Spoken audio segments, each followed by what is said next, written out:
蛋总你好，我被同一个人伤害了2次。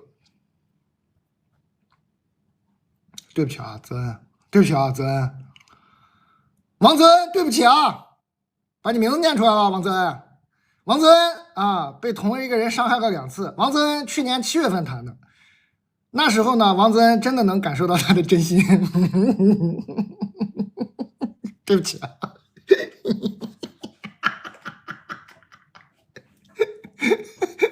对不起，已经来不及了，已经念了，对，太对不起了。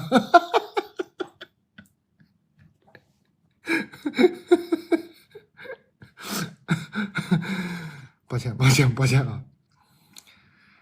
那个时候呢，能感受到他的真心，但后面没多久，他就被派去外地单位工作了，我们只能异地恋。每天他都是给我打电话、视频，聊很多，很有默契，共同话题，包括结婚的事情。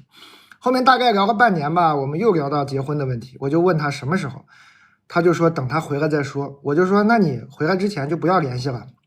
他说非要这样吗？我说是。啊，可以前我说这样的话，他不一会儿就会来找我。这次真的2天没找我。这王泽恩也挺能作呀。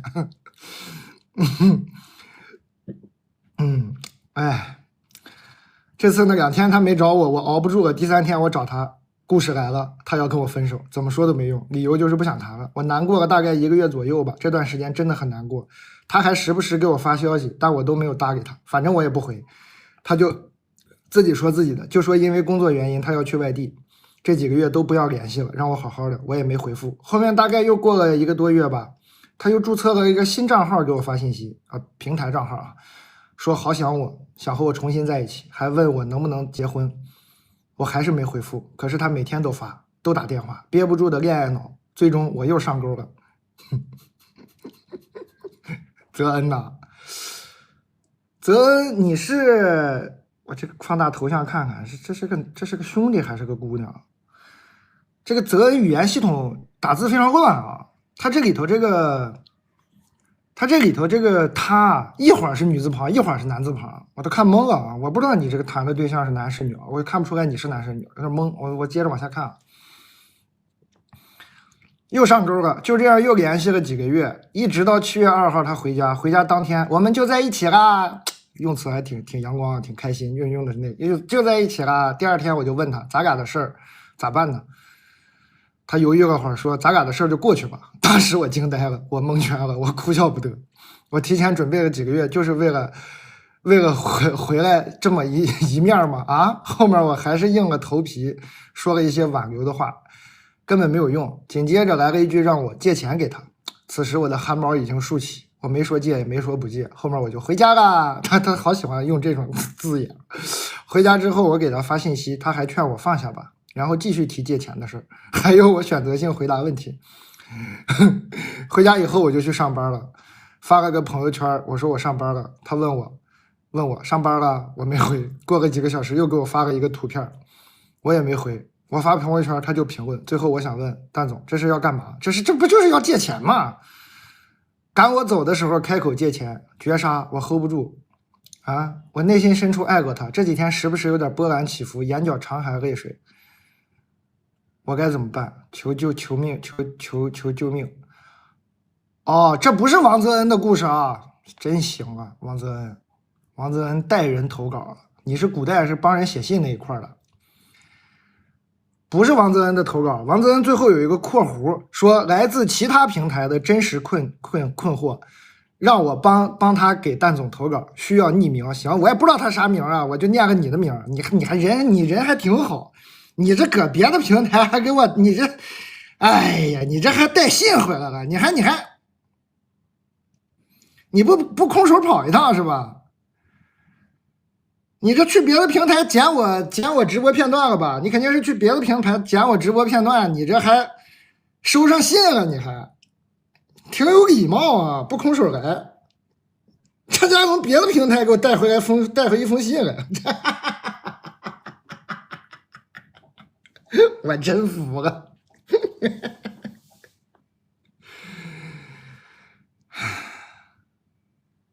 你信使啊？你是啊？小信哥你是？那你回去跟你这个别的平台的这位朋友说一声啊，让他赶紧注册一个小红书账号啊，这是最重要的。人生中他现在最重要的是赶紧注册一个这个小红书账号啊，别的不是很重要啊。这手是分定了啊，别想了，没啥好想的。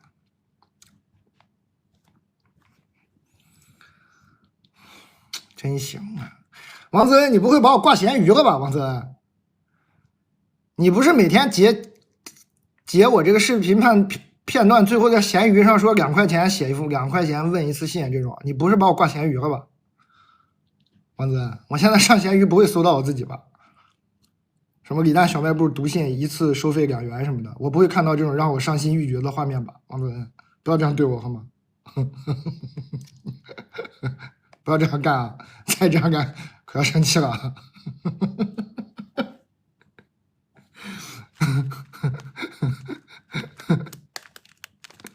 别这样啊，很伤心的啊！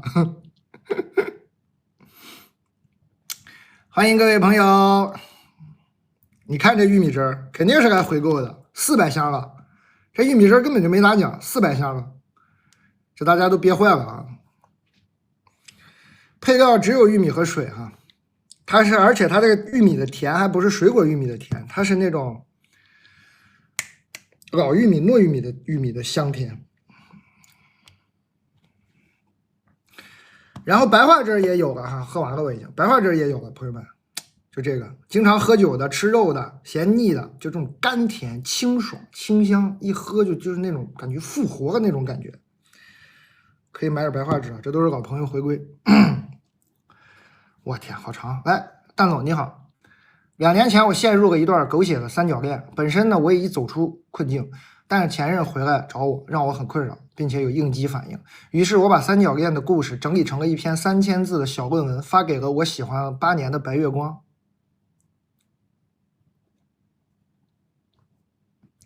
于是我把三角恋的故事整理成了一篇3000字的小论文，发给了我喜欢了8年的白月光。你是真废物利用了啊！你是践行了我们小卖部的理论啊！你是一点没糟践。行，我和白月光是我高中出国旅游的时候认识的，平时几乎也没有联系，他也不理我，我也不去骚扰他。这回我真憋不住了，破罐子破摔，当个知心大哥哥，我就跟他说了。白月光比我大8岁，是个特别成熟、稳定又有内涵的人。白月光虽然平时和我毫无联系，但是还是很认真的看完了我3000字的小论文，陪我聊了1个多小时，聊的感觉很好，我很快就平静了。聊完呢，我就自己独自出去旅行了。旅行结束，感觉自己已经完全不受这段三角恋的困扰，距离和白月光聊天也过去1周。这时，白月光主动给我发消息，约我出去玩。我和他认识8年，他几乎都没有主动找过我，言语上也感觉好像对我有点意思。我说那等8月底考完试可以一起出去玩，他答应了。问题是我现在有对象，我的对象和白月光是一个类型的，我就是比着我的白月光找的。虽然我已经完全不爱我对象了，但白月光的出现让我真正意识到我得分手，我真的不爱了。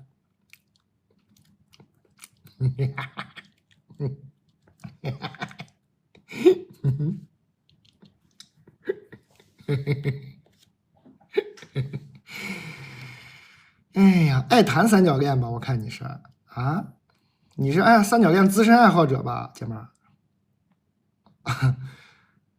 好像这个1对1的关系你有点不太喜欢哈，喜欢这种稳定的感觉啊。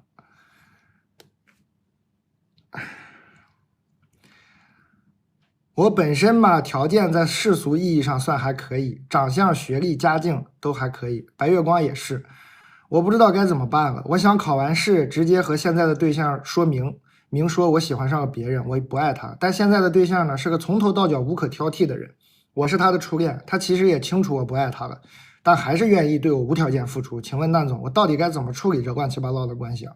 我想考完试直接说不爱他了，且爱上别人了，不知道这样对他的伤害是否会最小。虽然我不爱了，但还是想把这件事做得体面一点。这个考试，什么考试啊？为啥非得考完试啊？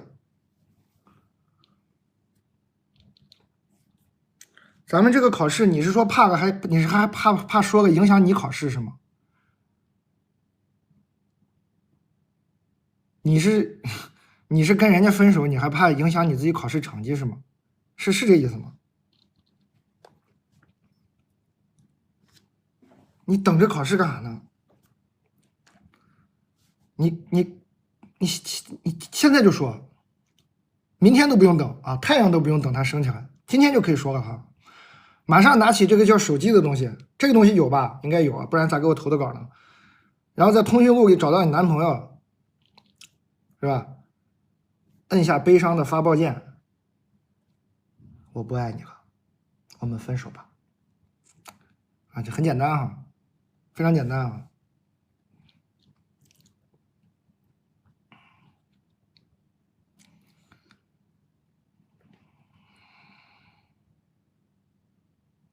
是吧？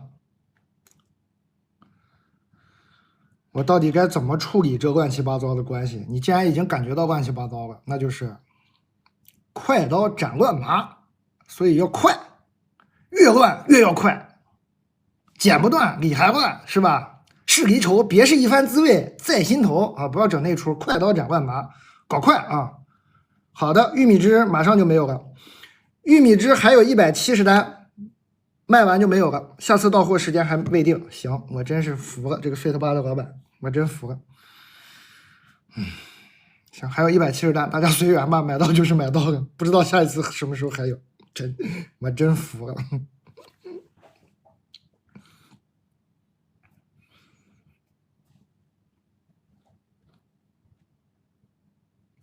小宝贝儿还有吗？小宝贝儿还有啊，小宝贝儿一直都有啊，欢迎大家购买小宝贝儿。凉感的，它这个就在那挂着，你这么伸手一摸，这背后就是凉的。说到凉呢，我发现我桌面上没有这个凉的饮品了，我去拿个白桦汁。不要走开，广告之后马上回来。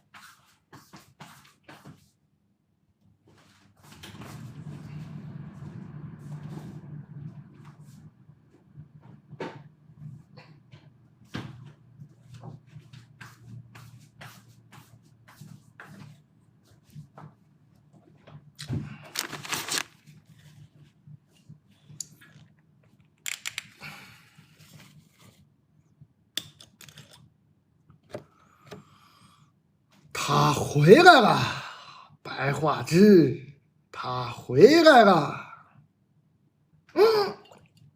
不对，我得用杯子。这个杯子大家也别嫌埋汰了，我自己也不嫌自己埋汰了，它里头就是点枸杞沙棘。这白桦汁本身呢就是贼淡贼淡的甜味儿，混一点这个酸味应该没什么问题吧？涮一涮，把这个杯子涮一下。这枸杞汁、沙棘汁太挂杯了，贼浓稠，这涮都涮不掉。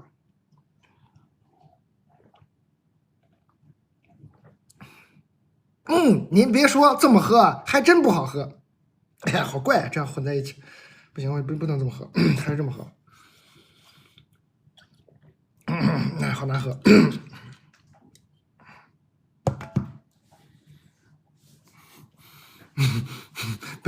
不要混在一起喝，非常不好喝。这是单独喝吧，还是？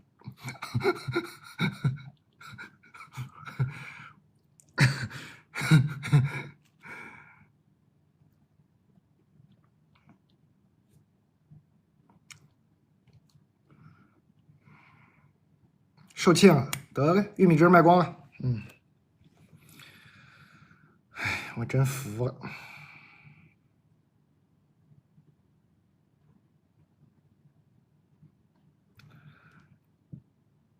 我直播呢，我直播呢，嘿嘿。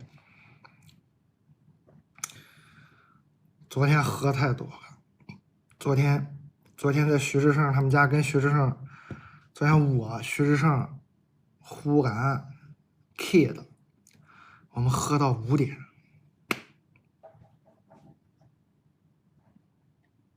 为啥？我下次交朋友要注意，我不能交这些酒量太好。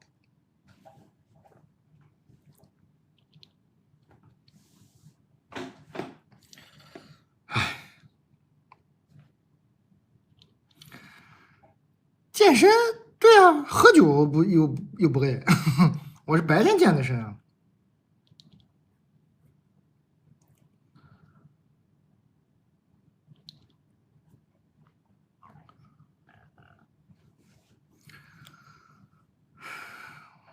我健身都练啥？我健身我主要是腰疼，康复训练啊。但是我这个教练吧，是一个特别别致的人。我这个教练，我这个老师吧，他本身就是做运动康复的。我给你们讲讲这个神人啊，讲讲故事，虽然跟读信一样，大家当听故事。我这老哥呢，姓苗，苗老师，老苗，我们都叫他老苗，好朋友。这哥们儿啊，这哥们儿就是专家，他就是研究那个学这个运动康复，特别专业。然后他以前是个胖子，他就觉得我做康复训练，我经常跟这些运动的人打交道，我这个身材，我最后自己老长这样，是不是不行啊？我给你看看他最后把自己练成啥样。他就为了说，我就特别喜欢这种人，就是专业，就是这种人，我交朋友就爱交这样的人。就说行，我没有必要非得那么壮，但是我既然是一个教人家运动康复的，我就给你们看看，按照我的方法练出来是什么样的。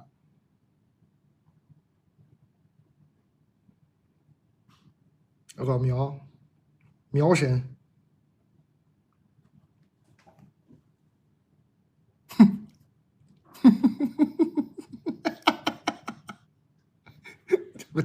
我真服。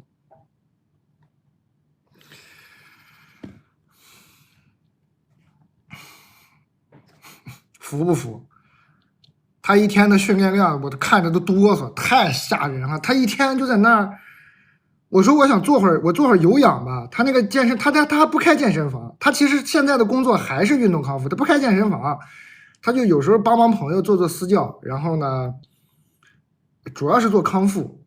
然后他有一个哥们儿，就是我们拍照，其实旁边还有一个人，再给你看这个哥们儿，我们都是好朋友，无所谓，都可以看的。还有个哥们儿。这哥们儿呢？这哥们儿你别看块是这样，这哥们儿是美国、澳大利亚双料的脑科学的院士、博士、院士还是博士，反正就是贼厉害专家。他俩现在这个机构啊，他俩这个机构其实是做康复，给人做康复训练，然后呢做那个有的小朋友啊，就干预他那个脑发展的那种，就有的小朋友不是有一些什么注意力障碍啊、多动症什么，他做这些，其实是个挺科学的那么个机构。就这么个地儿，一个专业机构，这俩人这个神经病一样，我说你俩要干什么？你俩不是医生吗？你们不是科学家吗？你们要干什么？他说那不行啊，我必须我得练出来，我有成果。那人家客户来了，一看他就自然相信了。服，我就很喜欢和这样的人交朋友。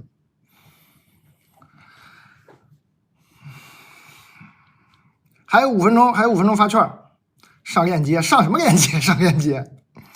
他现在在上海还是试营业，都主要做朋友，就光做这个朋友的生意，就是朋友的，像我这种朋友，还有那个朋友家孩子，就已经忙不过来了。等到时候他们能忙得过来呢，我肯定在我们小卖部给他们宣传一下，到时候他们正式营业了，这个生产力跟得上了，推荐给你们。我就没见过比这更专业的了，无论是康复还是大脑的那种修复啊。有小朋友啊什么，到时候他正式开始了，我们现在都是走后门，其实说白了，他还没正式运营呢。等到时候正式运营了，我到时候肯定会在小卖部跟大家宣传这个东西的，肯定也挺难预约的，真的是专业，真的服了。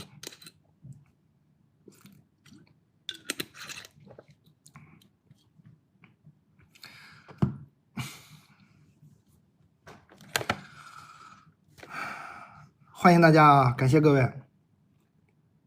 还有4分钟发券，我们这个发券前后呢，我的同事就会谈一谈现在卖的好的。我天哪，这个书大家看来我们小卖部对这个情感确实有需求啊。这个书也卖了100本了，这书我也没咋讲呀。我一会儿再讲吧，我一会儿结合具体案例，我给你们讲讲这本书，一会儿肯定能读到这个能结合具体案例的。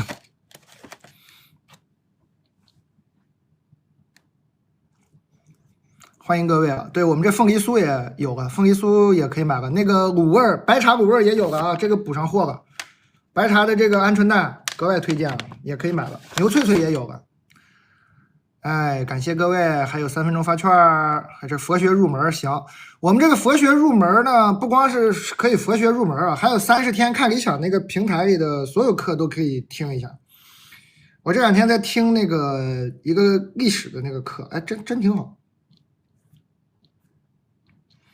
非常好。这个佛学入门这个课本身也很好，这个老师都是专业老师，专门研究这个的，然后他讲的特别深入浅出，非常结合当下的关注，就是年轻的朋友们关注的那些热点，用词用的就没有那么玄乎啊，用的都是哎，你说什么躺平啊，就用这些词就可以给你解释一下。大家想了解一下，佛学入门也是很好的。你看这牛板筋，我连个样品都没有，这个牛板筋也快卖了100个了。大家对哈尼牧场还是已经有信赖了。这牛板筋好吃，我确实那个样品最新包装我没收到，但这个都是我在呼伦贝尔就在那儿试的品，都吃过，没问题，非常好吃。但肯定塞牙啊，怕塞牙就别买了，肯定塞牙。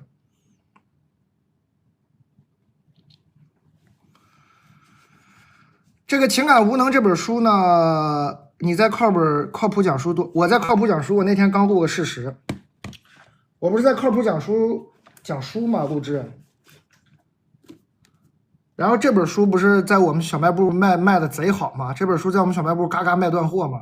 然后我就专门去靠谱讲书录制了一下，我就讲了一下这个事实这本书。虽然我还是格外推荐你千万自己看一遍，但是你特别懒特别累，你也可以去靠谱讲书，到时候更新就有这个。我前两天录个卡拉马佐夫兄弟，录个事实，还录个一本上帝掷骰子嘛，对，上帝掷骰子嘛，上帝掷骰子嘛。靠谱讲书是个 APP， 跟那个看理想一样，就是上面有好多人的讲的课。那靠谱讲书那个 APP 上面就是还有什么周轶君老师啊，对，还有好多徐子东老师，好多。看理想上面呢，就除了我卖的这个佛学入门，也是有很多名家的那个葛兆光先生他们做的那些历史课都特别好。就看你吧，看你诉求吧，你可以下一个 app， 你点开看看，你大概会对哪些感兴趣啊？还有1分钟发券，发完券我们接着读信啊。玉米汁卖光了啊，对不起。还有1分钟发券，朋友们，大家可以玉米汁你没买到，你可以买这个啊。当然也不一样啊，但它这就是都是天然的那种甘甜的味道，那个是玉米的甘甜，这是个白桦汁的甘甜，它这个甜度极低，非常好喝，非常的清爽就是能复活，给人激活那种感觉。发券了，9点了，发券了，发完券我们接着读信。白茶卤味也可以买了，这个熟半点也可以买了，这个熟半点是一直都是，这个应该上2场都卖个2000多份吧，所以买到的朋友可以帮我在下面说一下好不好吃啊，给这个新来的朋友推荐一下。这个相当好吃，然后卖的贼好。今天那个你可以复购，你复不复购，你价格可能还没吃完，你可以给这个新来的朋友们推荐一下，感谢啊，感谢各位，尤其是那些那个名字后面带着不光彩的粉丝团3个字的那些人。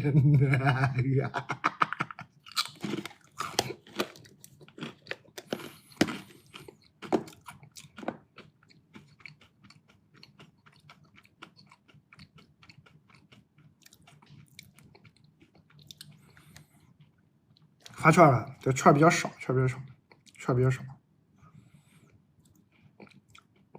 小红书也不老支持我们。玉米汁卖光了，哎，我这个 Fit 8的朋友，今天玉米汁上架不到1个小时又卖光了，你为啥不能多给我生产点啊，朋友？为什么总是瞧不起我？为什么低估我们小卖部的朋友们的热情？哼！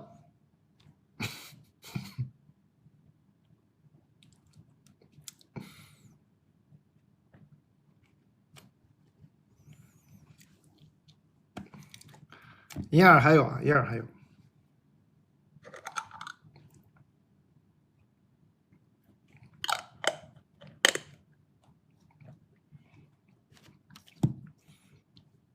我不知道玉米汁还会啥时候有，他这个玉米汁我们连预售都不敢开，因为他也说不准他啥时候做出来，我们都连预售都不敢开。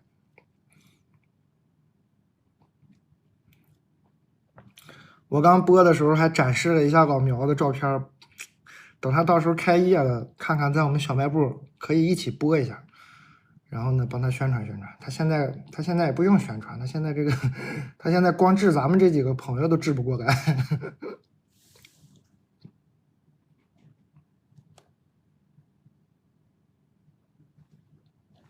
感谢大家关注，谢谢各位。蛋总好，我25岁，但人生目前总恋爱时长不超过3个月，还是话零为整是吗？还总恋爱时长，真是每天读信，我是真长见识。还有这么算的，总恋爱时长。不计件了，开始计时了。我们这谈恋爱都计件是吧？跟那个人跟这个人1段2段。你好，你计时，你是总恋爱时长不超过3个月，你真行。我是纯爱战神，但3次都是速速因为各种原因结束。我感觉每次归根到底呢，都是对方可能最初就不怎么喜欢我，所以啊才能结束的这么轻易这么快。爱的那么认真的想不起来了啥歌，想不起来了。我感觉我的恋爱经历已经和同龄段的人不匹配了，但我又不喜欢弟弟。纯爱战神在这个大环境到底怎么活呀？还有一个点是我真的很想在刚恋爱的时候，男朋友跟我一起官宣，这是我从未体验过的。其实归根到底是希望男生跟我一样，有那种跟你谈恋爱很开心，想跟大家去分享的那种幸福感。我跟我前男友说过这个需求，对方以导师知道影响不好和感情不稳定等理由无限推迟或拒绝，我真的非常失落。身边不少人觉得这个年纪不爱发朋友圈官宣了，好像我的这个想法已经在大环境里显得幼稚或者过时了。可是我真的放不下这个执念，我这个愿望真的很难实现了吗？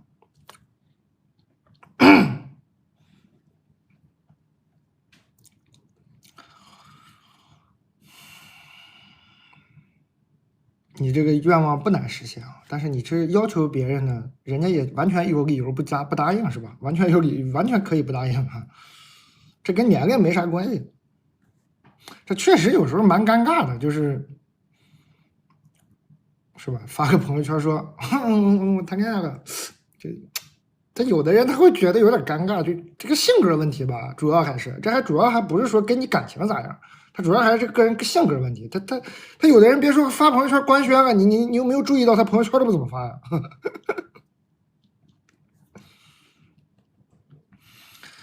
有的朋友就会觉得有点尴尬，蛮尴尬的，是吧？这也好理解吧？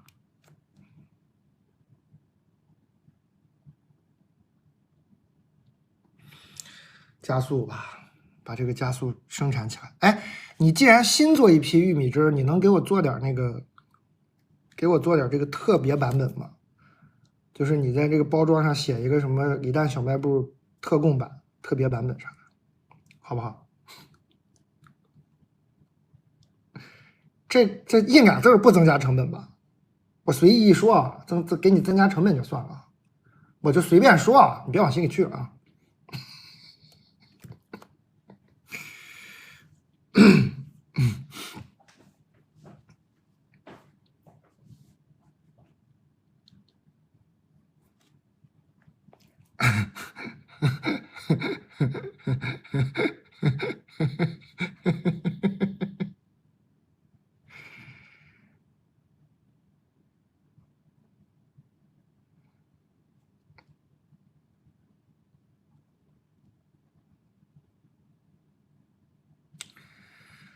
姐妹儿，这个纯爱战神，你可能有时候要放下。我先劝咱们就随意聊天啊，姐妹儿。我刚跟说这个刚刚来信这姐妹儿，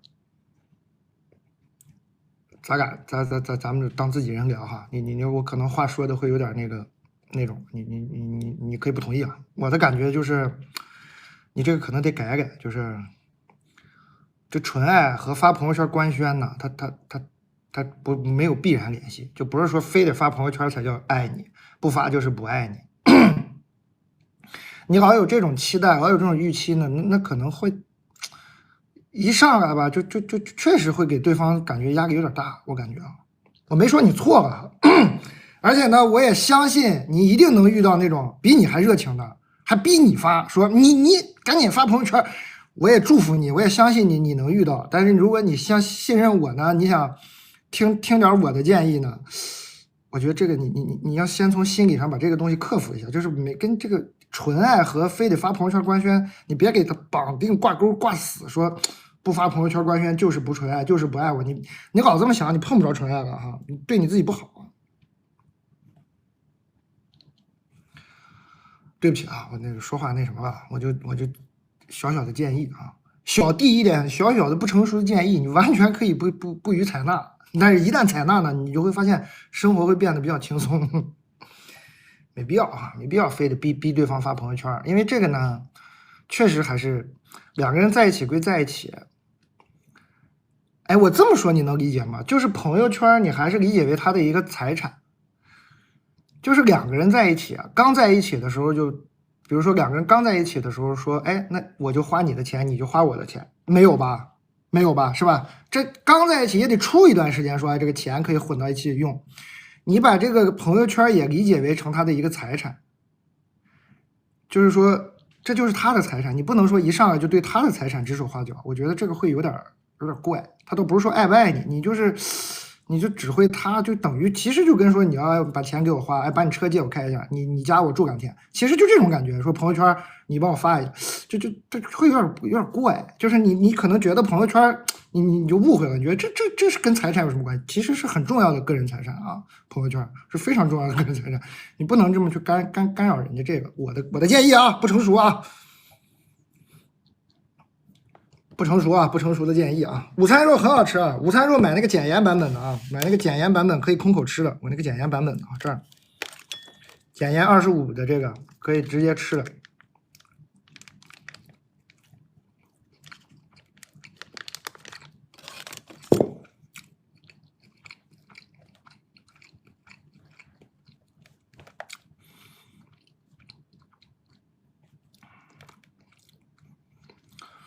蛋总，你一定要看呐！我是女生，我是女生，爱哭的女生。我上大学的时候呢，有个好朋友，毕业之后他回了家乡，我去了别的城市工作，一直有联系。她让她前男友介绍她好朋友给我认识，我俩在一个城市。趁她前男友来出差的时候呢，我们3个人一起见了个面。但她朋友那时候不知道这个局是为我跟她安排的，我就觉得人家对我也没意思，所以后来就当朋友处。她前男友在的时候组局，我们也偶尔一起聚个会。有一次喝酒喝多了，我和她前男友接吻了。后面她前男友要求我做他女朋友，我其实觉得他还有点魅力的，脑子一热我就答应了。相处了一段时间，后来因为自己的道德感实在过不去和对朋友的愧疚感，我跟他分手了。我也跟朋友坦白了这件事情，虽然也被他骂了，我俩也绝交了。后来听朋友说，我那个朋友啊，和他这个前男友啊结婚了，我都震惊了，这样还能结婚吗？因为我朋友当时跟他前任在一起的时候，还有另外一个男朋友，但是他这个前任不知道。最后我是那个被骂的人，我承认我不应该跟朋友的前任在一起，我该被骂。但纯纯作为旁观者讨论感情，这都能结婚吗？我好无语啊！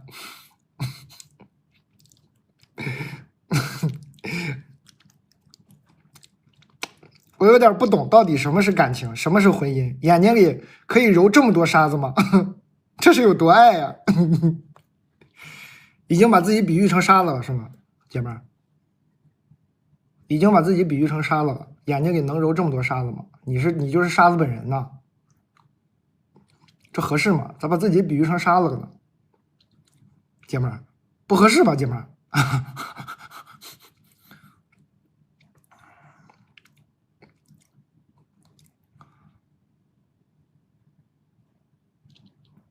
啊？这怎么沙子本人投稿说自己是沙子啊？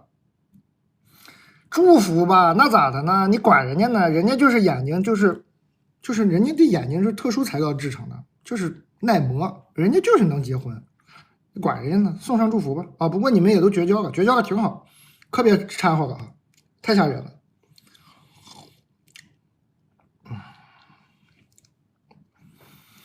祝福啊，祝福，只有祝福。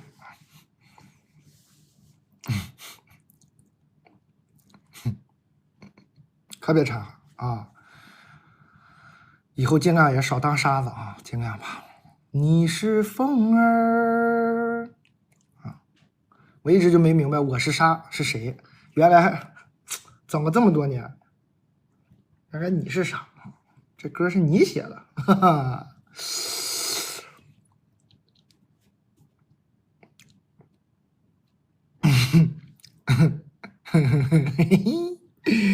欢迎各位朋友。牛板筋好吃啊，但是它就是贼厚的那种，肯定塞牙。你不怕塞牙，爱吃牛板筋你就尝尝这个牛板筋，绝了！这牛板筋贼香。我们依然是用的哈尼牧场，跟我们牛脆脆啊、牛肉干啊用的都是一样的，哈尼牧场的纯的草饲牛。所以牛板筋，咱们都吃牛板筋，是不是？其实牛板筋就吃个调料味儿。牛板筋是无味使之入嘛，牛板筋跟什么鲍鱼啊、什么鱼翅这些东西都一样，它本身也没啥味儿，都是靠调味儿。但是这个牛板筋还是有一股淡淡的牛肉的香味儿。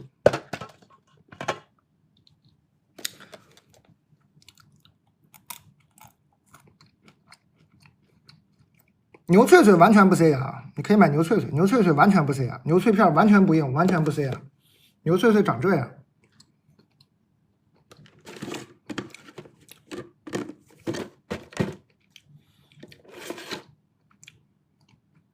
它是脆的，它是脆的。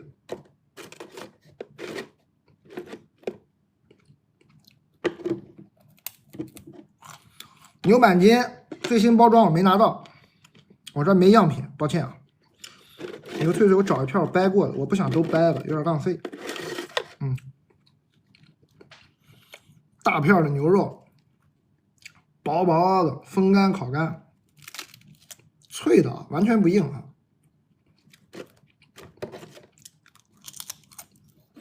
我把这片吃了，就是很香的牛肉香。我最爱吃上面这点小黄标，就这块牛肉香最足。草饲牛肉太香了。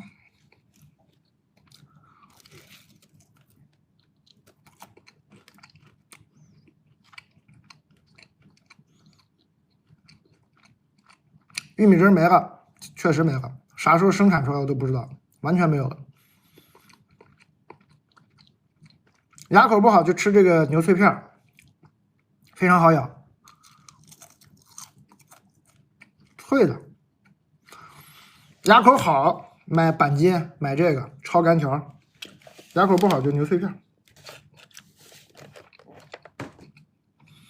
让我吃两口吧，我其实也没吃晚饭。我就想着播的时候随便播吃点就得了，啊，一吃嘛，发现自己挺饿，贼好吃。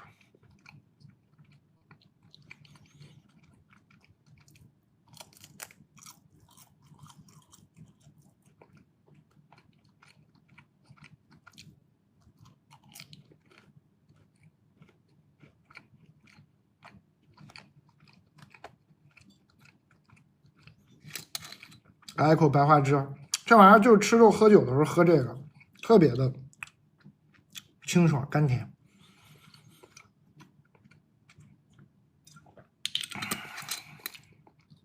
牛脆脆你就直接3个味道一起买，不是更划算吗？他们据我的这个后面有粉丝团的这些朋友反映，好像是孜然更好吃。辣味也没有很辣。我的好多朋友都是，上次看直播都听到了吧？我那朋友小孩给我用他妈妈那个微信给我发，说爱吃，这真的很多小朋友特别爱吃这个。我的朋友好几个了已经，就是说家里有小孩的，都那种说话还不利索呢。我给你听听，上次给我发那语音贼可爱，真给我可爱到了。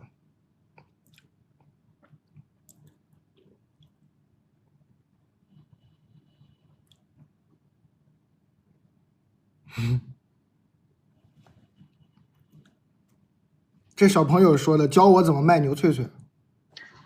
你说，这个绝对能卖大生意。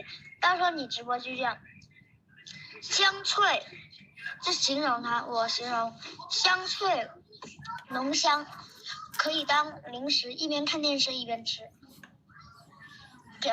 就给大家看一下，就给它打开看一下，然后呢，你拿一下，你说脆不脆，说风干，零添加剂就行了。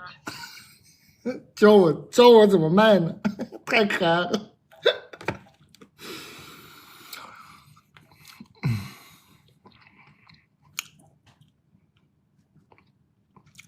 就这牛脆脆，之前一直有点断货，最近补上了。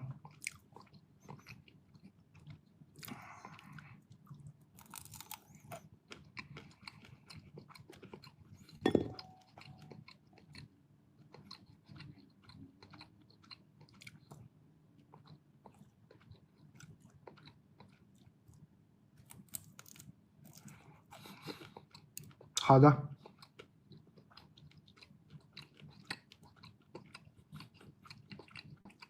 蛋总你好，我是一名大二在读学生。我前男友呢，人挺老实的，也对我很好。我俩高考毕业以后顺理成章在一起，但是后面不知道为什么他突然去复读了，没告诉我，而且和我断联好几个月，最后呢还是以分手结束了。他对我没有任何的解释，我们就互删了。我以为事情到这里就结束了，但我们的共同好友总是觉得我还喜欢他，并且做出了很多助攻行为。就在最近，因为我和我的朋友们已经1年多没见了，要聚一聚，他们也想要叫我前男友一起，估计就是想助攻一下。哎呀，烦死了！说起来也奇怪，他们为什么总是认为我还喜欢他呢？我前男友复读结束后，我俩又把微信加回来了，跟我说话也很暧昧，好像还想复合。我一点也不喜欢他。我本来想去，因为朋友们好久没见，但是一想到他在，我就膈应。不去吧，大家又好不容易团聚；去吧，他又不自在。我可怎么办呢？求蛋总赐教啊！就这么点事儿。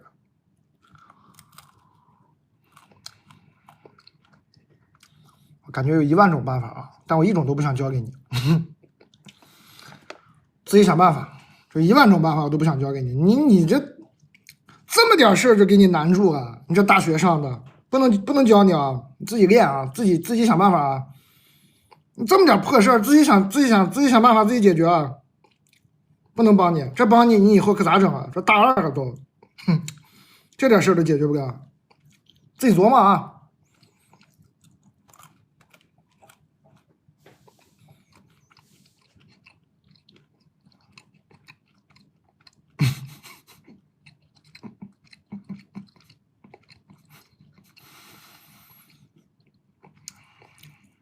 对吧？我是觉得他这以后人生路上那么多坎，人生路上那么多痛苦在前方等着他，这不得自己先把这些小玩意儿自己先处理处理吗？这不能啥都教。蛋蛋，我想投个稿，请问我有一个很合拍的男朋友，我也很喜欢他，但是呢，他不够高，不够帅，有点介意身边的朋友说他长得配不上我这样的。身边挺多朋友都这样说，就是正常交流的时候就说。也不是故意说坏话，他心里也介意，几乎不让我发我俩的合照。我俩可以正常和他那边的朋友社交，但是他不太想见我的朋友。我跟朋友解释他很好，又显得我很恋爱脑，我心里也挺介意的。但是他很好，我也挺喜欢他。现在毕业了，考虑结婚了，请问还要不要继续和他步入下一个阶段？最后祝蛋的小卖部越来越好，播客也很助眠，很喜欢。换换朋友啊。我觉得你这些朋友有点问题啊，换换朋友吧，换换朋友吧。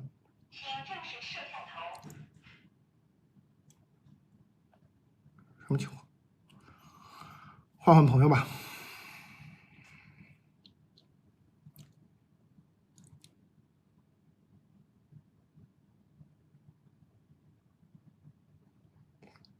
你这些朋友，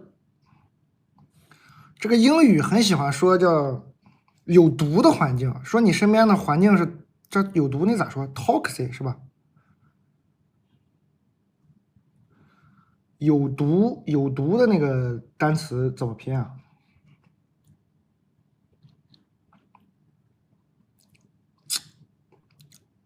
不不是什么还pause，是不是下毒？是那个有毒的环境，英语怎么说？哦这怎么读啊 ？toxic。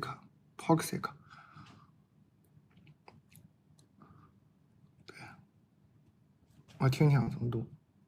炸毒可能指的是爆炸后释放出有毒物质的情况。对于这种有毒的环境，英语中可以使用 toxic environment 来描述。toxic 啊，我不太会发音啊 ，toxic。这个他这身边这个环境就很有问题啊，我觉得很有问题。单从这一句这么说的话很有问题，因为你这些朋友呢，如果说跟你说的说这男的不太好，说这个男的哪有些缺点，你可能被爱情蒙蔽了双眼，那我觉得这些朋友有可能是有道理的。你这些朋友就说他长得配不上你，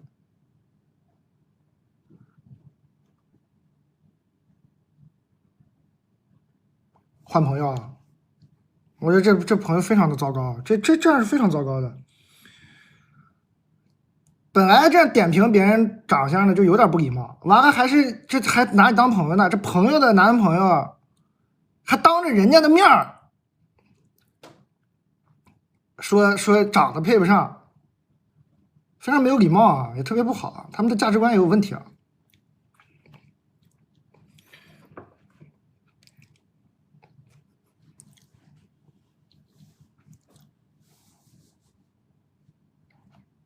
对吧？但我只是仅仅从这一段读出来的啊，仅仅从这一段读出来的，我不知道有没有别的问题。如果你这个男朋友只是因为不够高不够帅的话，这不是个事儿啊。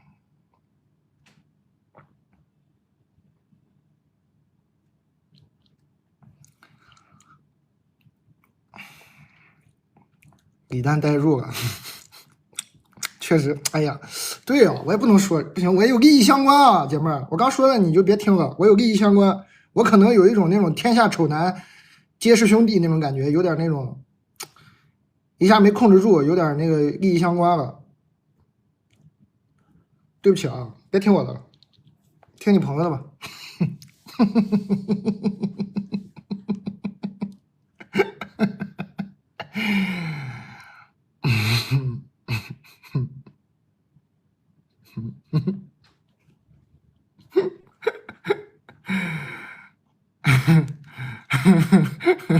确实有点利益相关了，没注意。这一下把心里话都给说出来。哎，刚刚应该丑态百出了吧？哎呀，这段回放能掐了吗？别放这段回放了，肯定丑态百出了。哎，好尴尬。让我们忘掉这一切，还有5分钟发券啊！蛋总您好，我总觉得我对感情开窍太晚了，以至于30了还没怎么谈过恋爱。5月份朋友给我介绍了一个男生，内心很喜欢。接触了一个月啊，这期间呢，他表现也挺喜欢我的，吃饭、看电影、逛街、买衣服。可能我对于感情太内敛了，总觉得感情得稳定了再见父母家长。期间呢，他邀请我去他家，后又邀请我跟他姐姐吃饭，我都拒绝了。后来他出差1个月就再也没有联系过，我主动发过消息他也没回复。后来我找个朋友帮我问他，他说感觉不对。我觉得这理由挺伤人的，就把他删了。请问蛋总我该怎么办呢？还有挽回的余地吗？我已经30了，感觉再也遇不到喜欢的人了，每天精神焦虑加年龄焦虑。谢谢蛋总，祝小卖部生意兴隆。他可能就是感觉到了你这种焦虑，就觉得感觉不对了，这个有点难挽回了，再多谈谈吧。30了就再也遇不到喜欢的人了，不至于啊，不至于，这倒不至于，这倒没啥好焦虑的。我觉得可能是你这种焦虑呢，就透露出来，让他感觉到了。不过这男的也挺猛啊，这刚认识1个月，又要去他家，又要见姐姐。这男的也是大起大落型的。哎，我看我这本书里有没有写这种男人的类型？这男的你可能是碰上那个什么了，你可能碰上了这个叫罗密欧型，美好却短暂啊。我每天读信呢，我特意整了本这个书，我就研究研究你们每天碰到都啥人。哎呀，这个罗密欧型是啥呢？就是美好却短暂。哇，一开始就是第1周怎么样，第2周就简直哎呀，就是这爱你爱的就不行了，然后突然之间一切都消失了，一切戛然而止，没有沟通，没有争吵，没有意外，罗密欧就这么不见了。你不停的胡思乱想，每当电话铃响起，你手忙脚乱，你不可能，你等不到一个答案。即使你后来碰巧又遇到了罗密欧，你所得到的不过是看似热情，实则敷衍的寒暄，以及对你的问题的刻意回避。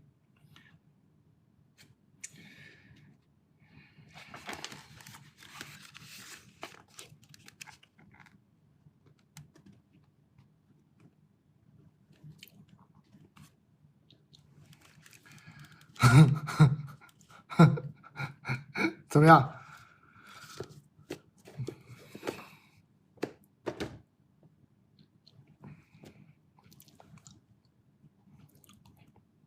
很认真啊！我这读信读的我这非常认真啊。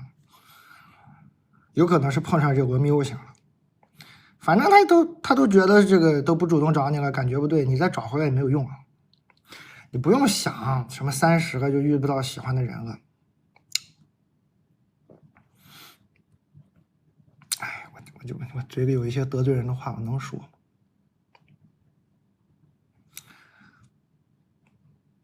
算了，我别自己说了。东北有一位哲人说过，初恋根本就不懂爱情，听过吧？东北那位哲人说，初恋嘛，这根本就不懂爱情，啥意思呢？就是说这个年轻的时候啊，你20几岁的这个爱啊、恋啊，你可能对自己都不够了解，你的人格都不成熟。尤其是现在，我觉得现代社会呢，我们就越来越晚熟。我们现在的20几岁跟我们爹妈那一辈的20几岁可完全不一样。我们现在这一辈的20几岁，我感觉对他们来说就跟10几岁似的，这不成熟。所以你20几岁呢，你可能说这碰到什么喜欢的人，我觉得我其实是都蛮悲观的。但你说你30了，我觉得可能30多了呢，哎，这个时候该受的伤也受过一些了，该伤害别人的也伤过别人了。如果你是个好人的话，这个时候也已经都吃过很多教训，也准备在感情中有一些调整了。可能我觉得可能就是30多、40多、50多才能遇到喜欢的人。我觉得20多、10多、10几岁那就不可能。对不起啊，可能得罪了一些20几岁正在甜甜蜜蜜谈恋爱的人。你们运气好也是可以的，你们运气好20几岁就遇到了，对吧？遇到就遇到了也很好。你没遇到呢也别焦虑，没遇到嘛，我觉得你人格随着人格的健全，你的个人的成长，遇到的概率只能不断增大，不会变小啊，不会变小啊，我觉得不会变小的，你就越来越有可能能遇到。你这，哎呀，不用来回说了，反正就是这么点道理，你们都这么聪明，应该已经听懂，我就接着念了。哎呦，发券了，9点30了，正好发券了。大家可以了解一下我们今天的新品，我再来到这个吧。这个其实一天别喝太多，贼酸，特别浓郁的那种沙棘枸杞原浆汁儿，贼好喝。但我可以喝它，我没吃饭呀，对吧？没吃饭，我喝两袋这个怎么了？它也没加什么糖，它不就是枸杞原浆和沙棘原浆吗？对不对？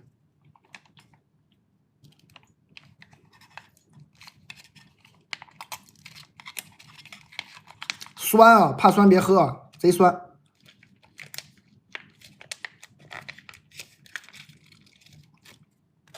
贼酸，贼浓稠，看这个挂杯的感觉，非常浓郁，酸甜，酸酸甜甜，因为它也没加别的，它就是连水都没加，就是枸杞原浆和沙棘原浆。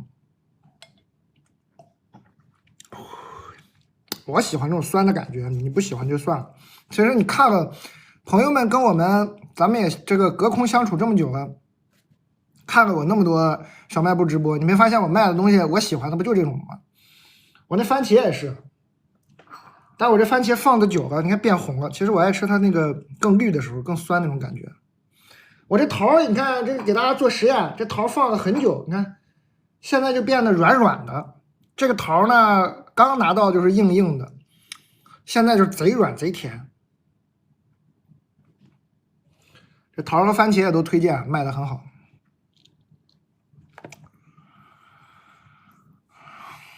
酸儿辣女，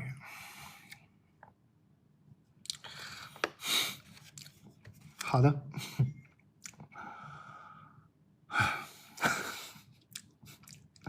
我还有这喜事呢，我咋不知道呢？我给自己号脉。哎呦，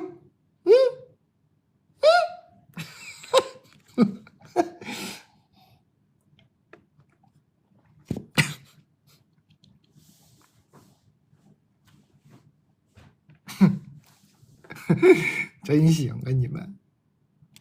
仨女都给我整出来了，真服给你们了。哎，我可以吃一包这个，这个很好吃哈。这开口啊，人家现在你看，现在他们这开口都不是一个豁口，就是那种，就直接就能撕开一个小小的那种。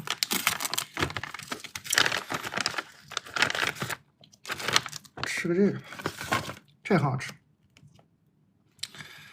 非常好吃，有一股最后回味有一股淡淡的茶香。我确实没吃饭啊，所以我这抓空着吃两口，咱们就接着读信。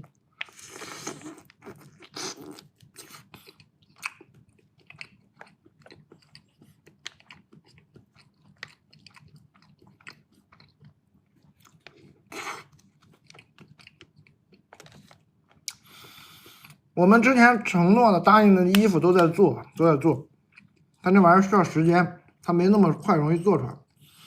我们之前说的那衣服，包括阿蒙的旅游线路、呼伦贝尔当地有朋友旅游线路都在做，都在推进，确实没那么利索。我们还得这么多人看着呢，是吧？哎，这怎么又8000多人？8000多人看着也不能做的不好，是吧？还得就是宁可出的晚一点，但是一定要把它做好。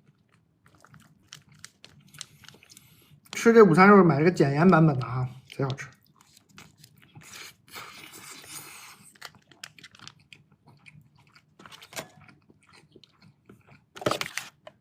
凤梨酥一盒是7块，上次也是卖断货了，这次呢补货了，肯定有很多朋友已经在回购了。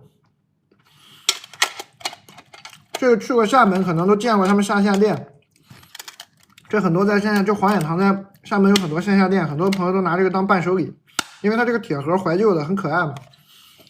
食品级的，所以回去吃完这个装点零食，装点什么东西都行，卖的也很好，很好吃，很好吃这凤梨酥，这个好吃啊！每次让我上健康食品，每次上健康食品吧，我看你们也没啥激动，我每次一上这有点甜的，甜蜜蜜的，嘎嘎就卖光了。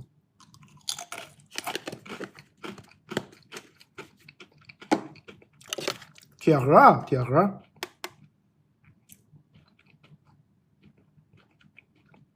我确认一下，我记得是铁盒。我记得我有这个印象。刚有人问我说是铁盒还是铝盒，我确认一下。同事们帮我看一下，我记得是铁盒。蛋总你好，最近被一个弟弟狠狠拿捏了，见识到什么叫断崖式暧昧。你这新词儿，你这顺口溜咋这么多呢？断崖式暧昧又是啥？我这刚整本书学一学什么叫回避型依恋，你这又给我整一个断崖式暧昧，我这学无止境了。我这什么叫断崖式暧昧？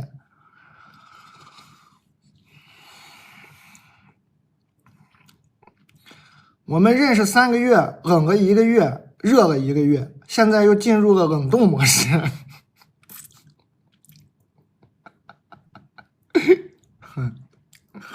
你这男朋友是格力的还是美的的？你这弟弟，你这弟弟不会是美的吧？啊？冷了1个月，热了1个月，现在又进入了冷冻模式。唉，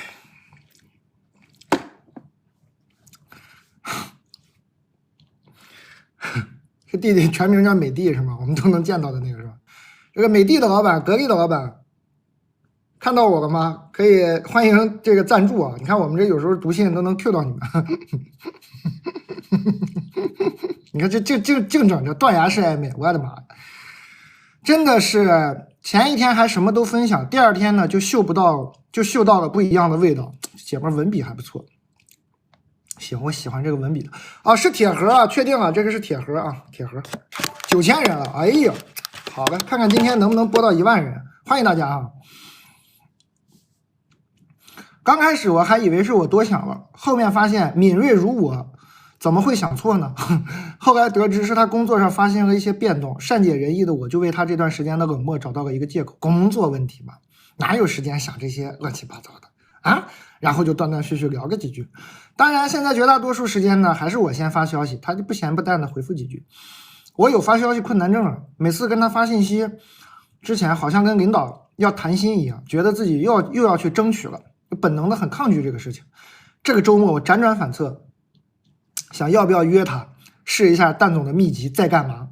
就在他的对话框里打上在干嘛还没发出去的时候，收到了另一条在干嘛的信息，来自于我妈去年给我介绍的邻居大哥。顿时觉得这个世界真的是个圈啊！我在关心弟弟在干嘛，还有个大哥在关心我在干嘛，这还不是个圈。如果弟弟在关心大哥在干嘛，这才是个圈啊！这现在是半个圈，现在是三角形啊，稳定性的，还没画成圈呢。弟弟如果说跟大哥说，哎，在干嘛，这就是一个圈了啊！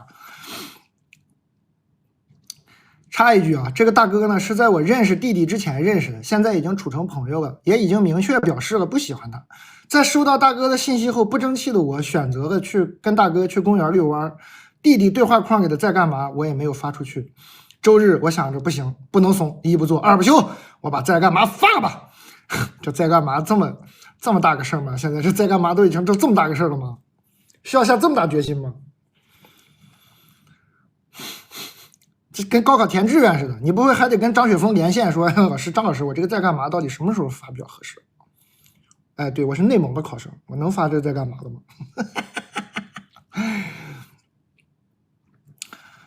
我还跟弟弟说看电影走吗？主打一个一时兴起，我不是预谋约他是吧？结果他回复不了，今晚我要飞新疆，碎了，我又碎了。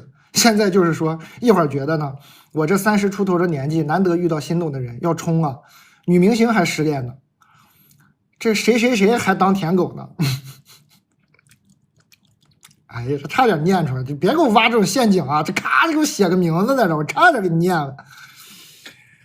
我的面子有什么重要呢？一会儿又觉得我爱，耶，我是这个留学归来的小白富美哎。我仅限于我的圈层啊，我可不等于小红书白富美啊！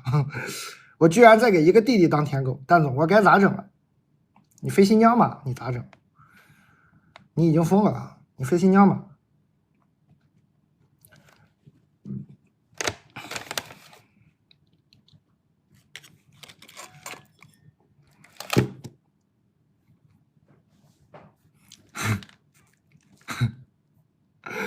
欢迎各位，9000多朋友在这听八卦，欢迎各位啊！新来的朋友呢，想买什么你就看我这个下面评论的，有一些人那个名字后面带着3个字粉丝团啊，那些呢就是我们的非常伟大的老顾客，你可以问问他们，哎，哪个好哪个坏，买什么。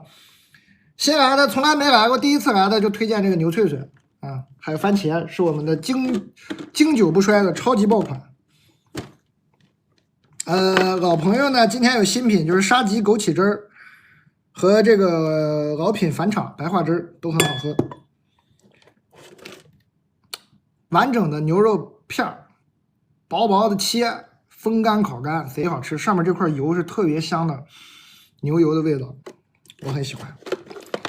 这也是一直我们卖的最好的啊！欢迎大家加入这个粉丝团啊！新来的朋友可以关注我一下，老朋友可以在这个点这个什么加入群聊就能加入这个粉丝团。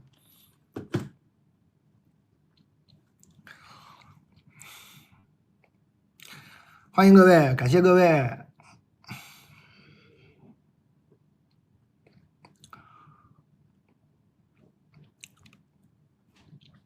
刚刚这个姐们儿其实就是上头了嘛，喜欢嘛。跟大哥还去公园遛了个弯，这大哥也就是一个插曲啊。这个大哥完全是，哎，你们这个流行的说法是什么？你们有那个流行的说法，什么你们 play 中的一环，是不是有这么个说法？是不是有这么个说法？这大哥是 play 中的一环啊，这大哥完全不重要，这大哥太委屈了，这大哥就给你发了个在干嘛，这还得陪你去公园遛弯。大哥倒霉啊，算大哥倒霉了。主要是这个弟弟飞新疆了，你也得飞新疆。这个季节去新疆还是很美的啊。呼伦贝尔、新疆就这个季节都很美，可以去新疆转一转啊。半甜甜嘛，这还好啊。你说那葡萄酒是吧？半甜就没那么甜了。雷司令确实是比较甜的葡萄酒，他特意做个半甜就没那么甜。来新疆吧，飞趟新疆啊！你说在干嘛？说这个看电影走吗？弟弟回复说不啊，今晚飞新疆。然后第二天你跟弟弟说，我到新疆了，你在哪儿呢？我在乌鲁木齐呢。啊，我在乌鲁木齐。你在哪儿了吗？告诉我一下。你在哪儿了吗？我在南山等你啊。你跟他说，看看他怎么个事儿。冲啊！不要断崖式暧昧了，感受一下这种断崖式暧昧不成的感觉，试一下。我估计冲了你才能死心。这弟弟你俩应该是好不了，这弟弟这性格，冷一个月热一个月，冰冻一个月，这应该是好不了啊。但你试试吧，你飞趟新疆不吃亏啊，新疆很美啊，去新疆玩一圈，就当旅游了。新疆的朋友们呢，我们这个不去新疆的朋友们呢，我们这儿卖这个新疆牛肉啊，羊肉啊，我们有这个新疆羊肉谈一下，也是我新疆兄弟给我弄的，特别好吃那个羊肉，5斤装的，自己在家煮就能吃，特别好吃，羔羊。来到这个人间是10个月的羔羊，非常好吃，真的很正宗，竟然还知道呀！南山，新疆，我跟新疆我很喜欢，有很多新疆的好朋友，新疆真的是好地方，真的是好美，好好吃，好好吃。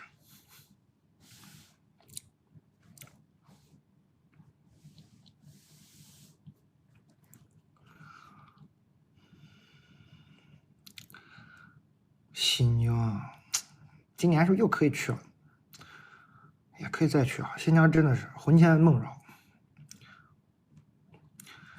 主要我今天已经去了趟呼伦贝尔了，就再去也不是不行啊，无所谓了。不同的朋友嘛，虽然都是喝是吧？不同的朋友喝也可以。蛋哥你好，我高中毕业刚实现手机自由的时候就喜欢你了，你的节目和书我都喜欢。还有，我觉得你长得真的很绝，非常限量版的长相，我很喜欢。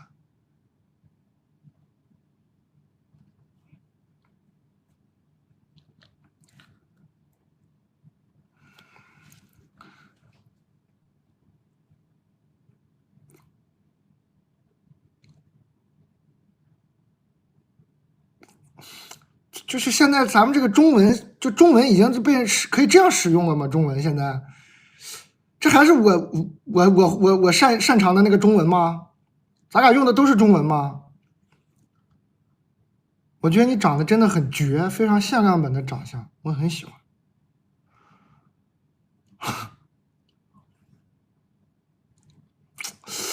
进入正题啊，最近有件事让我非常震惊和困惑，我想问问你怎么看？好了。这朋友写这信太专业了，上来先是分类，说人物冒号，先介绍人物，这家伙写的跟剧本似的。前女同事 A 长相乖巧，已婚有娃，文职岗。前领导 B 长相还行，已婚有娃，中层领导，是 A 的直系领导，但不是我的直系领导哈。人物有了啊，前同事一个是女同事 A， 领导 B。事件描述冒号，首先我进公司的时候我就能感受到。哎呀，这个领导 B 呢和同事 A 关系好得很，领导 B 也很照顾他，我以为他们之间是单纯的友谊，所以我中午经常跟他俩一起吃饭，主要是因为 A 呢是一个真的很好看很温柔的小姐姐，我很喜欢她。其次，从我和 A 的交谈中能感觉出 A 两口子和 B 两口子是认识的啊，而且认识好几年了。 A 在 B 面前会说哎我老公怎么样了， B 在 A 面前会说我老婆怎么样。后来我们3个陆续都从上家公司离职，去了3家不同的公司。因为我刚来这个城市也不认识啥人，所以呢还是经常叫着他们一起看剧啊、吃饭呐、喝酒啊、唱 K。离谱的来了，就在前天，我突然从另一个以前的同事 C 口中得知 A 和 B 居然是婚外情的关系。看你前面这么描述，我们应该已经都知道了，不震惊了。你肯定是挺震惊的，发了3个感叹号，后面我可能会读的比较累啊，它全是感叹号。而且以前的同事很多都知道，就我不知道。刚开始我还觉得可能是 C 在瞎说，但是你这个但是也要加3个感叹号吗？你要跟你说，仔细推敲了之前一起玩的一些细节，是细节这儿加感叹号不对吧？你这个中文水平有问题啊！仔细推敲了一起玩的一些细节，这个不用感叹吧？我也很难再说服自己，他俩是单纯的友谊关系。比如我们最后一次聚会喝酒，在手忙脚乱处理我那喝断片的男朋友的时候，我听到 B 和 A 说了一句“听话，我送你回去”。你这儿不要加感叹号，听话我送你回去肯定是很温柔的。你这儿加这个感叹号不对啊！你这不他不可能呀！他婚外情他这么大声吗？他婚外情看你喝多了，在 KTV 里说听话，我送你回去，不可能啊！你是表达你的情绪，你不能在他这后面加感叹号啊！也可以说了，正常朋友谁这么说话呀？是这个加对了，你难得这次加对了，这是应该感叹的。甚至我男朋友一开始就说他俩不单纯，我还不信。我说你别瞎说，人家是普通朋友。现在啪啪打脸。哎呀，这挺毒的，这个声情并茂是有点累啊，还没读完呢，后面还有。哎呦我的妈呀！哎呦，我给你们看一眼，真不是我夸张。你看这感叹号，全是三个的感叹号。哎呀，还有这么长！哎呀，我现在很崩溃，我觉得自己很造孽。想起来之前有一次他俩出来玩，他俩还带着各自的小朋友，我好对不起小朋友。你跟你有啥关系？不是他俩对不起吗？你有啥对不起小朋友？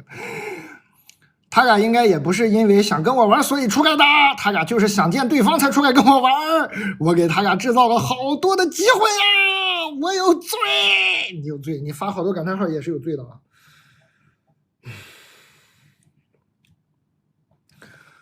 哎呀，1万人在线了，我的妈呀！截个图啊！我的同事已经截图了，应该终于我这感叹号喊了1万人，不是我在喊啊！这第一次来的朋友，我平时直播不是这个风格，我不爱喊啊。我这有点把自己喊缺氧，是他们这个读信，我这个读信呢要读的比较声情并茂，人家都3个感叹号，不喊不行啊！对不起啊，不是我爱喊啊。以前同事跟我说啊，以前同事 C 跟我说这种事儿很正常，当时真的很想一脚给他踢到镜子跟前，让他好好看看自己的嘴脸。但我知道打人不对，哎，我太文明了。据我所知，他俩的法定情侣应该都是很好的人，都属于能挣钱能顾家那种。你说他们这是为啥？这是图啥？我不理解。我准备以后再也不叫他俩玩了，我不想再造孽了。大哥，关于这种事儿你怎么看呢？第一，以后给我写信不要写这么多感叹号，这是最重要的。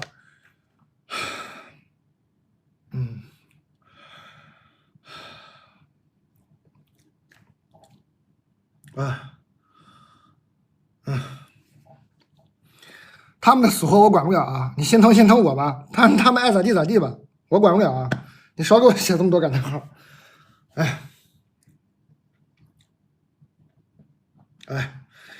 还有出个牛肝还回。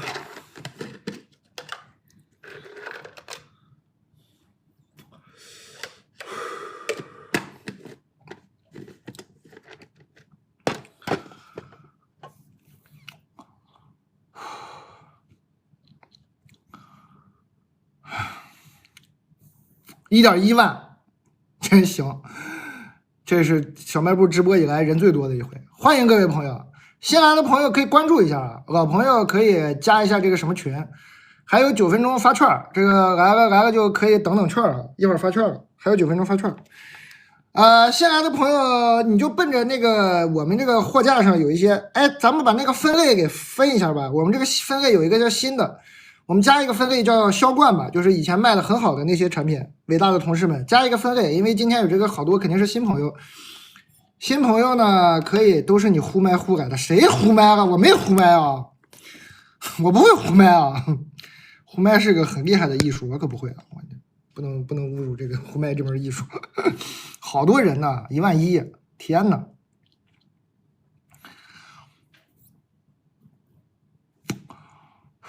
喊麦差不多，喊麦其实也很难，你别老瞧不起喊麦。喊麦那个压声我练过，特别难。三生三世十里桃花，它就像是一道手，特别难，压不下去啊，不会。别老觉得人家也那挣钱容易，那他喊麦也不容易。生30时，桃花塔就像是一道疤，像雾像雨像飞沙。什么什么，哎，词儿也不会，不熟。欢迎各位啊，那个新来的朋友可以关注一下，老朋友呢可以加一下这个群。完了，这个我为什么在喊麦啊？我的脑子好乱呀！我为什么在喊麦？我刚刚在干嘛？我刚刚在读信。对，哦，我刚是读信读缺氧了，我怎么到这儿来了？对对对，哎呀，给自己读懵了。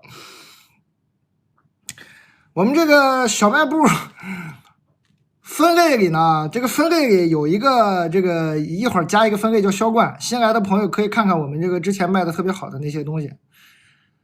盲买不出错的就是烤奶片、牛脆脆和番茄啊！我伟大的同事可以帮我谈一谈刚刚提到的这几个东西。我接着读信了。哎呦我的妈呀！刚刚这个姐们儿一看就是那种正义感爆棚，完了很不幸，觉得被2个出轨的这种诡计多端的前同事，一个前同事，一个前领导，被这2个诡计多端的人给利用了，很伤感，是吧？你是对的，你以后就别跟他们玩就完事儿了，你也别管啊，你管不了，跟你没啥大关系，其实是吧？算你倒霉啊，算你倒霉，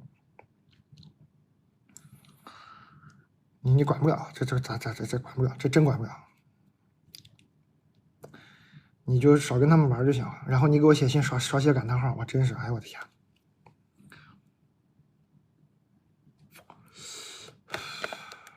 蛋总抽的是高西巴吗？对，这个是我们呼伦贝尔内蒙产的高西巴，不是古巴的。这个我们内蒙的这个高西巴呢是纯牛肉草饲牛肉制作的哈。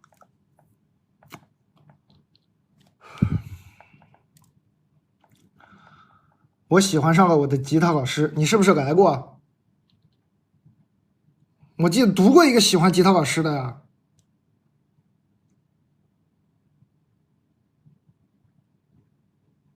我喜欢上了我的吉他老师，大了我3岁。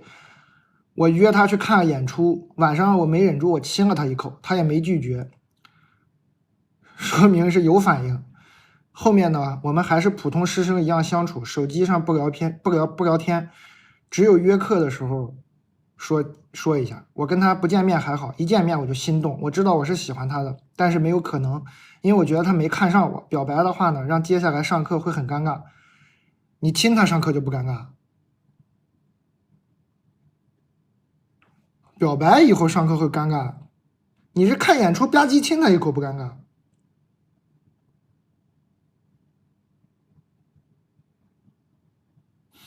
所以我现在只想赶紧上完接下来的课就不再见他了。蛋总，你可以给我提一点建议吗？目前处于有点内耗，知道不可能，但还是会喜欢。你给我整懵了，姐妹儿。咱们对尴尬的理解是不是不太一样啊？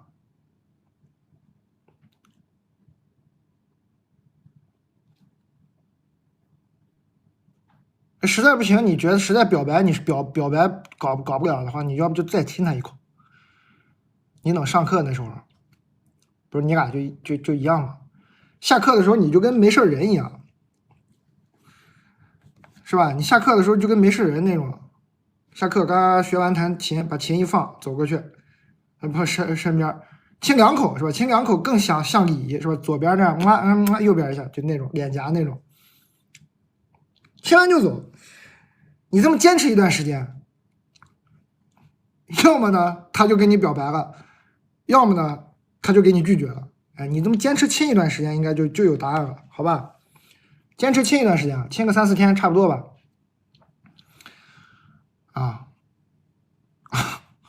应该就知道会怎么样了。你不就说不出口吗？让他说，你就亲就行了，也别说，也别告诉他为啥，就这习惯。你说我就这样，我有这个礼节，是吧？你这吉他老师呢？这是个姐们儿啊，他那吉他老师是男的哈。你这吉他老师应该也不至于报警吧？反正不是他，我不是瞎给建议啊。他说他以前亲过，你看啊，一起看演出，我没忍住亲了他一口，他也没拒绝啊。你再亲亲吧，再亲亲吧，你不就说不出口吗？再亲亲啊！还有3分钟，他亲过了哈，他亲过的哈，他不是说我让他人家上来就亲，他亲过哈，他只是表白说不出口，那就接着亲呗。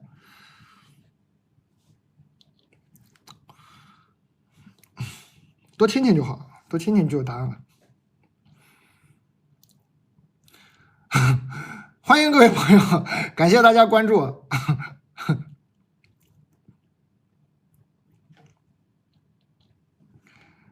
亲一个疗程，对，亲一个疗程。感谢大家关注。我们这个分类里呢，新朋友可以点开我们这个小袋儿，有个分类叫销冠，哎，你就可以看看我们以前卖的非常好的这些东西，随意挑选啊，随意挑选，这都不出错的，这都是很多人都买过，很多人都吃过。就是你看那个名字后面有粉丝团3个字的那些朋友，应该是都买过、都吃过的，放心啊。这他也都没收过钱，都是花钱给我当托的，我特别感动啊！大家那个想加入这个粉丝团，也可以点这个直播头像加入群聊就可以了。还有2分钟发券了，然后发券前后呢，我的同事会谈一谈卖的比较好的东西，大家随意挑选一下。欢迎这1万多名朋友，怎么有1万多人呢？好了，我们现在有抽奖了，可能这个品牌也看到有1万多人，品牌也睡醒了，不睡了。品牌现在加了一些抽奖啊。我们柿棒午餐肉抽10位，加赠那个减盐版本和经典版本的各2袋，加赠抽10位。白桦汁呢加赠1箱，抽20位，加赠1箱。应该都是在就是已经下单的人里啊，你下单了这个柿棒呢，你就有可能再得柿棒；你已经下单了白桦汁呢，你有可能再加赠白桦汁。你下单了我们这个沙棘枸杞汁呢，是抽10位加赠1盒。黄远堂的这个是加赠抽10位加赠1盒，行了。品牌提供抽奖呢是每半个小时抽1次，每次抽5个人。好嘞，这个品牌这些客户一看也是人多，都睡醒了，欣赏你们。虽然我也知道你们是为了多卖点，是吧？但没事，你只要给我们提供福利就没关系，感谢是吧？依然感谢，很好，很健康，非常健康的这个生意模式，很好啊。也感谢你们提供的福利，大家可以随便买，他们会送的。还有1分钟发券，我就接着读信了哈。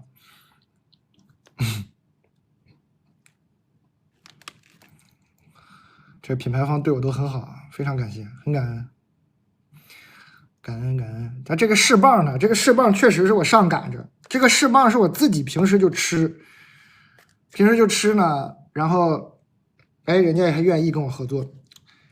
关键是他推出的这个减盐味儿，我真还挺爱吃这个减盐味儿，我就特别爱吃午餐肉，我也不知道是咋回事，小时候可能是小时候没啥钱，老吃这玩意儿，就觉得这玩意儿贼香，一吃这个就特开心，尤其放方便面里，就留下了这种美好的印象。长大了还是爱吃午餐肉，这个减盐版本简直就给我发明的，空口就能吃，不咸。发券了啊！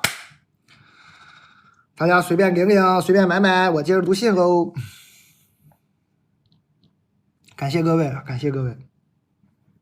白桦汁是非常非常淡的甜味儿，甘甜，非常非常淡的甜味儿，一点点甜味儿。它的原料就是白桦汁啊，它自己的白桦汁。这个东西特别神奇，这配料表特别来劲，不是营养成分表特别来劲，能量0，蛋白0，脂肪0，碳水化合物0.7克，钠0，它就是里头有一点它原本的那个碳水化合物0.7克啊，这是吧？这可以说是没有。这玩意儿挺好，真挺好喝。如果你像我经常喝酒、经常吃肉，你可以试试看。我觉得它就是喝完酒，我没说人家承诺啊，我说我自己啊，喝完酒喝这个确实我觉得挺舒服。我接着读信了。蛋总你好，我是一个00年的女孩啊，女生，大学毕业呢就结婚生宝宝了，宝宝已经2岁了。00年已经能00年多大哦？00年也24了。哇，emo 呀！00年24了，哇！我有时候还幻觉，感觉自己刚20多岁呢。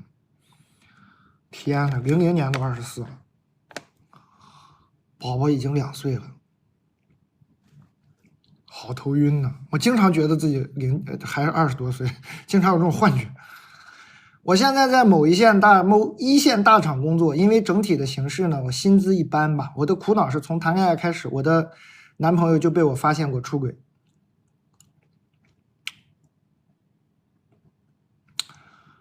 被发现之后保证再也不会了。可是我怀孕期间呢，不想念了。怀孕期间啊，发现他又用社交软件和其他女性发消息，被我发现后没有歉意，还给我洗脑，让我接受。我吵不过他，只能也下载社交软件，试图和别人约会。行，读出来是年轻人了，这年轻人，嚯，这年轻人。但是出来约会3个月了，我还是没办法接受这种事情。现在我很拧巴，没办法接受，又不敢离婚。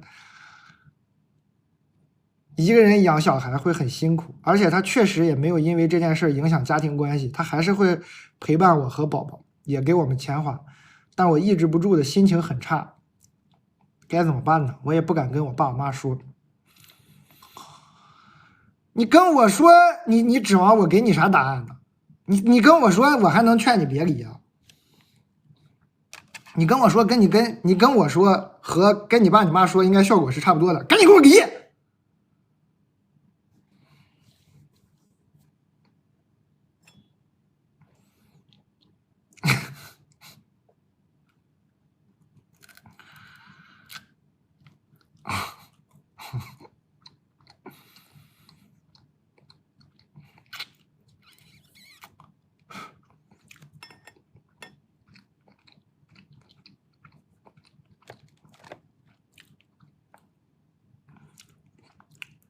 一个人养小孩会很辛苦，这我确实没有话语权啊，但我确实有一些这个单亲的，女生也有，男生也有带孩子的，我没觉得很辛苦。我觉得你只要抚养费要够了呢，钱只要够，就还好。我感觉只要钱够花，这个辛苦这个事儿吧，还是跟钱关系比较大。我看我那些朋友没觉得他们多辛苦，天天这不出来也跟我喝酒吗？说孩子呢，啊，这保姆带着呢，不就这么点事儿吗？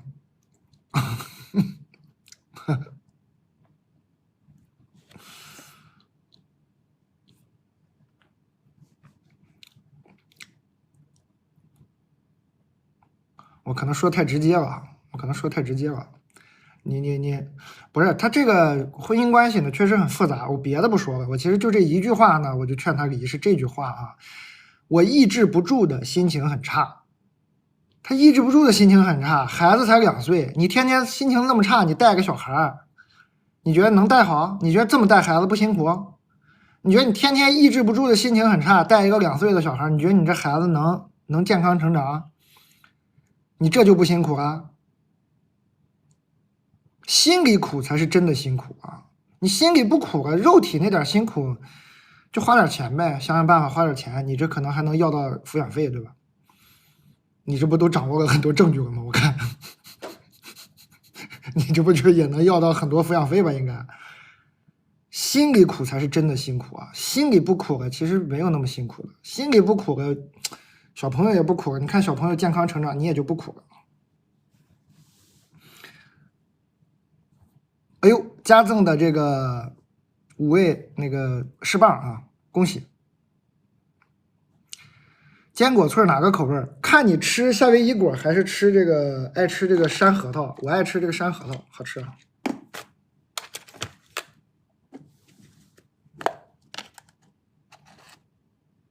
长这样，它主要还是这个坚果果仁的香味儿。哎，对，你看你爱吃夏威夷果，你就买那夏威夷果。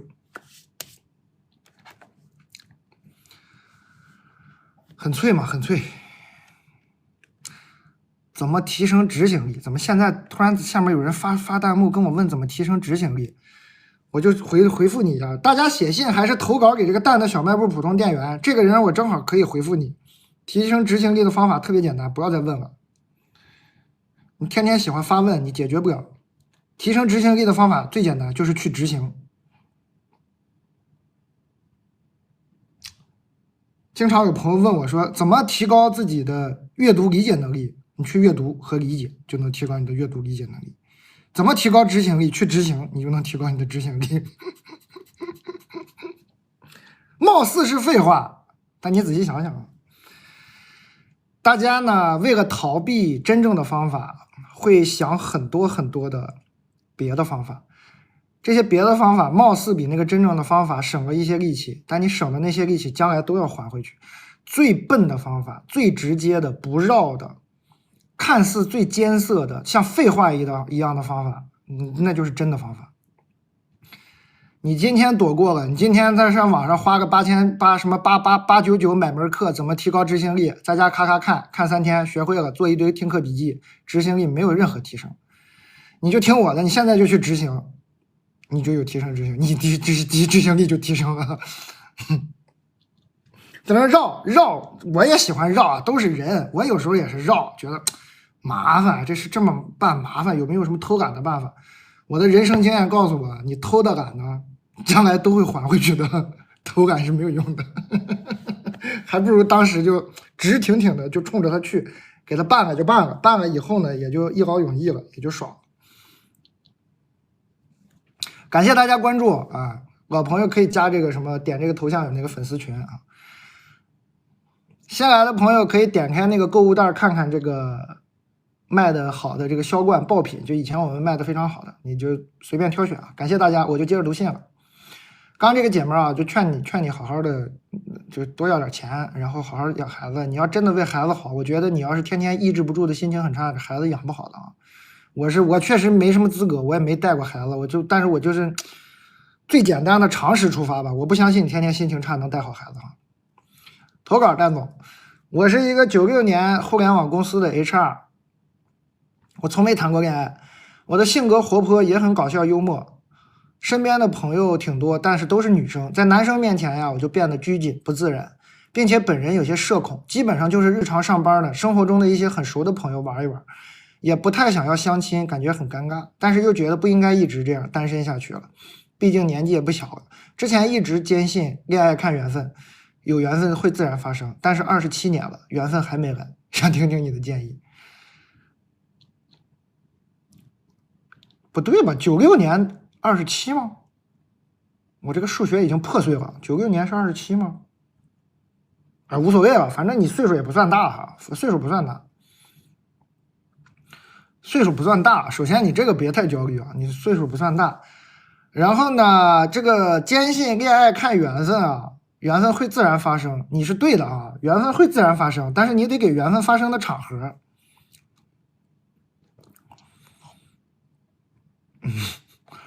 有一个那么个故事，我具体的不太记得了，我给你大概讲一下，就是说有一个人，我可能讲的跟原版不一样，反正有这么个故事。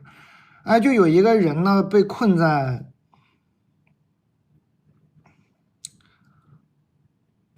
沙漠里了，还是怎么了？然后他就向他的信仰的神祈祷，说谁能给我个水喝救救我。然后这个时候就来了一个什么驼队，什么一个商队什么的，要带他出去，好像要跟他收点钱还是什么。他说你不是我信仰的神，我不会跟你们走的。最后他就一直渴死了，渴死以后他见到了他信仰的那个神，说你神你为什么不救我？说我已经派那个驼队去救你了，你怎么不跟他走呢？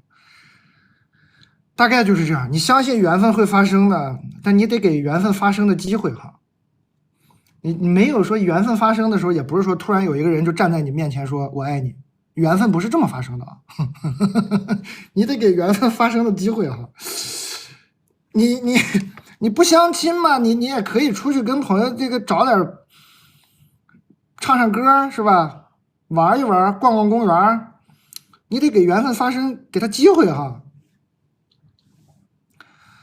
对吧？我那会儿读那个契诃夫啊，哎，我前两天小卖部结束的时候呢，我都会读契诃夫。我翻我那个读契诃夫的读书笔记啊，我觉得契诃夫特别喜欢写一类人，尤其像樱桃园啊，他喜欢写一种人。这种人是什么呢？不买彩票，但是期待中奖。就这些人连彩票都不买，就契诃夫特别擅长写这种人，就是他连彩票都没买的人，但是他就满怀的美好的憧憬，坐在那儿觉得会有好事发生的，我要中奖了。他特别喜欢写这种人，写的特别好。但你想想，这是在文学上特别好，你真的要做这样的人吗？你期待中奖，你是不是至少彩票买一下呀？彩票你都不买，去哪中奖啊？哼，姐妹儿啊，相亲觉得尴尬的我也能理解，那你至少是吧？你身边都是女生朋友，那你就你看他现在有一个问题，就是在男生面前觉得变得拘谨不自然。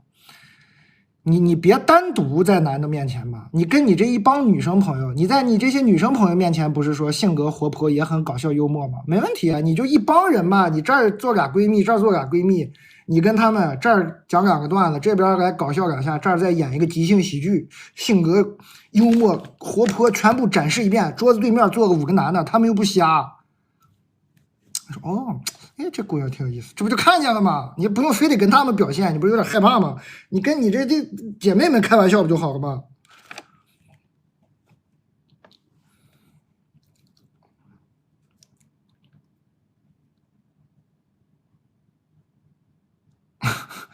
是吧？就聚会嘛，你也不用说这个非得目的性那么强。相亲你可能觉得太尴尬了，有点目的性有点，就是正常聚会出去玩，就大家一起吃饭，认识点新朋友，也没有说那么目的性强。但是你有这种场合，缘分该发生就发生了。我也不是说你这一帮人出去聚会，你肯定能谈上恋爱，不是这意思。但是你得给这个缘分发生给点场合吧，啊，是吧？给缘分发生有点场合，给点场合啊。会有男生喜欢搞笑的女生吗？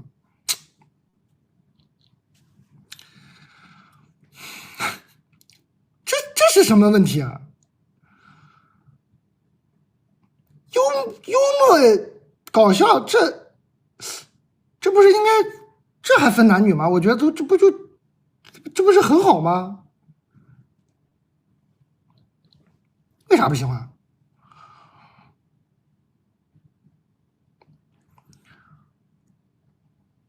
为啥不喜欢？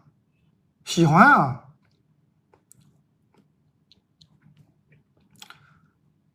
而且一个女生啊，这个说自己，你看她自己说，我性格活泼也很搞笑幽默，我就觉得这姑娘她其实是她可能就是有点这没谈过恋爱，有点那个畏惧啊。她自己说自己搞笑幽默，那你就跟你的姐妹们展示就好了，是吧？慢慢的多相处几次，你先从交几个异性朋友开始，是吧？你可能就连异性朋友都不交，你先交几个哥们儿，先围几个哥们儿，让这些哥们儿再去给你介绍男朋友也行嘛，对吧？你这一个异性朋友都不交，有点麻烦哈，你得先交几个哥们儿，是吧？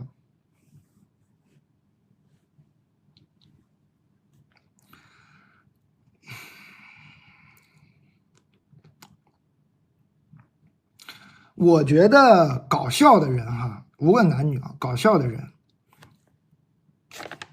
他都有一点好是什么呢？搞笑的，就是我不爱这种词啊，什么搞笑女、搞笑男这种词，朋友之间说咱们，我知道你们也没恶意，这样说一说可以说，但别给人贴这种标签，然后自己也别给自己贴这种标签，说我是一个搞笑女什么，这太神经病了，别这么想问题啊。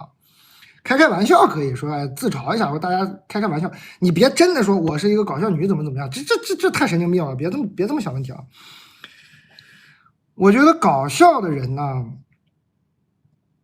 他对人的情绪是很敏锐的，他对别人的情绪，如果我对你的情绪不敏锐，我怎么能逗笑你呢？我就是很敏锐的能捕捉到别人的情绪，我才能逗笑别人嘛，这是很了不起的能力啊！所以我就很爱跟搞笑的人交朋友。我觉得搞笑的人交朋友，他可不光是好笑，我就觉得他就更能理解人。交朋友的话，他也能更能理解我，我也能更能理解他，他也更开放。这个人呢，就也更心态也更那什么，也更细腻。其实一般真的能把你逗笑的人，他其实都挺细腻的，不是那种傻乎乎的啊。说傻乎乎就能把人逗笑。那是电视剧啊，那是喜剧，那是喜剧啊。真实生活中能把你逗笑的人，一般都比较细腻。所以我就觉得这样吧，你说谈恋爱，我就觉得这样谈恋爱其实更有优势啊，我觉得更有优势啊，我觉得真的更有优势啊。刚我就是回答一下，刚有人说，哎，你喜欢什么说搞笑女生怎么样？别，首先女孩子也好，男孩子也好，别自己说我是一个搞笑男，我是一个搞笑女，别这么想问题啊，开玩笑行了。你这么老这么想问题，你还好得了？一个标签把自己框死了，这不行啊！你是个很细腻的人，你可以这么想，我能把别人逗笑，其实我是个很细腻的人，我对人的情绪有这个天赋的理解性，所以这在谈恋爱的话肯定是优势啊，交朋友、谈恋爱，你这都是优势。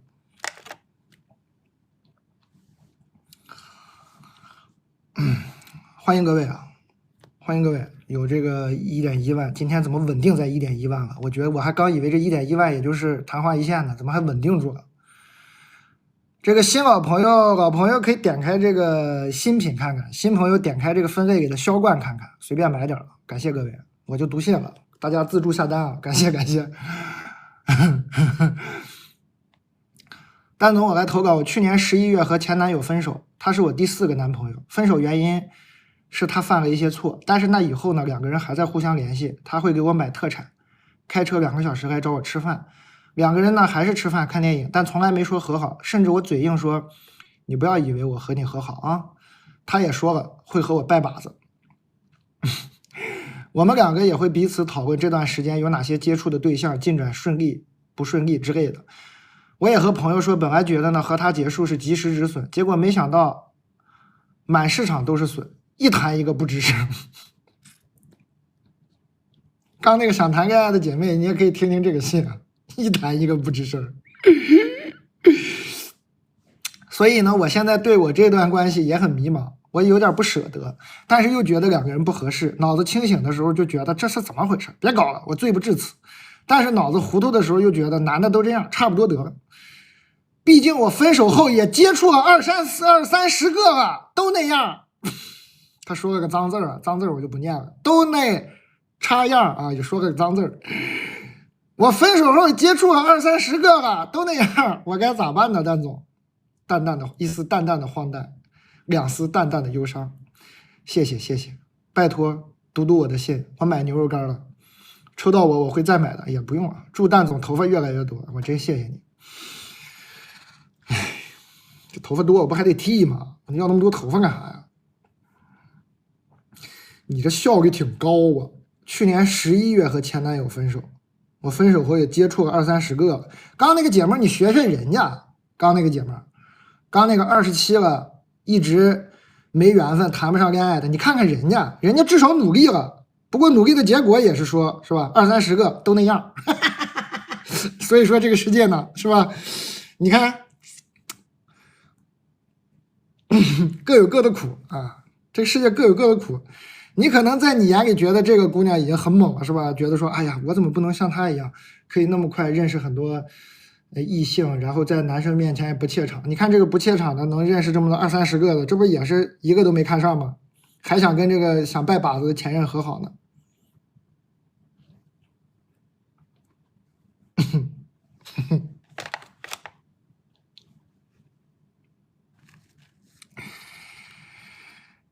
20-30个呢？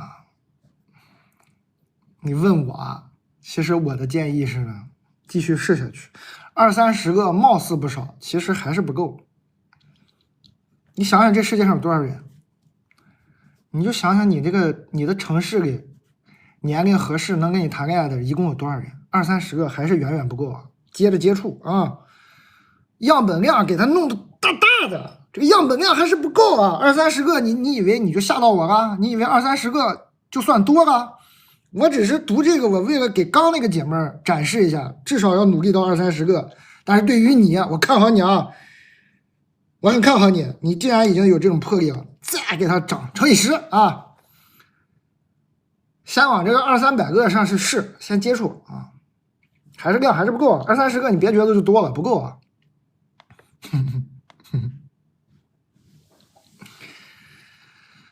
学没学过这个？咱们中学没学过吗？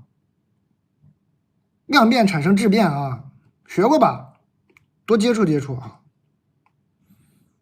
接触又怎么了？先认识认识，是吧？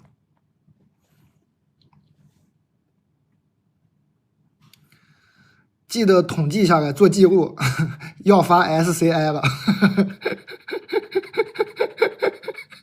要发 SCI。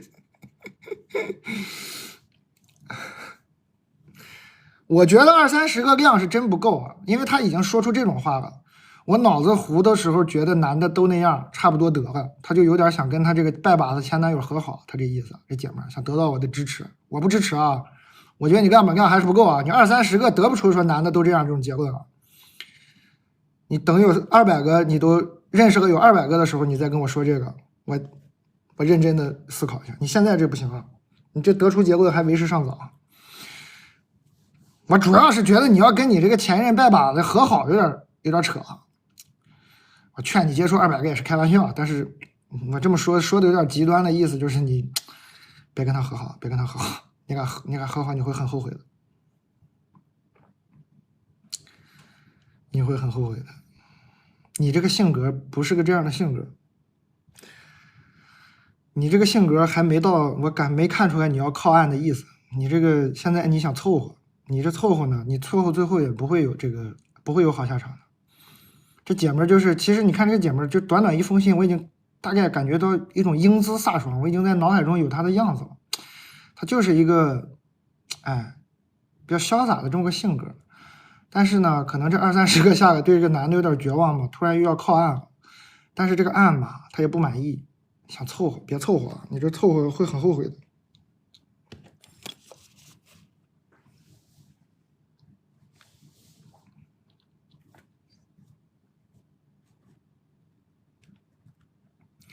欢迎各位朋友，感谢各位支持。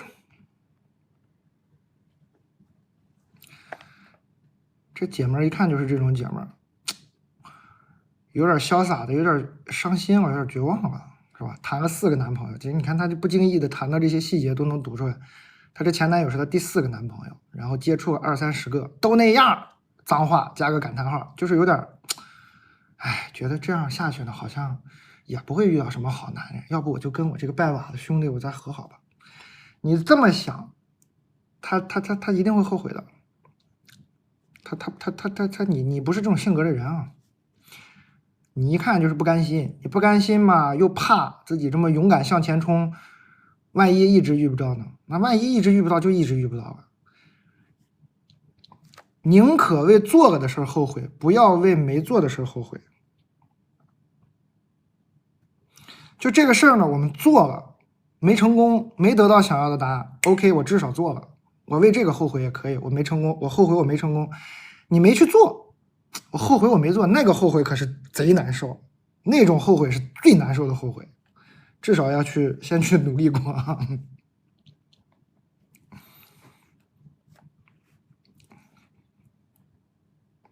还有5分钟发券啊，还有5分钟发券。对，你可以说那是遗憾嘛，对吧？后悔和遗憾还不一样嘛，对吧？我有一个相处了5年的男朋友，异地恋，总是吵架。我今年5月份呢，已经决定要分手了，也提出来了，但是他没有同意。分手不需要对方同意的啊，再说一遍，分手是单方面决定就可以的。但是6月呢，我遇到了一个我很喜欢的男朋友，我俩火速在一起了。现在我前男友回来找我，要去我家谈婚论嫁，我不想和他结婚，我想和我的男朋友在一起。可是我男友脾气我觉得有点暴躁，我想问一下，如果哪天打起来了，我要怎么保护我男朋友和这段新的感情？还有我现在一直逃避我前男友，因为跟他沟通他听不懂我说话，他总活在自己的幻想里，觉得我们感情还是很好。我应该跟他沟通还是什么也不做，等到哪天碰到了再解决？拉黑不得了吗？你说我已经跟你分手了，发过去拉黑不就完事了吗？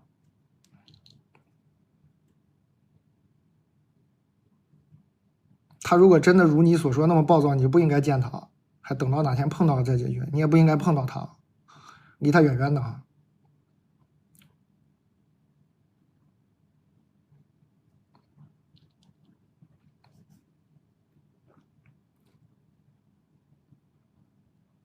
不要见他，你不应该见他，你怎么还想见他呢？你跟他沟通啥？你没有这个义务啊，你没有这个义务。当然有感情，你们在一起5年，咱们有感情，但你看你也说了嘛。有感情嘛，你跟他沟通啊，这就仁至义尽了。有感情，我们尊重自己过去的这段感情，但是其实你没有这个义务，就这不就正常分手吗？分手就分手了，又怎么了？你有感情，我们确实作为人嘛，你对，哎，行，分手了，对，也有点遗憾，是吧？没在什么说点这些就得了呗。那不喜欢了，硬在一起有什么意思呢？你都找到新男朋友了。还有3分钟发券哈。你为什么要保护你男朋友呢？你这个男朋友不应该保护你吗？你多跟你现在这个男朋友沟通啊！你跟你前任这些事儿，你可别瞒着你现在的男朋友，你跟他说啊，因为你做的都是对的，你就跟你现在这个男朋友说，我分手了，但我这个前男友有点稀里糊涂，我跟你说一声，可能将来可能会他要过来什么的话，你有个准备，你让你这个男朋友有点心理准备，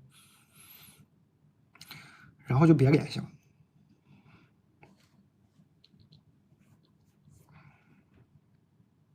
还有2分钟发券哈，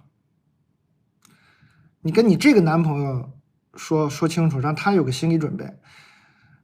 我觉得按你的描述说，我前男友有点暴躁。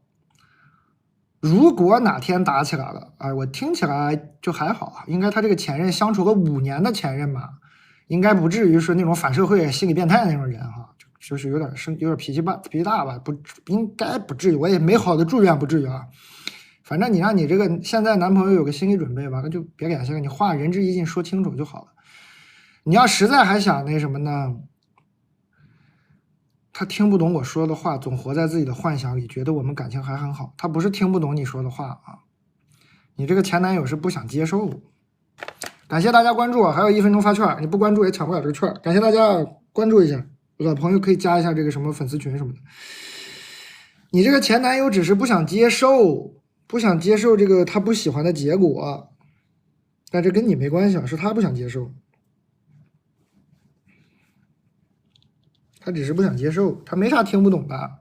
你别觉得什么听不懂还要跟他沟通，没啥沟通的，他都能听懂，他只是不接受。你俩感情好嘛？就是这看在过去5年的面子上嘛，感情好你再说，我知道你一时难以接受，可以说点这种话啊。你别觉得他听不懂，你再沟通的方式就是我知道你一时难以接受，但是我们总要接受的，总要成长的。我也祝你找到一个更好的人，是吧？更适合你的人，说点这种话就完事儿了。你沟通的方向可能错了啊，你别解释自己说我已经不爱你了，没必要说这些了，你就让他接受就行了。他只是不接受，他不是听不懂，你这个你要理解。感谢大家关注，发券了啊！10点半发券了，半点翻券，发券。感谢大家关注，感谢大家加入这个什么粉丝群还是粉丝团，我一直没弄明白，好像叫粉丝团是吧？粉丝团是吧？感谢大家啊！这券确实有点少，抱歉啊。小红书的领导也不知道今天看我人这么多，会不会多给我发点券？不知道。有没有小红书的同事在看直播呀？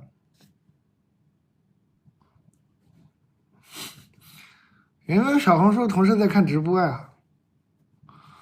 有没有可能说这个紧急10点半说你手里还有点这个权限，给点加点券啥的？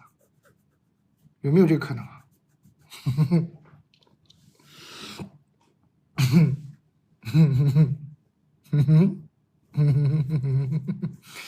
不知道啊，抱着试试看的心态问一问，有枣没枣打3杆子嘛，是吧？蛋总你好啊，我们发那个抽奖啊，白茶谷味也抽奖了，怎么又加了一个抽奖？刚刚没说有白茶谷味的抽奖啊，怎么这白茶谷味也抽奖了吗？这个也抽奖了吗？我不知道这个也有抽奖啊，这个也抽奖了，怎么还偷偷摸摸抽奖呢？抽奖你不说一声？这白茶谷味就是买了白茶谷味加赠啊，我不知道加赠什么，他就是我同事突然说抽奖发了，他没告诉我发啥。蛋总你好，最近都在看你直播，好笑之余也有很多收获，哎呀，下单了很多小零食，我想询问一下。为什么心动男嘉宾呢？说我很好，但是没人想和我谈恋爱。我今年已经有4段这样的经历了。你把我好奇心勾起来了，我来看看。第一位说和我过去这1年，他非常的开心自信，说我经常给他一些奇迹，亲过我也抱过我，也说了真的很喜欢我，说了不想失去我。但是当我开始因为他多线聊天，并且和异性边界不清晰而散发一些负面情绪的时候呢，他就开始说我内耗，说这是不健康的感情，就不想和我谈恋爱了。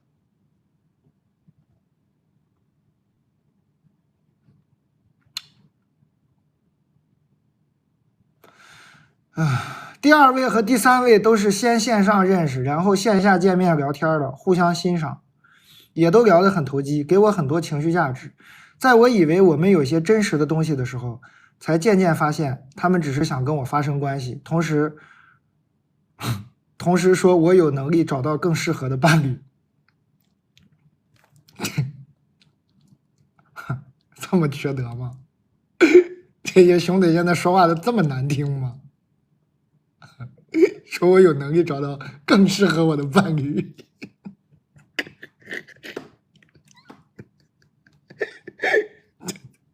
太损了。啊，又加了一些抽奖啊。这个熟到就这个坚果脆脆呢，加了抽10位，所有买了的，我们这抽奖都是你所有买了的朋友，买过的朋友，买了这个的朋友有可能抽10位加赠一份。我们的这个银耳也是抽5位加赠1箱啊。还有《情感无能》这本书呢，抽15本加赠1本，所以你可以送朋友啊。你肯定这书用2本没意义了，你看1本，你可以觉得哪个朋友经常碰到这种情感无能的人，陷入这种感情焦虑，你可以送他1本。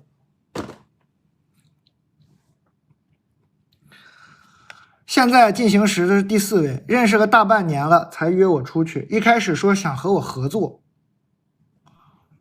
他的想法比较多，我也尽力花费了我的业余时间帮他实现，他很满意，说有我在真的很稳，同时也对我有些暧昧的语言和动作，表现的对我特别上头，也在规划有我的未来，但就是不表态也不推进，我自己也不敢贸然询问，因为我已经分辨不出别人对我的表现的好感是真是假的。我自己各方面条件都不错，但就是不太自信。我对每个在相处的男生呢，都是拿出全部的真诚与善意，没有必要，没有故意迎合，但也几乎有求必应，从没要求什么回报。毕竟挨人了20多年，我也很想和别人产生一些交集和链接。他们对我的评价都是好看、善良、有气质、有才华、有生命力，但不知道为什么就是没人珍惜。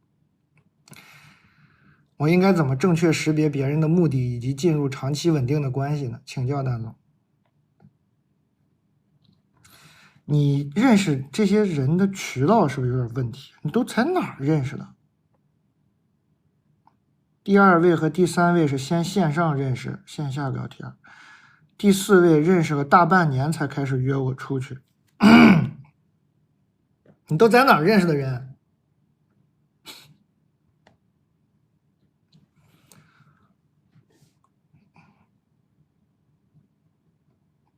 渠道问题啊，渠道有问题啊，姐妹，渠道出问题了啊！恭喜，有5位朋友已经获得了这个抽奖啊，恭喜！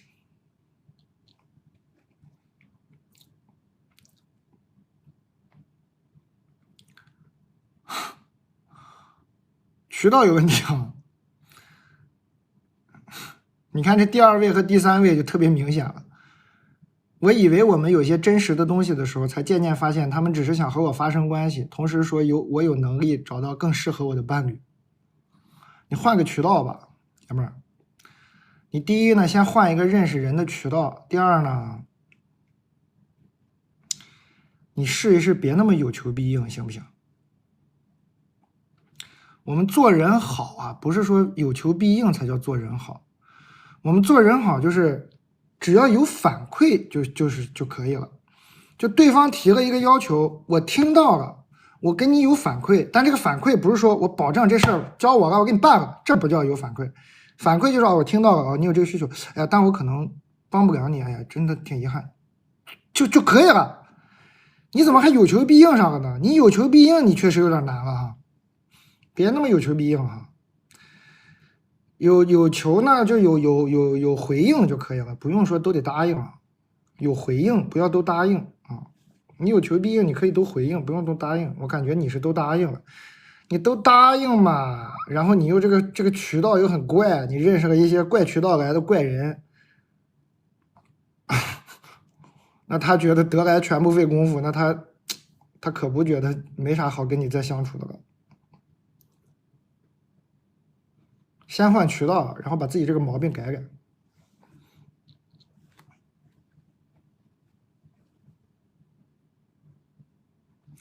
欢迎各位，感谢各位关注，也感谢那个老朋友可以加这个粉丝团啊。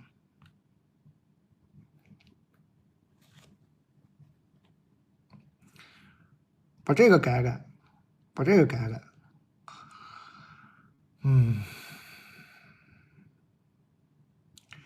你呀，你如果是各方面条件都很好呢，你认识人先从朋友的朋友开始，别上来就整着线上陌生人啊！挨人了20多年，想和别人产生一些交集和链接，你起猛了，姐们儿，范儿起大了！你挨了20多年，直接给我整这个线上陌生社交了，你玩不了这个啊，这不适合你。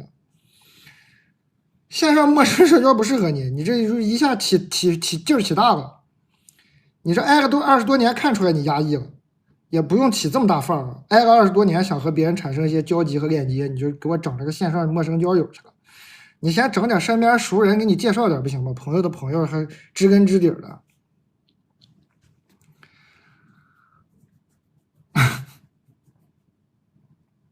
玉米汁儿不知道啥时候有啊？玉米汁儿这个在生产，确实卖光了。范儿起大了，我介绍的渠道就是身边的朋友嘛。我这渠道，我觉得这朋友还靠这个渠道靠点谱，就你身边的朋友给你介绍点，组织点聚会，朋友的同事是吧？同事的朋友就这么点吧，先从身边熟人社交开始啊。这一上来就给我整上这 APP 了，交友 APP。你这挨了20多年，你还整这交友 APP， 你整不明白啊？我怀疑呢，可能确实是有点太内向。觉得呢线上聊天他可能压力小，是吧？不用见面打字。你看这都是这第4位认识了大半年才开始约我出去，那可能他线上聊天的时候呢，他没那么内向，他觉得跟人聊天压力小，他就依赖这个线上 APP 了。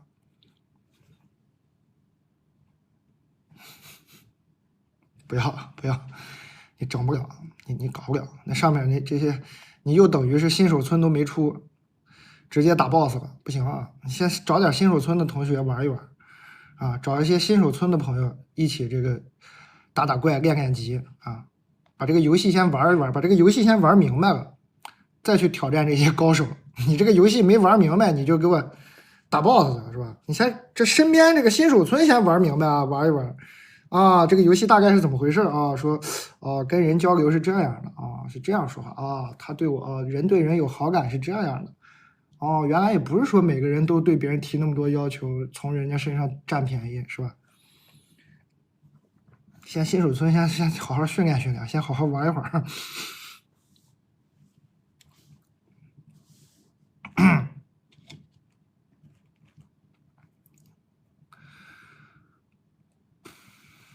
身边没朋友怎么办？没朋友呢，下载一个那种线上交友的 APP， 交点朋友吧。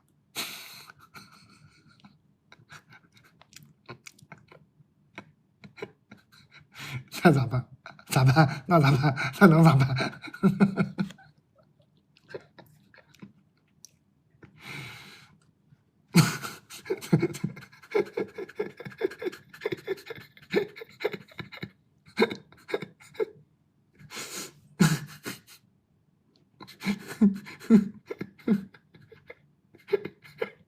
开玩笑。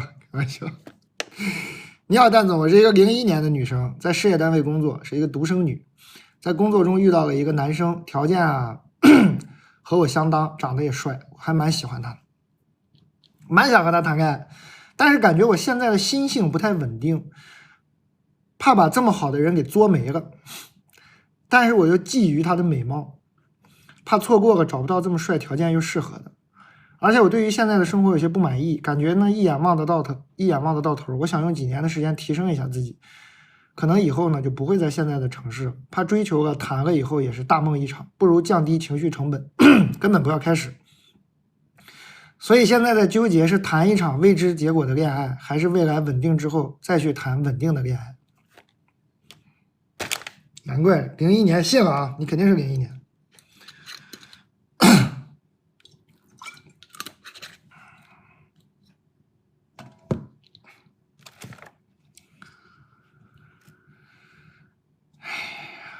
不存在这种东西啊，姐妹，这个世界上不存在稳定的恋爱啊。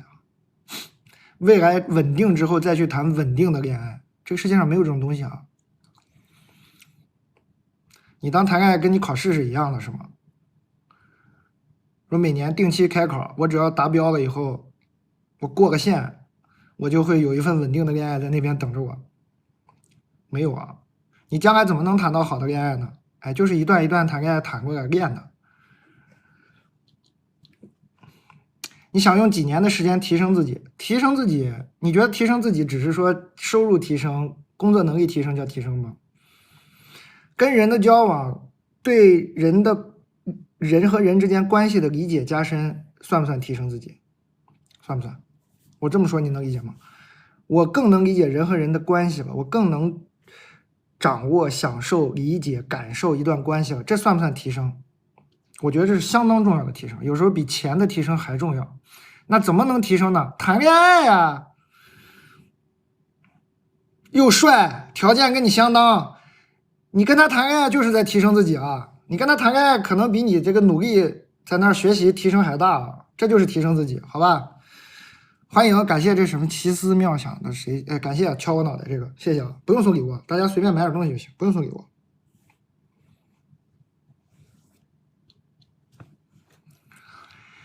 你现在去跟他谈恋爱就是提升自己，我能理解你啊，你的这个就是还比较那个世界观还比较简单嘛，就觉得是不是哎什么阶段有一个什么阶段的任务啊，打怪呢是吧？我把这个事儿做了，前面呢哎等我稳定了，我再谈的就是稳定的恋爱了。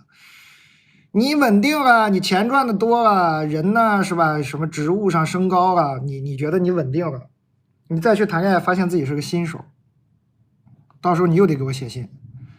几年以后，你现在01年，几年以后，奔着30岁吧，30岁的时候又给我来信了，我感觉又要收到你的信，说30了，蛋总，我前几年呢一直忙着提升自己，工作上很努力，我现在事业上也取得很好的成就，家庭条件也不错，但是我为什么就不会谈恋爱呢？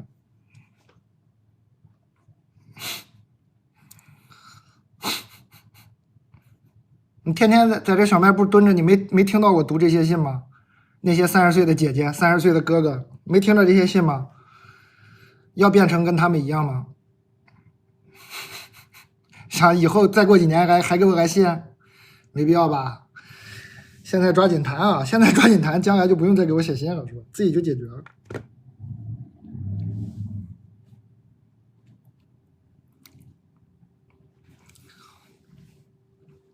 被骂了，反面典型了。姐姐做错了什么？禁止拉踩。哎呀，又得给你们推荐《事实》这本书了。我那天今天专门去讲《事实》这本书，其中有一个东西啊，有一个大家的思维定式叫负面思维，哎，这凡事就往坏处想。还有一个呢叫归咎他人。负面思维是啥呢？我刚刚说的话，我只是说，我说哎，有一些30几岁的姐姐哥哥就给我写信说他不会谈恋爱了，我在陈述一个事实，然后呢，有一些姐妹兄弟就破防了，是吧？说我拿我当负面典型，怎么指责我？我其实没有指责任何人，没有指责任何人啊！恭喜大家有5位朋友得到了这个话术值加赠。这个我还可以展开跟你们聊一聊，很多朋友呢经常会这样，比较敏感的脆弱的人哈，就会觉得哎，他说我推荐大家那个就是心要极度的敏感，但是脸皮要极度的厚，就是我的心要多敏感就有多敏感，但我的脸皮要多厚有多厚。你的脸皮足够厚，你才能保护你这颗敏感的心。你心敏感，脸皮不够厚啊，你就剩倒霉了。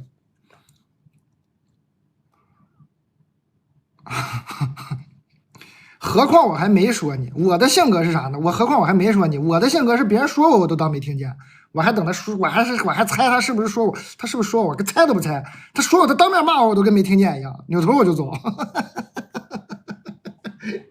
你脸皮不厚到这种程度，怎么生存嘛？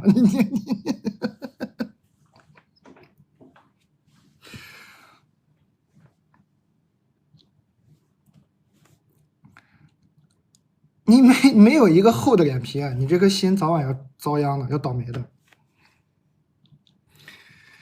所以呢，我刚刚也不是肯定没有骂你们，我知道你们也开玩笑说破防了。我是举例，你看你30岁是吧？不会谈恋爱，我说遇不到对的人了，很焦虑。首先我就觉得这不是个事儿，这就不是个问题。然后你给我投稿写信呢，我就跟你交流交流。首先，其实我是想跟大家说，这不是太大的个问题。你老觉得它是个问题，它就是个问题了。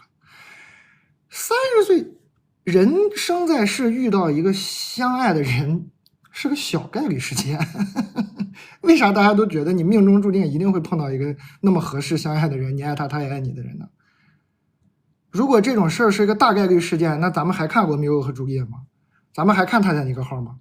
那为啥你觉得《泰坦尼克号》好看呢？你为啥觉得太哭的要死呢？因为那是个小概率事件，因为大部分人终其一生都碰不到那样的爱情，你才觉得看着过瘾嘛。那人人都有一个 Jack， 人人都有一个 Rose， 那电影还能票房那么好吗？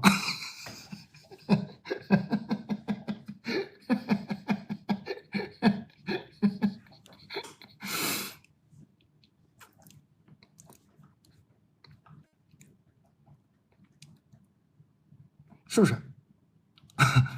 是不是？你看我有时候读信，我说你再去试一试，多去接触接触，再多试一试。真的，你觉得我这个建议好像是咋回事？这就是能给的最好的建议了，就是再多试一试，因为它概率小，所以你必须增大样本量呀。我学社会学的，我们社会学有一门课专门学统计，聪明软件，怎么才能更逼近那个真相？怎么才能更提高这个概率？就是增大样本量呀。它本来概率就小，你样本还少。一辈子一共认识仨异性，你说你这仨异性里有一个居然就是你的真爱，哪有那么好的事儿？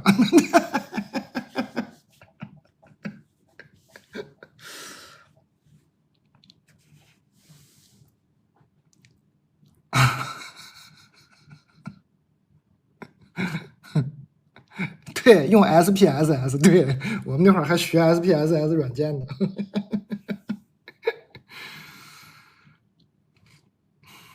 欢迎各位啊，感谢大家关注啊，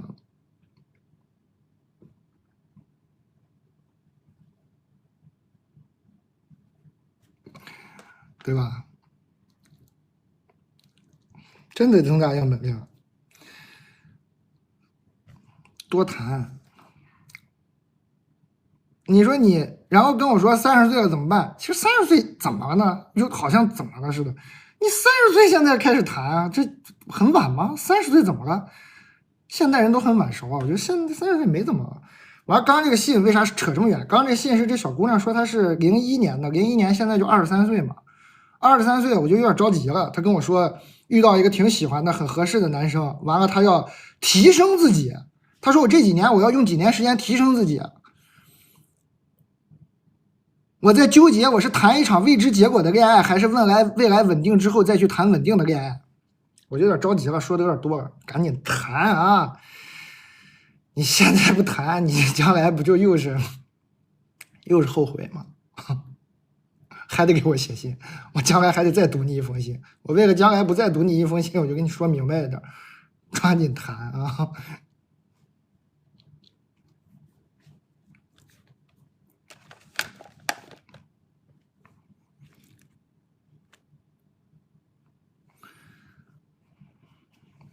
对呀，抓紧谈嘛，谈一谈嘛，你这谈恋爱提升自己是提升自己，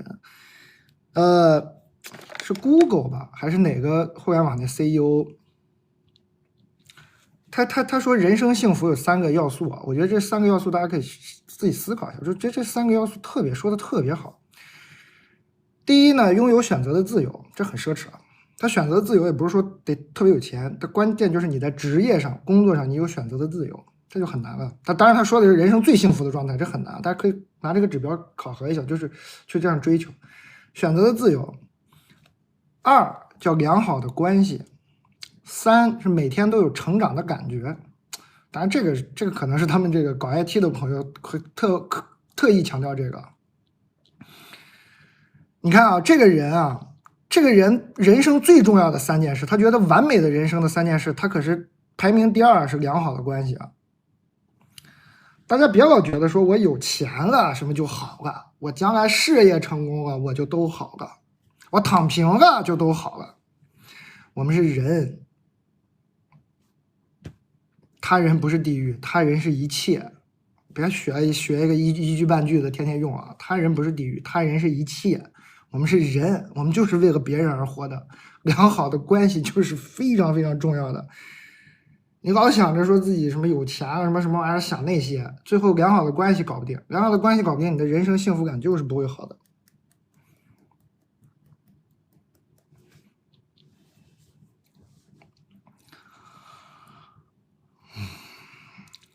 还有7分钟发券。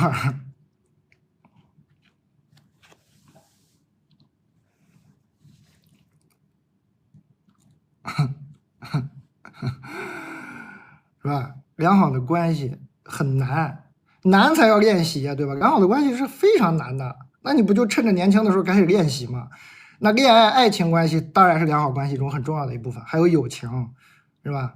亲情，这都是要练习的。你别觉得这玩意儿都天生的就都有，你不谈不相处，你怎么能天生就会呢？不会的，你就要在相处才知道，哦，原来跟人相处要这样啊，我不能太侵犯他的边界哦，他也不应该再这么侵犯我。你要这么磨合的过程中，你才能知道你是个谁呀。我说为别人而活，可能又有人不高兴了。你不为别人而活，你都不知道你自己是谁。你这个人的人格的边界是怎么画出来的？就是跟别人碰撞出来，跟这个世界的碰撞的过程中，你才能知道你是谁，我才能为自己而活。很多这个卖运动鞋的都让你做自己，他也不告诉你怎么做自己，就告诉你做自己。你怎么做自己？你不为了别人而活，你不跟别人去碰撞，磕磕碰碰，不为了别人去付出，你怎么能画出一个什么东西叫自己呢？自己的边界不就是这么碰出来的吗？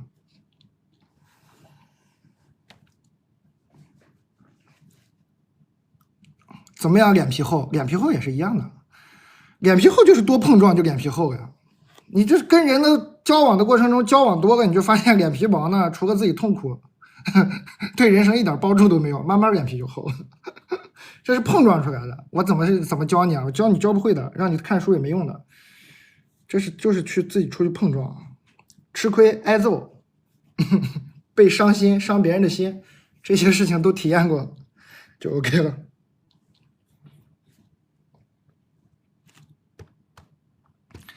欢迎各位啊，还有5分钟发券哈。哎呀，我的妈！我这都没，我刚点开这个人多卖的是好哈，我还没注意。这书300多本，行，这都没咋讲这书。感谢各位，我这也没咋奖品，这怎么还有50多个人买了佛学入门啊？我也没提佛学入门啊，这怎么50多个人就已经奔着佛学的门去了呢？行，感谢。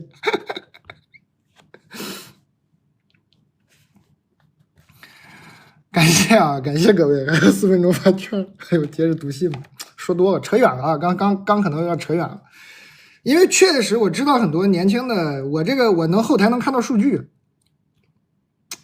没想到吧？我后台能看到数据，所以我知道有很多确实有一些年轻的小朋友在看我直播，就是你看这01年刚工作大学了，我可能是人到中年吧，难免有一点那种中年人的爱说教那个嘴脸是吧？大家谅解啊，我确实有点着，就是因为我身边小朋友也多，哎，我就觉得。哎，一方面嘛，说不听这个中年人的建议，但是呢，自己的活法比中年人还保守，我真是服了，活的比中年人活的还严肃，然后说不听中年人的建议。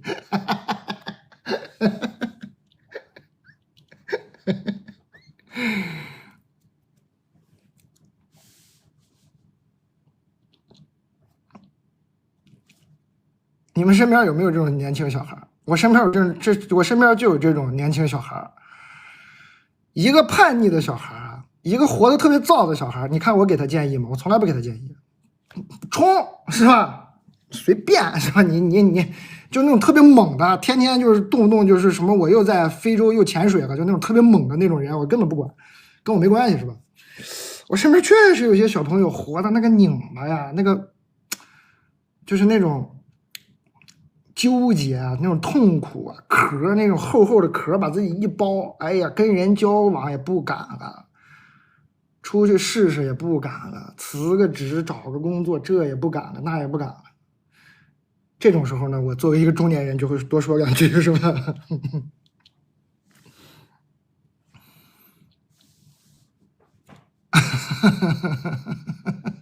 是我畏畏缩缩，对吧？对，我就知道有很多朋友在是这样的人在看我直播，所以我就多说两句。哎，中年人就中年人嘛，人到中年就这德行，对不起了。我不爱说教，我不是那种说教，就是打击别人啊什么那种，我不干的，那种事我不干的。我其实是鼓励你们，是吧？我鼓励你们，既然年轻嘛，就冲起来。你看，这不是高频词汇，大家看我直播是不是经常听到这个字？冲！试一试，这不都我最爱说的吗？冲，试一试，先谈，先冲，你先试试，是吧？我的说教也就是这个程度，我是鼓励大家，你们，我不会打击你们的，你先去试，赶紧分，对，这不都是我爱用的吗？赶紧分，快跑！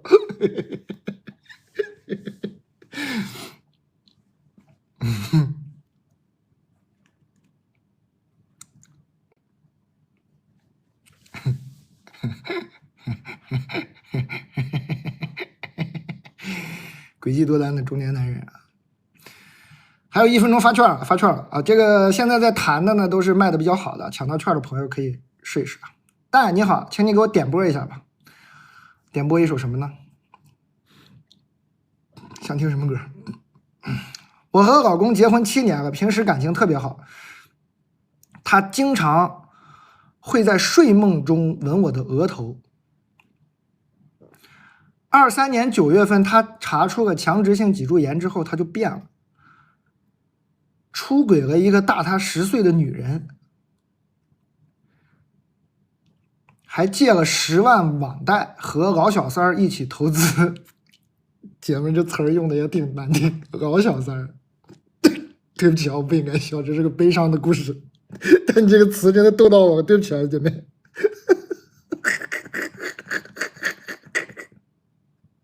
对不起，我真的不应该笑，挺悲伤的一个故事。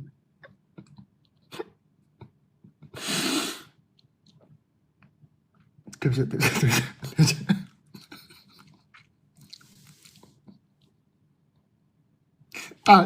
大她老公10岁，老小三儿，我觉得是个坑，我就劝老公不要入坑。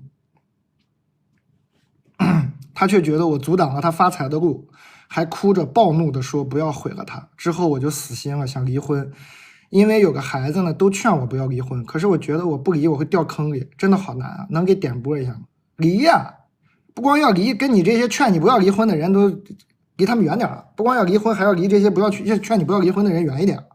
这些人就是既糊涂又不负责任。他光是说为了感情让你不离婚，这只是糊涂是吧？糊涂咱能理解是吧？那种传统思想糊涂我都能理解。10万网贷，搞投资要，这就不是糊涂能解释的了。这太糊涂了，太不负责任。这个不是说婚姻没感情了那么简单，面前还面对着一个可能是吧，人财两空，现在等于说钱要那个啥，钱也要出问题，钱可得保护好啊，姐妹，赶紧离啊！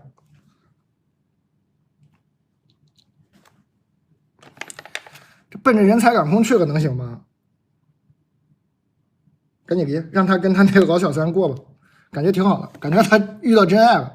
跟你结婚7年之后，这个强直性脊柱炎是个啥病啊？为啥他提了一个这个病啊？我不太了解这个疾病啊，跟这个疾病应该关系不大吧？他就是心态变化了吧？应该跟这个疾病关系不大，我不太了解啊。哎呦天哪，他就是遇到真爱了，他就跟你结婚7年之后，他又遇到一个真爱，你就放过他吧，放生吧。天哪，借了10万网贷，我的妈呀！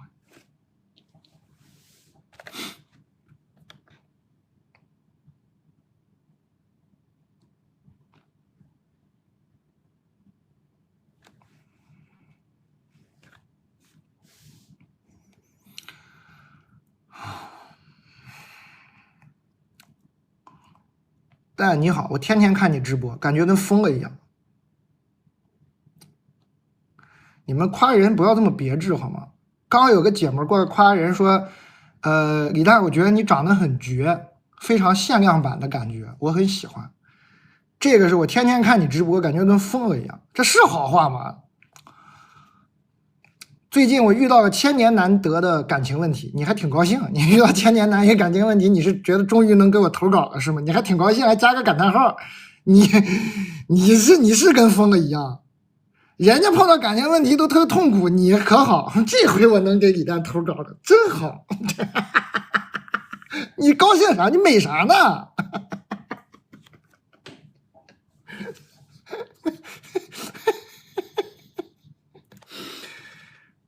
吃个鹌鹑蛋吧，这个都是独立包装的，不是一整包啊，都独立包装。哎呀天！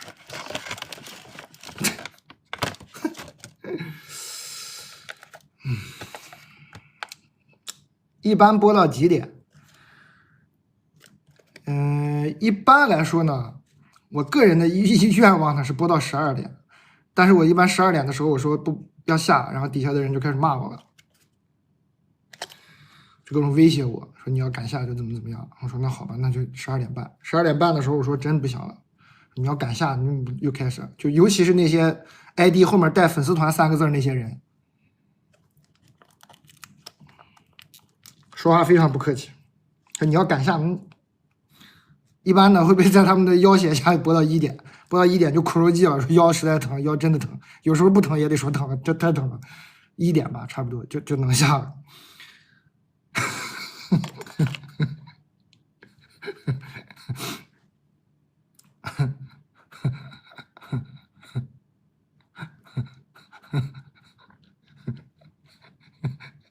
真的，原来腰疼是借口，不是借口。这你看这些名字后面带一个粉丝团那3个字，这些人多吓人呐！说腰疼是借口，怎么就借口啊？不是借口啊，真的很疼。他有时候他只是说恰好不是说1点钟那个那么准时准点1点钟疼嘛。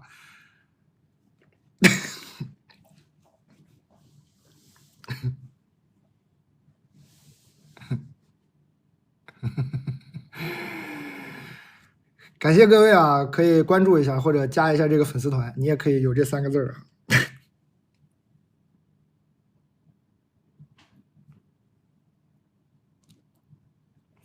你为啥不开灯？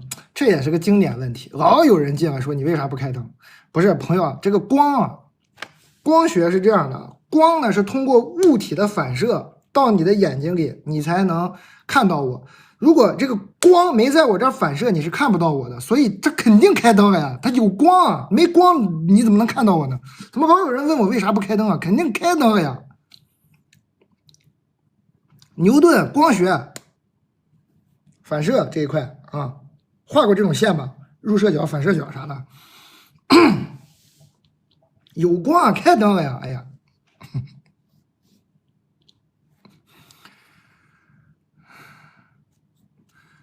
哦，岛屿的向往，这个是我那个椰子水的客户，椰子水，哎呀，人家都给我刷礼物，我拿个椰子水喝一下。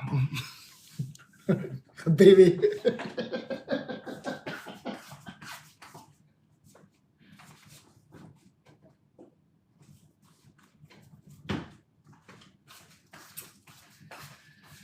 哎呀，这老板应该是看我一直喝白话汁有点坐不住了，通过刷礼物提醒我，点我呢，意思我今天没喝椰子水。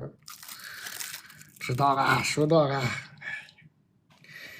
都社会人，你就直说就行了，还刷什么礼物？你刷礼物你费那劲，你直说，你说喝点椰子水吧，蛋总，渴不渴？就完事儿了呗。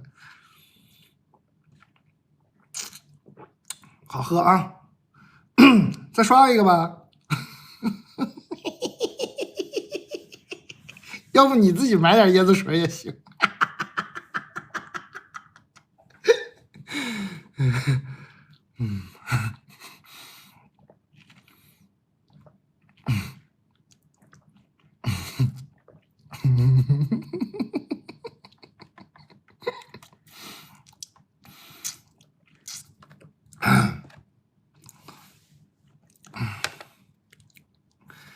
对，我刚要吃鹌鹑蛋，你们真是这些人也，你们真是心肠还真挺好，还提醒我忘吃鹌鹑蛋了。我看底下吃，马上吃啊！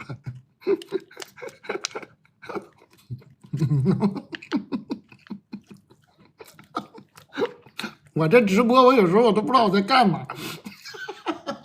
为啥呀？为啥吃个鹌鹑蛋的还要提醒我？好，吃了啊，满意了吗？放心了，吃了。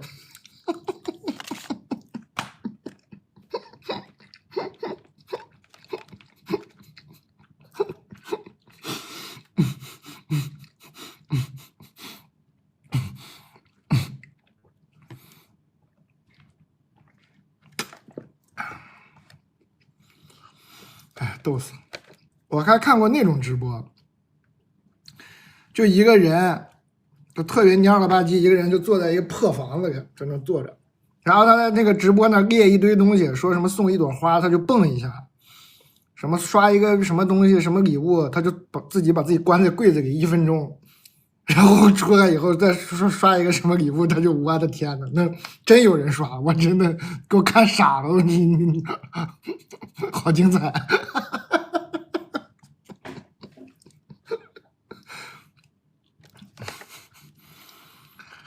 读信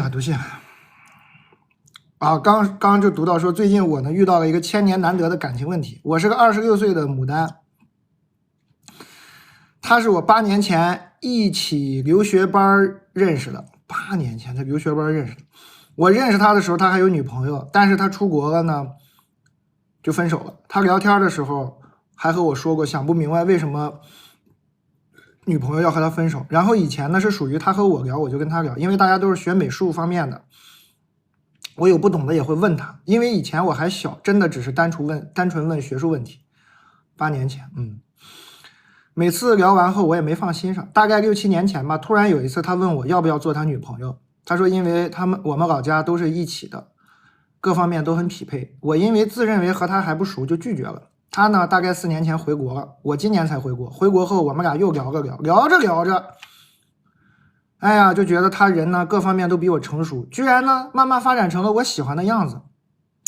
我们俩聊天频率不是很高，但有的时候聊到一些感情问题的时候，他每次都会和我说见家长吧，结婚吧之类的话。我总觉得他在开玩笑，然后我俩就约了个饭。虽然他长得没有以前好看了，但是我觉得行，可以谈。但是真到我想要和他确认关系的时候，他说他接受不了异地，因为他上一个朋友就是异地恋分手的。现在我找的工作离家高铁50分钟的城市，跟他前女友在一个城市，这 PTSD 了，这兄弟肯定 PTSD。而且我每周都会回去啊，每周都会回去还好吧？我觉得真心想要谈的话，我回去或者他来都很方便。那确实啊，50分钟啊，我感觉也不算特别异地，我觉得也不是特别异地。所以我俩现在就一直晾着，他没同意也没拒绝。后面又要说星座，大家别往心里去啊，这是他说星座的，我可没说这星座咋回事。我是一个摩羯座，他是一个水瓶男，现在30岁。啊，他不比你大8岁吗？你26，他怎么30岁呢？又欺负我数学不好。你26，他怎么30岁呢？他用了什么招数？他出的哪个国？时间还跟你不一样吧？给我整上爱因斯坦相对论了。他是用光速出的国吗？啊？他是光速旅行出国学习的吗？怎么回事？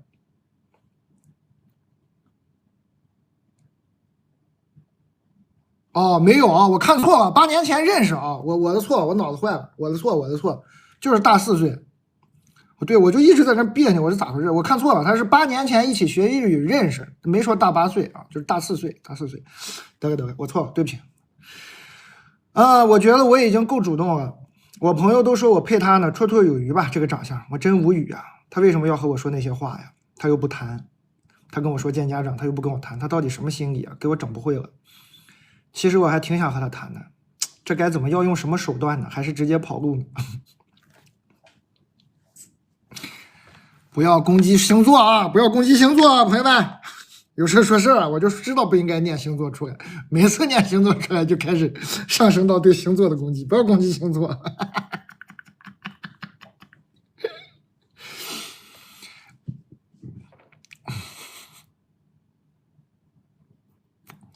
这男的应该是想结婚，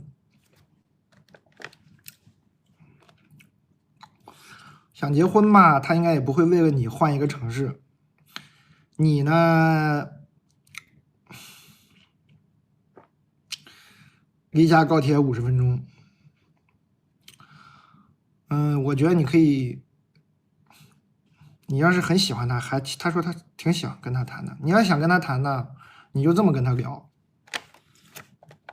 约出来吃个饭，约在高铁站。约在高铁站呢，说我要跟你谈个事儿。我觉得这个事儿呢，我需要花50分钟跟你讲。坐高铁到我所在的城市只需要50分钟，也许这50分钟就能决定未来我们的50年。你愿不愿意跟我坐这趟高铁？如果他都不愿意，那就算了。你说这话说到这地步啊，应该是做了吧？高铁一坐下来看，你说快不快？你跟他说，你看咱们这祖国这高铁快不快？你就说快不快啊？这以后谈恋爱这想见不是很容易就见了吗？你就说快不快？就跟他说5分钟，问他50分钟快不快啊？这想到，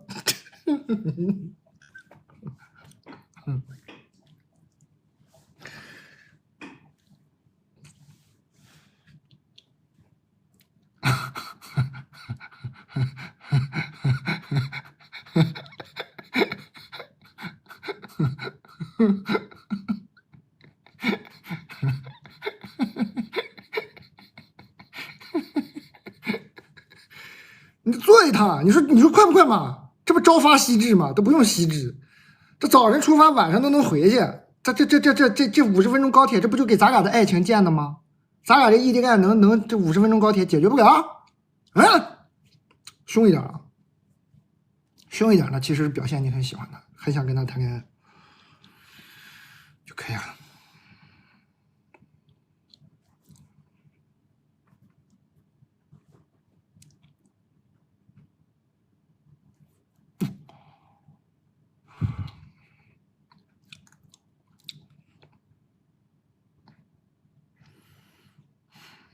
先谈吧，虽然我觉得这个男的呢，我觉得这个男的是着急结婚哈，姐们儿，你看啊，我给你念一个啊，大概6、7年前，他就突然问他要不要做他女朋友，因为老家都是一起的，各方面都很匹配。这词儿就不是想谈恋爱，这个兄弟，你俩节奏可能不太一样，你是想谈恋爱，他是想结婚。所以你俩这个恋爱吧，先谈谈看吧。我不知道你想不想跟他结婚，你也没提，你就是挺想跟他谈的。你要是觉得结婚这事呢，你也没什么障碍，那你就可以说的更直白了。你说兄弟啊，坐在高铁上，先说快不快？我说兄弟，我呢在这个城市上班，我每周啊就只会回咱们老家一次。我是你女朋友的时候，你可能觉得异地恋很烦，但是如果我们结婚了，你觉得这样是不是反而是个优势呢？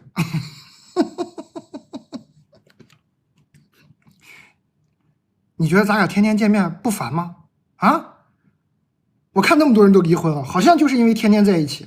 咱俩每周就见一次，咱们婚姻是不是能存续的时间比较久？你跟他这么聊试试看，一下就给他说动了，应该。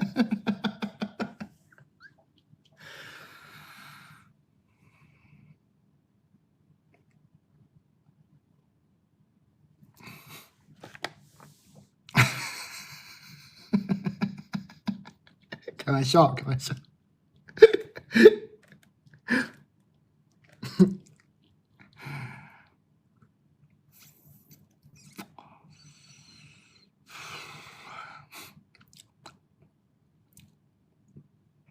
诡计多端啊！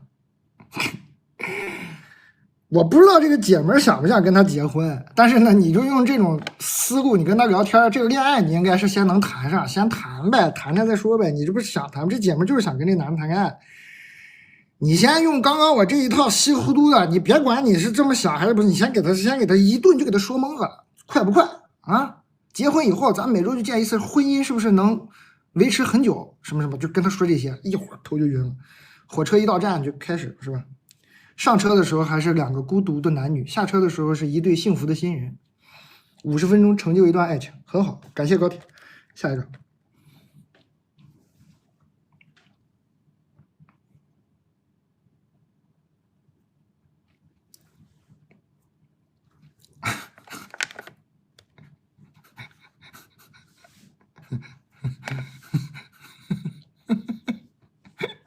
卖高铁的什么卖高铁那玩意儿卖高铁，说话注意点啊，谨言慎行啊。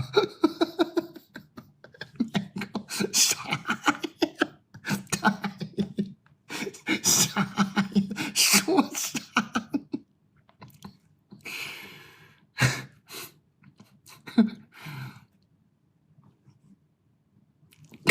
高铁奇缘。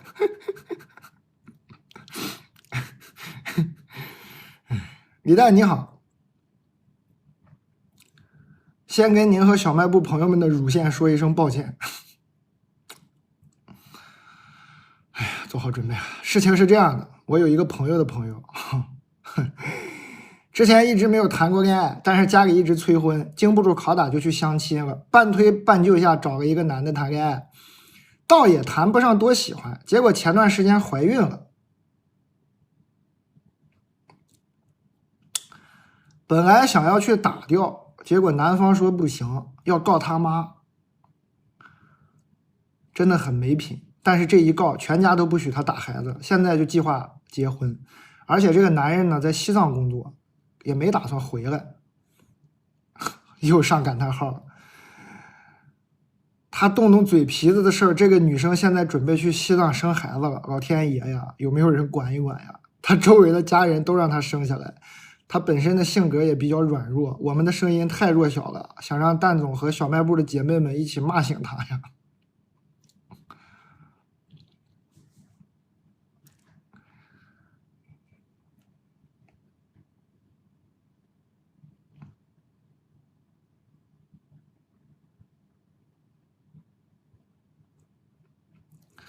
劝不了啊，劝不了，劝不了。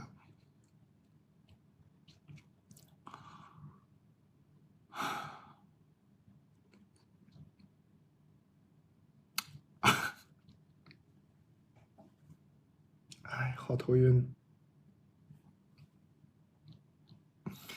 如果不是你的话，真的是你的朋友的话，跟你没关系啊，这事儿你管不了，别管了。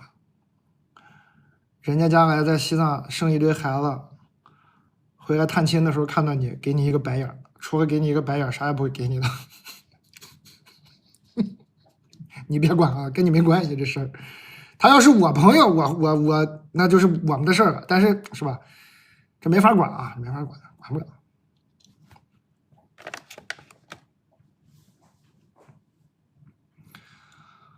哦，我们这个书加赠了，这收到的朋友呢，你可以，你这读2本一模一样的书没必要，当然你可以送给你朋友。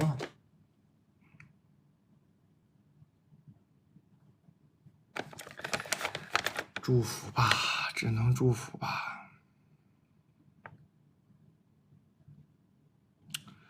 管不了啊，管不了，管不了。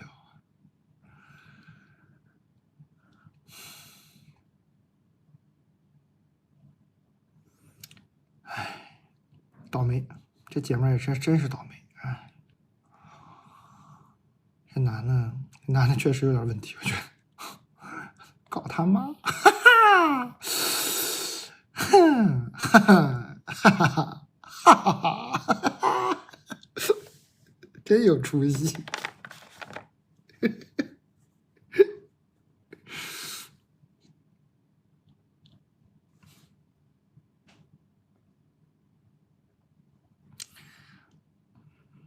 这男的我真服了，怎么说得出这句话呢？我要告你妈！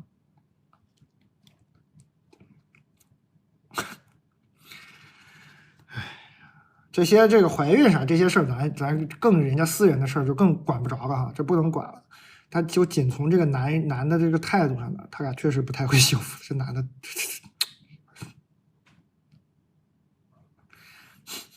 这男的心里就没这个女的。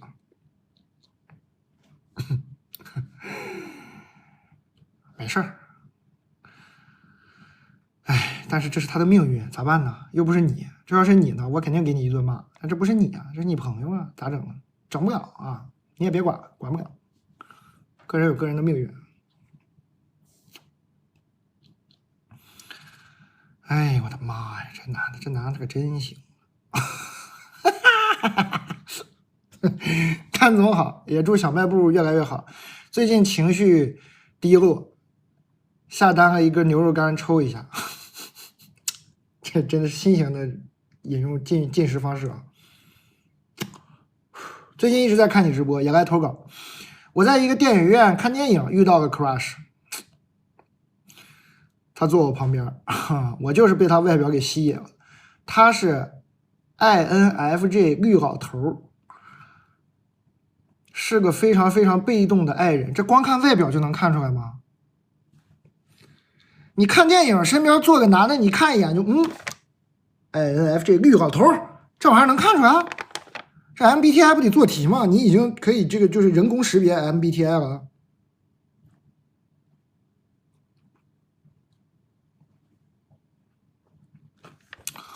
这是我第一次主动加了他的微信啊，应该是后来微信聊的哈。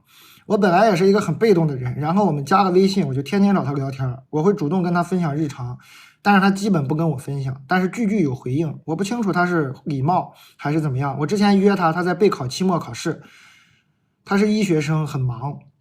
现在的我呢，还要主动去追他吗？我跟我朋友说了这件事情，他觉得我应该是没戏了，我觉得我没有信心继续去约他出去了。我们认识了2个多月，只在微信上聊过天，我们现在距离大概也就60公里。我要找借口去他的城市找他吗？我21岁，是 ENFP 快乐小狗，他比我小几个月，但是在聊天看来他比我成熟，这也是很吸引我的点，总觉得他的人格魅力很吸引我。第一次被这样吸引，希望蛋总给我点建议，谢谢温暖的蛋总。你俩距离60公里，他特意来你的城市看的电影吗？是他待那地儿没电影院吗？啥玩意儿？为啥你俩能在电影院遇到，然后他又距离你60公里？行，这不管了，细枝末节啊。这你只是不是啊？他在备考期末，你约他没约成，这还好吧？那人家确实忙，医学生嘛，那这忙就忙很正常啊。那但是你俩咋认识的？你俩可是看电影认识的，说明他也不是总忙，他还挺爱看电影。约他看电影啊，约他看电影几率大一些。然后呢，你俩在哪儿认识的，就约在哪儿看电影，也没有必要非得去找他哈。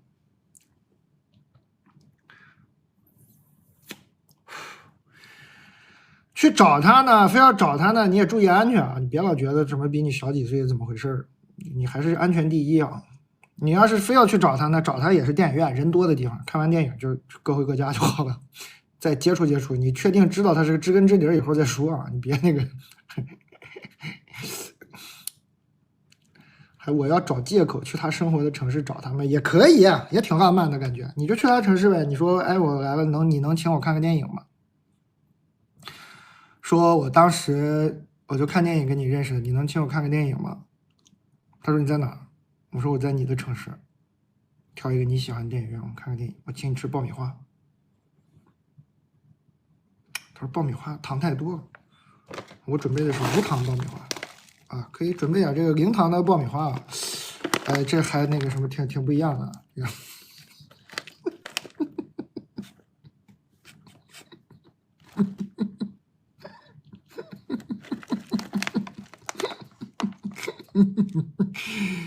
这个你跟他说这个爆米花呢，吃起来跟电影院卖那个爆米花呢，甜感是一样的，甜度曲线是一样的，但是甜的量、甜度比那个焦糖要降低一半啊，没有那么甜，甜感是一样。它用的是一种益生元，用的不是代糖，非常好吃。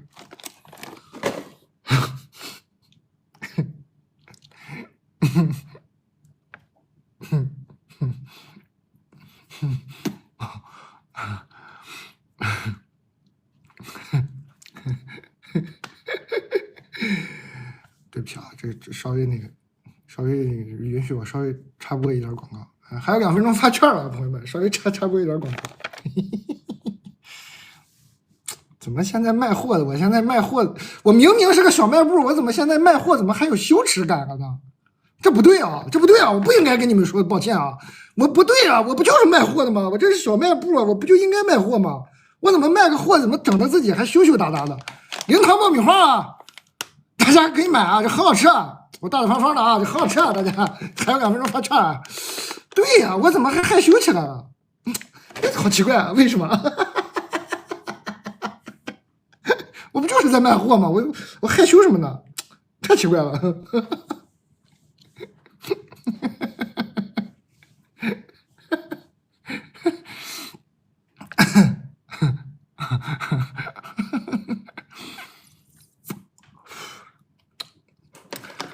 这真的很好吃，这真的很好吃。当然，它用的不是代糖，也不是糖，它就是用的是一种益生元，它那个甜感就是能还原那个蔗糖的甜感，但它没有那么甜，它甜度降一半，而且用的油是椰子油，就很健康。就做这个爆米花的油是椰子油，这个稍微关注健康领域的朋友都知道啥意思，就椰子油是比较健康的。Fit 8呢，就是那个玉米汁已经断货了，但 Fit 8的其他产品你可以试试，一个是这个爆米花，还有这个威化饼，特别好吃。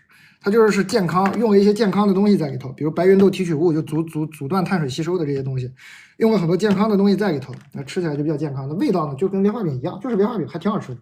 威化饼能不好吃吗？对吧？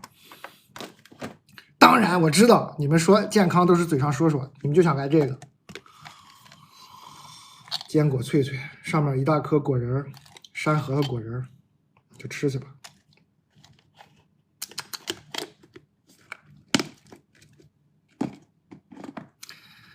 马上发券了，发完券我们就接着读信了，我接着读信了。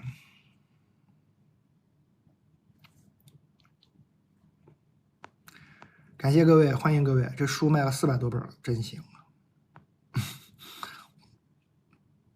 这书还可以，这书还可以。这书呢，确实你们经常给什么样人的朋友推荐呢？就是你经常感觉在感情中1段、2段、几段感情都会经常陷入说，哎，对方这个人他怎么好像逃避这段感情啊？什么回避型依恋，你老碰到这种人。他这个书呢，就是前面列了一堆这种人的类型，就分成了几种，说这种在感情中就情感无能的人，就其实是逃避啊，有点经营不了感情的人。他列了几种类型，其实这个人是临床经验特别丰富的一个心理医生。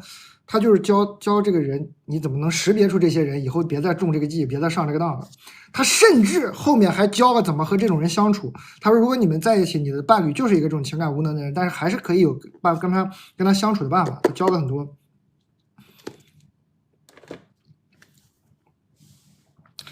如果自己就是咋整呢？他也说了，你识别出自己，他有测试题可以测你自己是不是。你测完了之后，觉得自己也有点问题，也可以调整了。他就做这种心理咨询，他给他特别多案例，都是他跟别人那个聊天的案例。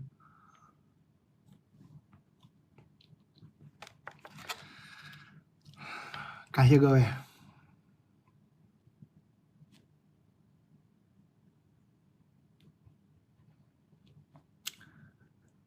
刚刚这个姐妹儿啊，这21岁的姐妹儿，我觉得你是喜欢她吗？就约她看电影就好了啊，约她看电影吧。在你的城市、她的城市都行，这个应该也不会出啥危险，就看看电影就好了。看看电影，吃点零糖爆米花，试试看。能进一步就进一步，进一步不搞就算了。怎么相识的就怎么推进，怎么推进的就怎么结束。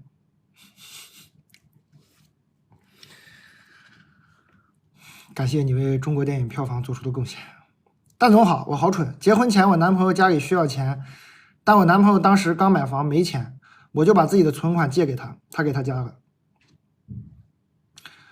后来他发工资就还我钱，慢慢还完了。现在我们结婚，距离借钱给他家已经2年半了，他家里还没还那笔钱，一直说自己没钱。据我了解，他父母呢确实没啥钱，我也不知道该怎么办了，时常觉得自己很蠢。如果当初我不借钱，那我男朋友没钱也给不了他家里，就不会损失这笔钱。我真的不知道怎么办，我想要这笔钱。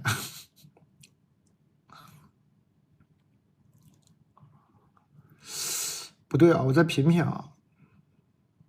但你这男朋友很不错呀，哎，我觉得你这男朋友挺好的呀。我给你们再念一遍啊，我把关键词念大声一点听啊。结婚前我男朋友家里需要钱，我男朋友当时刚买房没钱，我就把自己存款借给他，他给了他家里。后来他发了工资就还我钱，慢慢还完了。哎，我感觉你这个老公这是不是结婚了，已经不是男朋友了。你这老公不错，对吧？甚至都是你们俩都已经是夫妻关系，他还是把这笔钱用他自己的钱还给了你，而且你这老公还是自己买的房，对吧？听这意思呢，他家里也支持不上他，他是自己买的房。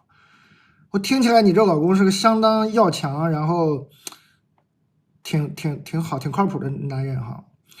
所以呢，我真的不知道怎么办。我想要这笔钱，这笔钱呢，你就当学费吧，花了一笔钱得到一个好老公，很值得，很合算。我不知道是多少钱，但这笔钱应该是很划算的，别要了。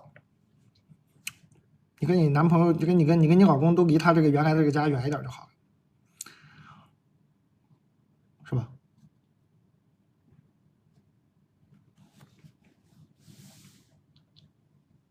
还完了，但是她老公还的，她老公还，但是她老公家给她父母没给她老公，就这笔钱不是，这笔钱是借给她老公的父母花了，这父母呢没还这个钱，她老公用自己的工资还给她老婆，我就觉得这老公挺是哪个的，是不是？结了婚了都还自己用自己的钱替他父母还钱给自己老婆。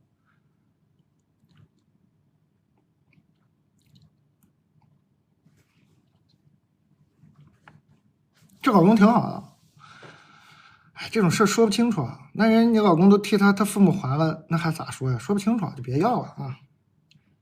挺好的，珍惜你这老公就行了。你这老公挺好，珍惜就好了啊，别老惦记那笔钱了，不重要。应不应该还呢？当然应该还，他父母当然应该把钱还给他儿子，是吧？但是你听听他话，他父母应该把这个钱还给他的儿子。你光是念这句话，你就知道其中的就不是一个钱的事了，是吧？这牵扯的东西太多了，没法整啊。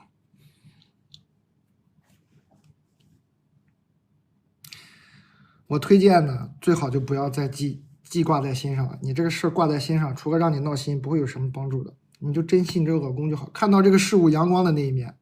老公人不错呀，还挺能挣钱。你老公挺能挣钱的，又能自己买房，又能是吧？你的这钱他都能给你挣上，还给你。这老公这能力还行。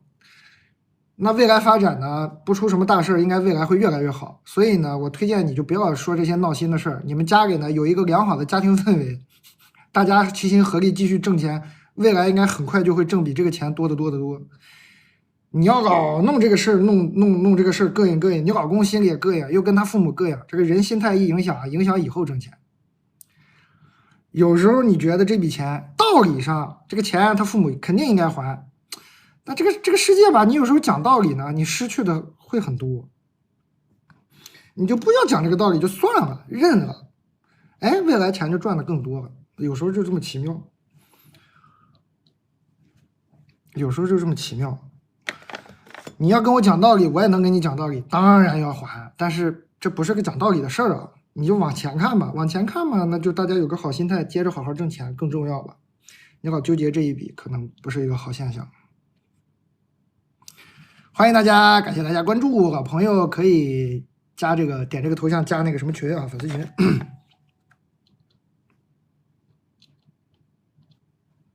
又接上，接好老公又接上，接。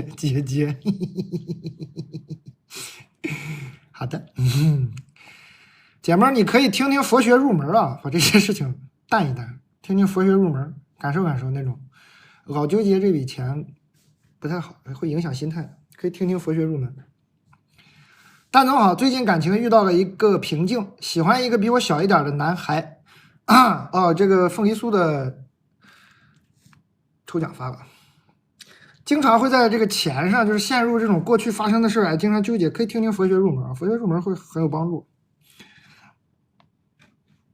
而且他这个是看理想那个 app 上的所有的课都可以听30天，佛学入门那个课是永久。蛋总好，最近感情遇到了一个瓶颈，喜欢一个比我小一点的男孩，没有谈过恋爱，应该比较纯情。因为是偶然见过一面，托好朋友要的微信，到现在认识2、3个月了。唯一一次见面是我要送他生日礼物，追到他校门口，让他出来。出来之后连给我鞠了3躬。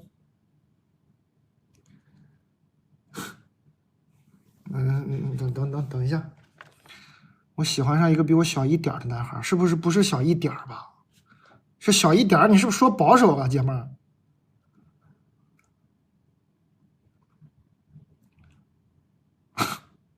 这可不像小一点啊！偶然见过一面，托朋友要的，认识2、3个月，见面呢是我送他生日礼物，追到他校门口让他出来。出来之后，他给我连鞠了3躬，开始审问我，说在学校哪里碰见我的，那天我有没有骑车，一系列的细节，感觉他警惕性很强，生怕我骗他。可是他比我高30公分呢，还是双开门。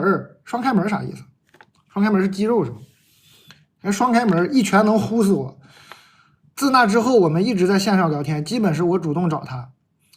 其实能感觉到他兴趣缺，但我反复上头下头好几次，还是忘不掉他，不想再内耗下去了。上周和他表明心意，说想要追他，他说暂时不想谈恋爱，但我们可以做朋友。我想做朋友也行吧，但是除了我问他问题会回复我，其他分享日常什么他都会装没看见。该怎么应对他的沉默呢？朋友都说见面的话会好一些，之前约他出来借口都说忙，我应该怎么约他出来见面呢？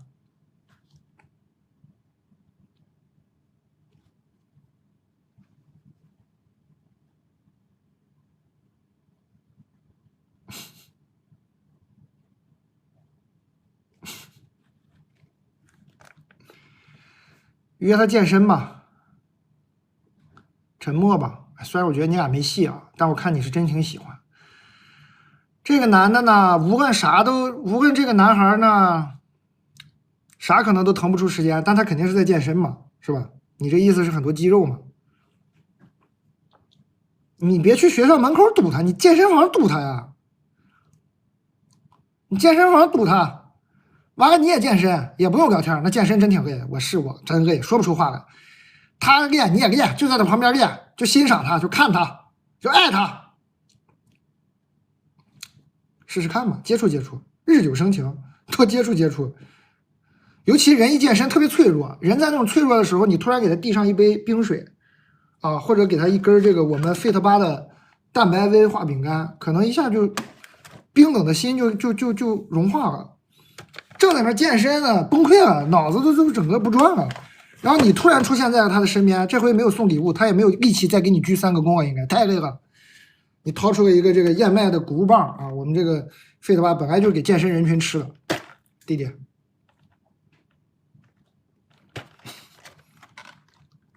是不是打动他了？来根牛肉干也可以啊，这玩意儿健身也可以吃啊。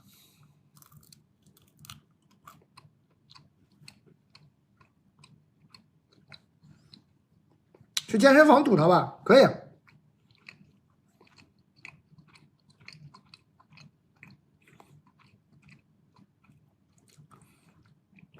不是所有人健身都脆弱。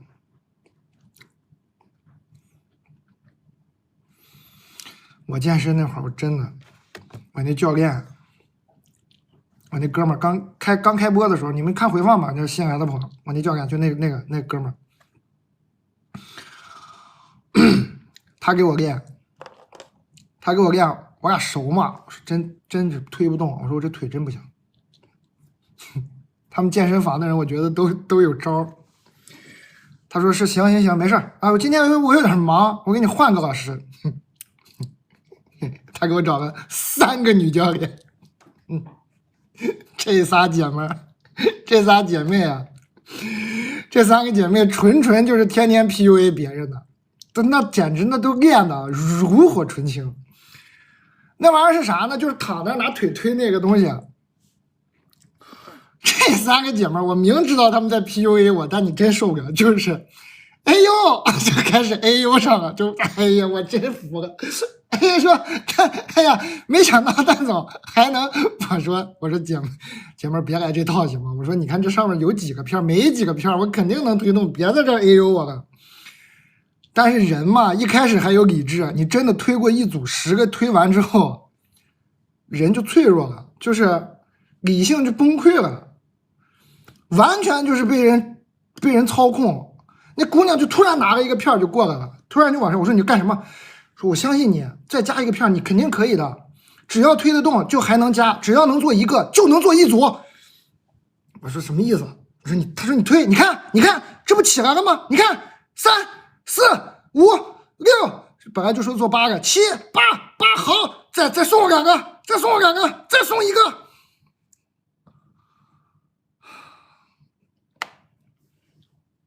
真的很想死。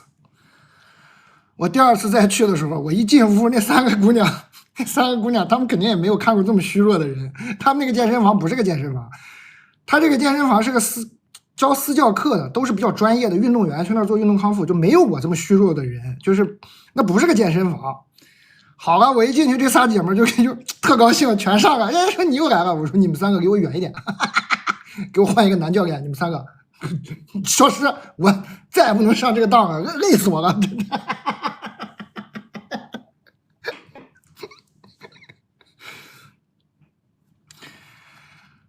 太坏了！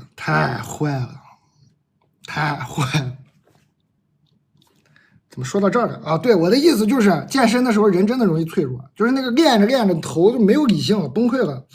那个时候如果谁过来给我伸出援手，递我一口冰水，让我吃个牛肉干，我肯定心里就感谢他。双开门的兄弟也累，他练健身他都要练到自己的极限，他不是说他肌肉大他就不累了，肌肉大他也得练到极限，他都会累。累的时候你再跟他聊聊天，趁虚而入。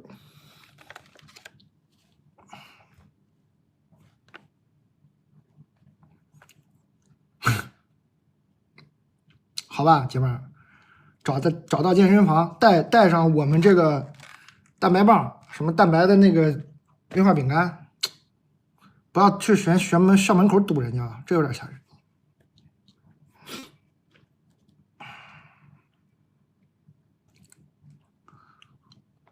蛋呐，我之前网恋了个弟弟，我们是因为动漫认识的，我们前面聊特别开心，很快就确认关系了。但是因为异国没见过面，经常打视频，但是我从来没谈过恋爱，所以觉得虽然是网恋吧，但是他可以说是我的初恋了。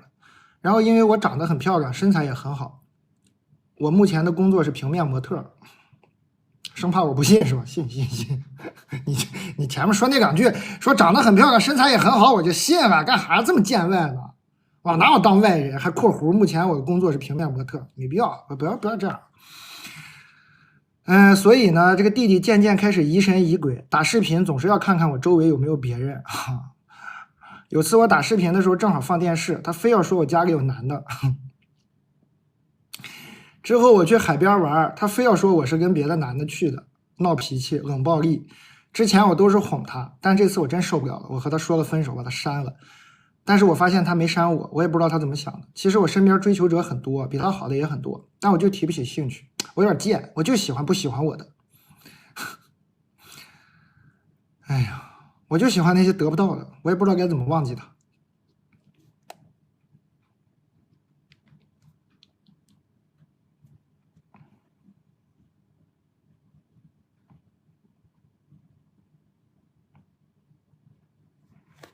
这个美女的形容真是难懂。美女都这样吗？美女都这样吗？我看看你们。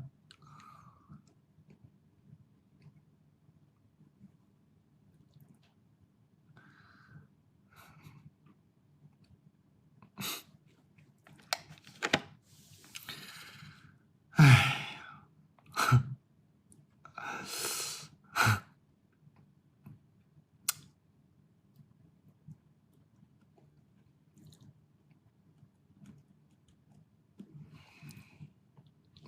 姐妹，我啥呀？我就喜欢不喜欢我的，喜欢得不到的。那你确实适合网恋哈，异国恋太适合你了。但你这个弟弟啊也一般哈，你这个弟弟都不是不信任你，我觉得你这个弟弟吧，哎，算了，不多说了，不能揣测别人，不揣测别人，谨言慎行，不能揣测别人。反正你俩不合适啊。而他不是说吃醋这么简单哈，你俩肯定不合适。我推荐你要不就跟这个追求者非得喜欢不喜欢自己的，咱们这个身边追求者很多，就不能挑一个吗？你这个头像也是动漫头像，我现在都有点想放大，我又想放大看看，一放大是个动漫头像。这么妙吗？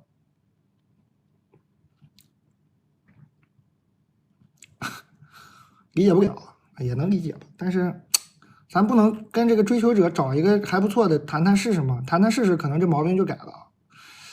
你要是一直喜欢不喜欢自己的，那你这一生可得情路可够坎坷的。一直喜欢不喜欢自己的，你这可就坎坷是注定的了。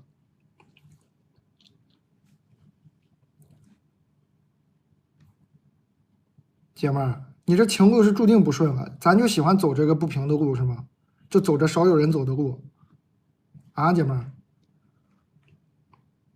不行吗？生活简单一点，不喜欢？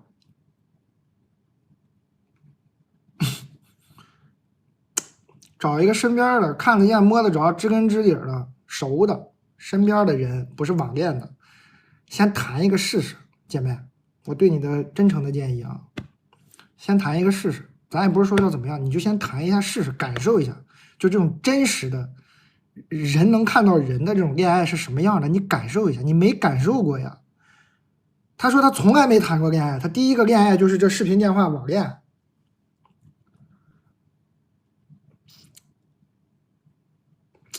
身边找一个人还不错的，先谈谈试试呗，非得找那个不喜欢自己的。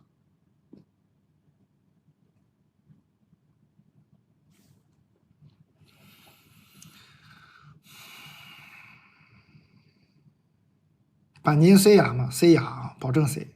板筋贼好吃，但肯定塞牙。这短袖不厚啊，很薄。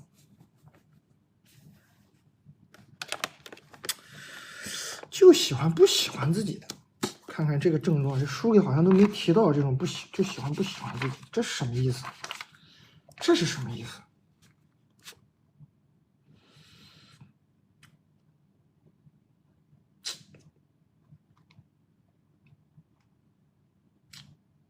这教材上都没有啊，这怎么会还有这什么意思？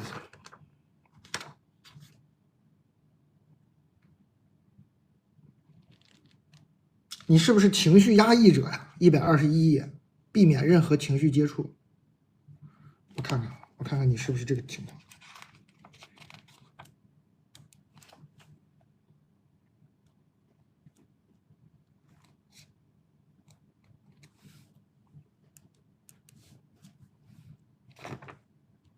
会不会感觉有点这个意思？当一个人产生一种强烈的情绪没有处理，结果情绪越攒越多，不仅被不断积压，还巧妙的藏了起来。这不对，这没说恋爱。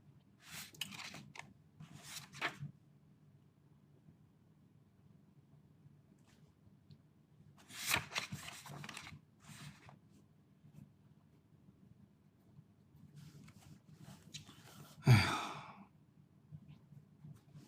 是不是这个回避型啊？回避型的人情感缺席，然而可悲的是，许多人把这种回避型的人视为一种挑战，认为自己可以突破这些障碍，找到真正的他。你看，我特意窝了个书角，划了个线，就你们天天说这个回避型依恋，我特意学习了一下，真的看到了这个回避型依恋，真是认真学了一下啥意思。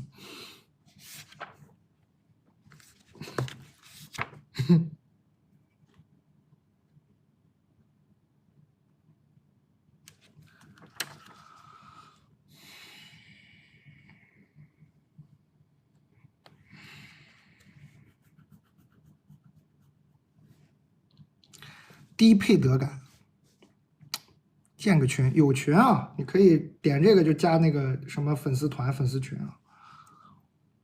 我感觉也有可能啊，低配得感，觉得喜欢自己的，觉得自己配不上，是吧？觉得自己真的吗？我值得被人喜欢吗？我好像不值得被人喜欢，但是那个人不喜欢我，我可以喜欢他，这样呢我就不会痛苦，我不会有那种我配不上他的喜欢的感觉，是这样吗？是这个心理是吗？有可能是这个心理是吧？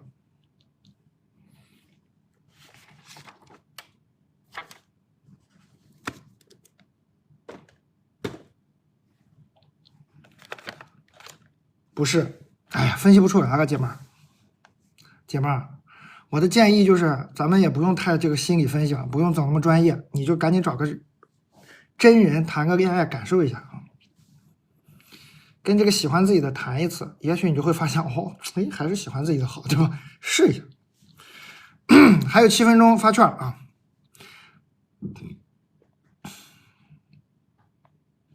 蛋总好，我25岁了啊，这刚念过。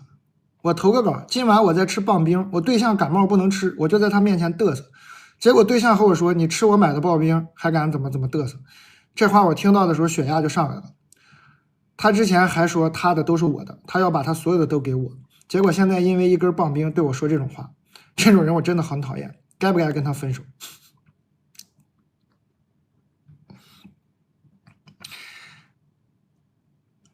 我不知道这个语气是什么样的啊。这个2种语气就是2种结果，人家感冒了不能吃棒冰，你拿个棒冰，你搁那，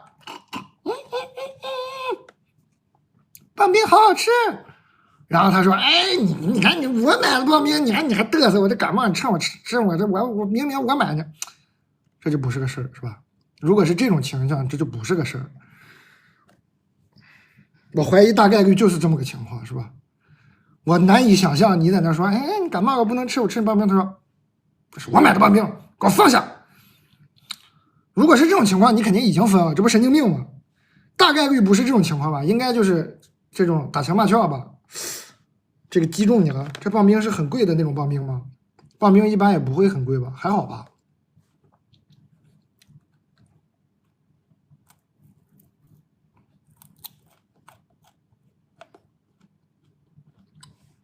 有点离谱啊！大家可以投稿给这个蛋的小卖部这个普通店员，我们一会儿这个读稿马上念完了，我一会儿就念点新的投稿，还有5分钟发券。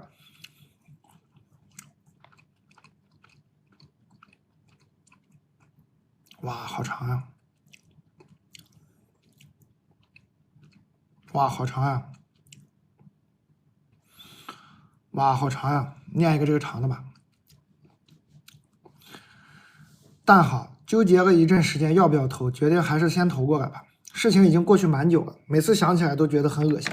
大概2年半以前，我跟前任分手，那是过去很久了。他跟我是一个部门的同事，碍于工作关系，很少有人知道我俩在一起。分手不到1周，他跟老板的女助理玩到一起了，而且女助理呢还上他家跟他俩一起做饭。女助理和他老板有一腿，后来不知道的怎么了，被调到我们部门了。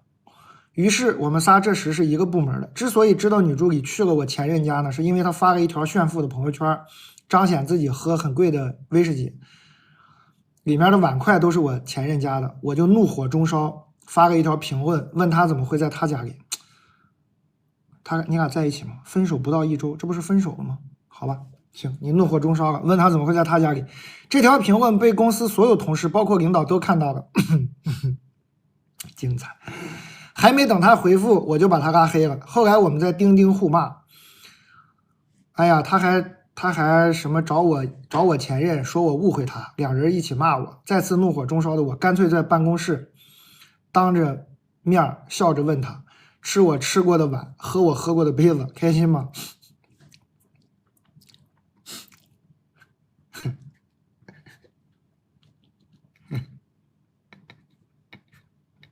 天哪！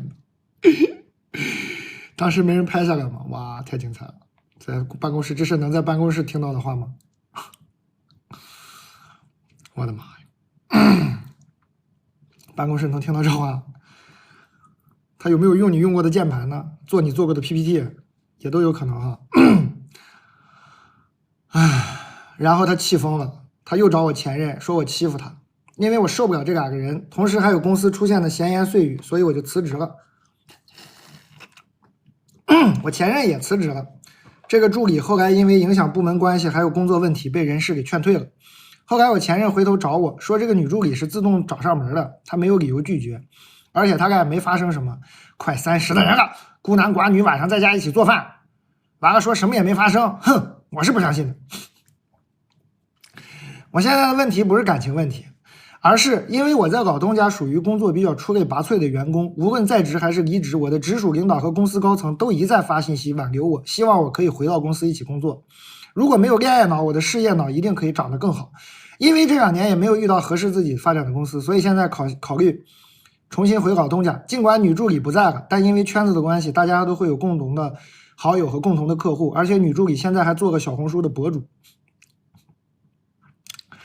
我偶尔会在，你不要把 ID 说出来吧，没有必要吧。我偶尔会在视频号或者朋友圈刷到他们的合照，而他们并不知道我跟这个女助理之间的纠葛啊。可能因为我道德要求比较高，所以只要是跟我玩到一起的朋友或者想找我合作的客户，我都不想他们跟这种喜欢当三儿的女助理有什么交集。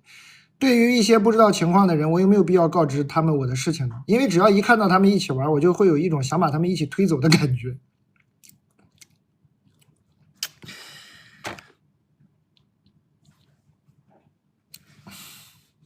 姐妹，佛学入门了解一下吧，还有1分钟发券，你太适合听一听佛学入门了。放下吧，好吗？放下，放下。你都分手1周了，你分手1周了，你分手1周了，人家跟你前男友吃个饭，你这一口一个前男友吗？不也是？你可能是那个时候还有感情吧？你觉得你刚分手，你前男友怎么这么快就是吧？但是你咋？结果你最恨的是这个女助理，你咋不恨你前男友呢？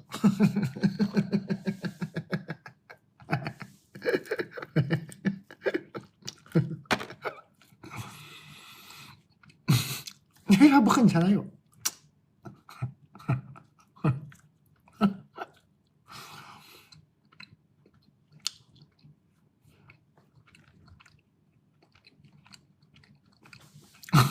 我没懂啊。关键她后面还跟她前男友还聊过天呢，说后来那个她前男友回头找她，什么什么，说聊过天，就说明她跟她前男友都没彻底绝交。完了跟这女助理就已经是不共戴天了，在公司已经当面骂过人家了。现在呢要回到这个原来的圈子工作，姐妹啊，这没有必要告知哈。我期待的正好，我期待的是什么呢？我看到个 Ross 的经典台词，看过那个《老友记》吗？《老友记》里我刚看到那个 Ross 经典 ，We were on a break 。We were on a break 。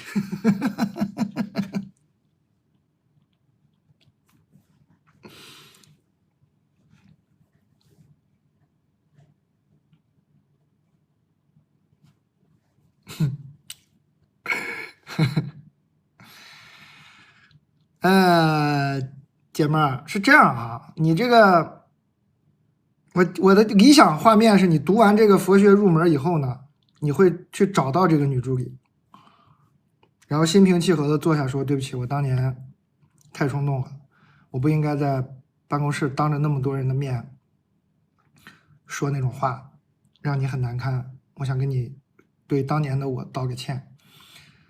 然后我们也没有必要成为朋友。我是最近听一个叫李诞的人推荐，我了解了一些佛学。我觉得我这种嗔恨不放下，不光是没有放过你，我也没有放过我自己。我现在跟你说完，我觉得我放下了，希望能得到你的谅解。我期待发生这样的画面了。当然，我估计你这性格听个佛学入门就能有这么大改观，也比较难，没必要，没必要，姐妹，你听懂我啥意思了吧？就是其实你不放下这个女助理，你除了自己难受有什么用呢？你觉得你不原谅这个女助理，其实你也没原谅你自己嘛？你就觉得自己，哎呀，是吧？怎么不能治死她呢？我怎么没把她给治住呢？你看，你老想这种，但是人和人，我从道理上，我作为局外人，我从道理上我没觉得这个女助理有什么多天杀的错。这女助理可能你可能了解的更多，你就比不喜欢她吧。但我没觉得她犯了什么，那叫什么天理不容的事儿啊，没做什么特别恐怖的事儿啊，就还好吧，就还好，这还好吧？你不 we were on a break 呀？你都分手了呀，对吧？你只是不喜欢他嘛。他其实这个里头里外外来回来去说，他就不喜欢这个女助理。他对这个女助理其他行为他也看不惯，他就是看不惯这个人。但是呢，看不惯就看不惯吧。我们读这个佛学入门，让我们要有这种平常心啊。要有平常心，要放下这种嗔恨。放下嗔恨，不是说你就不恨这个人，最好的受益者是你，你不再恨这个人了，你就阳光了，你就快乐了。你看看你现在就因为恨他，都影响到自己的完美的事业了。你这本来事业发展也很好，领导叫你回去，你现在就因为这些领导经常跟这个女助理有合影，你就觉得他们都是，他们都不好，他们都混在一起，我不要跟这些脏人在一起工作。你看你不就影响你自己吗，姐妹？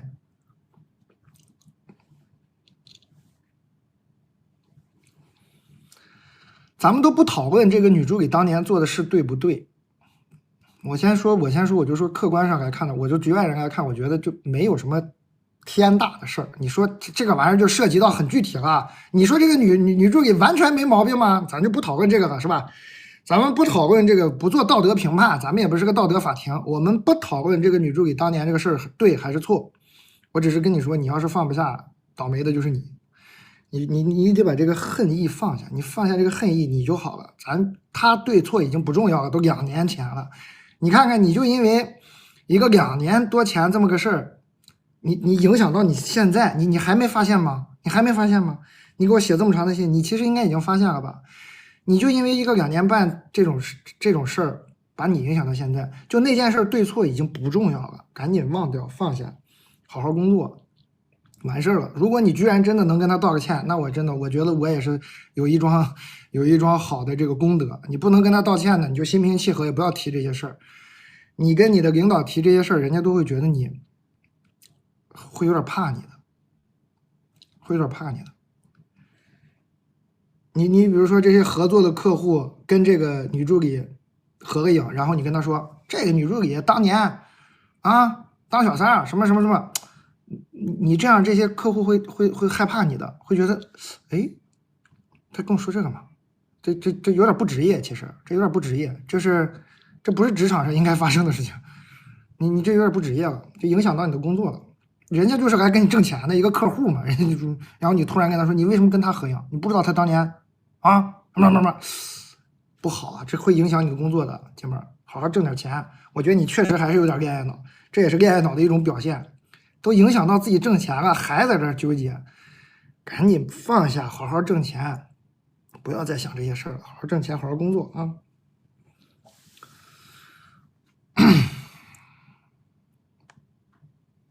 欢迎各位，感谢各位，大家可以点个关注，新来的朋友，老朋友可以加一个这个叫什么粉丝团的东西啊！哎，这1万多人，半夜12点也不睡觉。哎，小红书也不说多给点券儿，小红书的领导们也是很有原则，说给多少就是给多少。突然人很多嘛，人家也没睡觉，也不说多给点串，哎。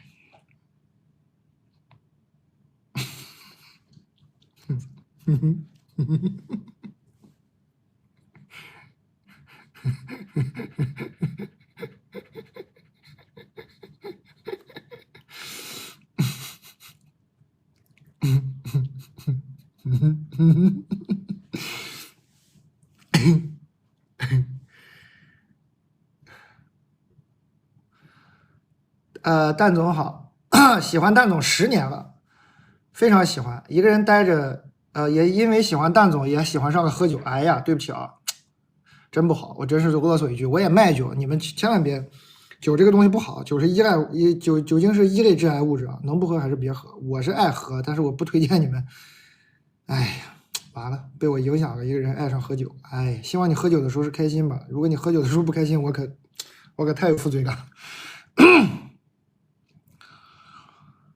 哎呀，我最近找了一个酒吧打酒，你可是真爱喝酒，是报名的那种啊，那不是打工，就是那种我知道那种东西啊，就去酒吧玩一下，一日店长之类的吧那种。我好不容易被选上了，我第2次去了，那天也是周中，打酒的技能呢也逐渐娴熟，再加上客人不是很多，我就自己在那哭喝，结果没想到我把自己喝大了，没有断片，但是喝晕了。结果坐在外场1个小时跟前男友打电话，一直到收吧的时候呢，站起来进去和同事一起收。我感觉自己控制自己的身体已经很到位了，没想到还是摇摇晃晃。在外场收拾的时候还打碎了几个杯子。你看喝酒不好吧？真的哭了。我那天晚上逐渐酒醒以后，意识到了自己的错误，现在还是依然非常内疚。我感觉自己就是喝多了，和正常时完全2个样。第2天给同事道歉，也被说了。蛋总，我该怎么办？我好内疚，我还能再去那家店打酒吗？可以去，你长记性了，一口酒都不能喝，你就可以去。我工作的时候是滴酒不沾的，我很爱喝酒。我工作的时候，我的原则就是我只要工作，包括你看小卖部做着直播，很多人经常进来说，哎，李诞是不是喝多了？哈哈哈！我是一口酒不喝的，我只要工作我就一口酒都不喝。你必须做到这样，你才能爱喝酒啊！工作不能喝酒啊！打酒就是那个啤酒这么打出来，就是那种扎啤，一杯一杯的。打酒是啥？他们不知道打酒是啥？打酒就是这样打酒。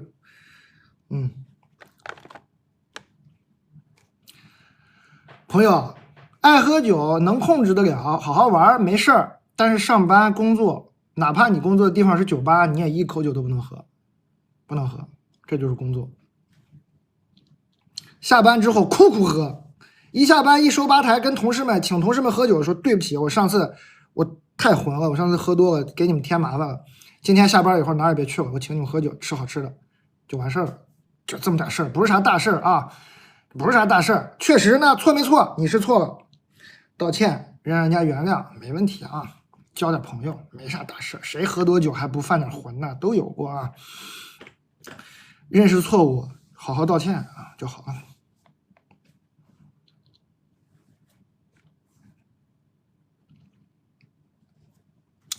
桦树汁喝起来就是微微甜，微微的甘甜啊。朋友，别往心里去啊，你是犯错了，但是这不是什么了不得的事儿啊，没事的。你下次工作的时候滴酒不沾，工作完了请大家好好喝顿酒，完事儿了。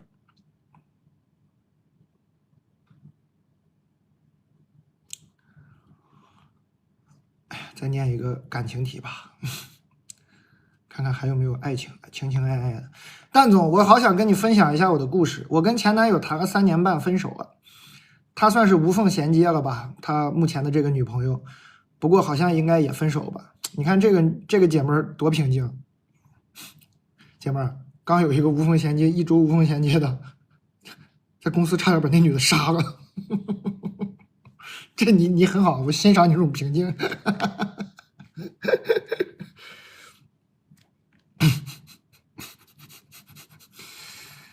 他无缝衔接了他目前这个女朋友，然后他也没骂他接着下面一句是，不过好像应该也分了吧。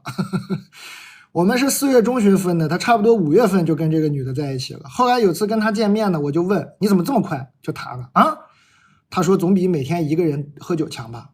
分手这段时间真的很痛苦，每天都在哭，对什么都没兴趣了。因为跟他在一起的时候真的挺开心的，因为大部分时间都是异地嘛，他对我也挺好的。然后后来他跟我说立个半年之约的，就说这半年呢当彼此的缓冲期。他说半年过年的时候来找我，但是我不知道该不该等他这半年，因为我觉得我跟他分没多长时间，他都能无缝衔接，半年能发生的事情太多了。可我真的是放不下，应该怎么办吗？这半年我该等了，因为说实话，我现在也没有打算再接触别的男生。那也就是说，你等没等？客观事实上就是在等了，你没啥好等的。但是我现在告诉你别等，你也不打算接触别的男生。那客观上来看，也就是说过年的时候这男的来找你，你就会答应。我劝你啥呀？你这客观上就是在等啊！我劝你啥呀？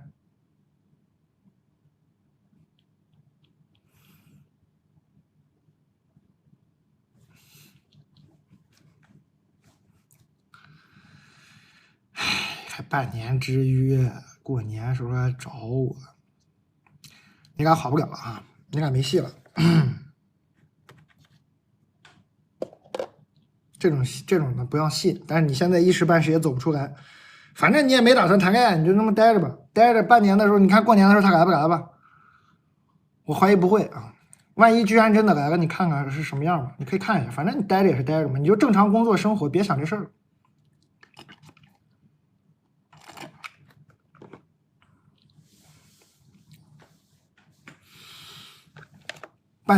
这半年这哥们儿呢，谈到好的女朋友了呢，过年的时候就跟你说，哎，我觉得想了半年，觉得还是算了，这个缓冲我没缓冲过来，我觉得咱还不合适。这半年的这哥们儿没谈到，过年的时候说，哎，半年之约到了，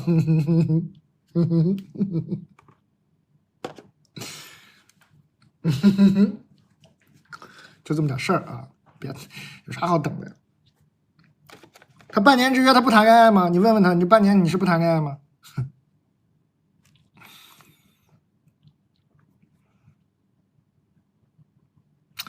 欢迎各位朋友，感谢大家关注我，可以点一个关注我，老朋友可以加一个这个什么粉丝团，然后新朋友呢可以点开我们的这个购物袋，有一个叫销冠的，新朋友可以进去买点这个我们一直卖的很好的奶片啊、番茄呀、牛脆片啊，感谢大家哈，这牛脆片贼好吃，长这样，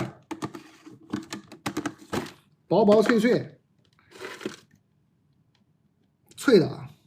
这一块牛肉特别有牛肉的香味儿，可以买点牛脆脆，新品嘛，老朋友可以买点新品，沙棘枸杞汁儿啊什么的。哎，白花汁儿，其实白花汁儿不是新品了，就是老品返场。还有卤味儿卤蛋啊，那个板筋，那板筋很好吃。你只要爱吃牛板筋，不怕塞牙的，你就买那牛板筋，贼好吃，厚切特别香。我在后面参与了全程视频，最后决定是做成这样。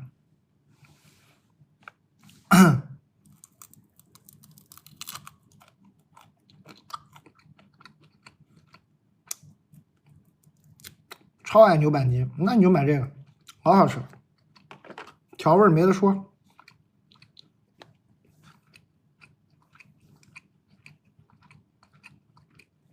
我吃的是超干条，你能吃牛板筋，应该吃这也没问题，就是比较干比较硬，那我觉得贼好吃。牛板筋给他们谈一下吧，我牛板筋我这儿没有样品，因为这个最新的包装还没发给我，但我是那个包装，我是在那个呼伦贝尔都吃过，我这是最新那个包装，我没拿到样品。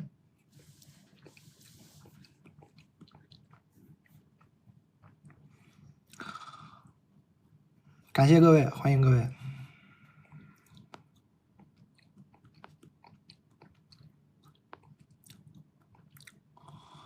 哎，这个精油喷雾今天也没讲，怎么还卖出去那么多呢？冷静一下啊，这个呢就是沉香的味道，沉香、薰衣草和雪松，就是那种木头沉着冷静的木头的味道啊，沉重的就不好了。闻完以后就沉着冷静了啊。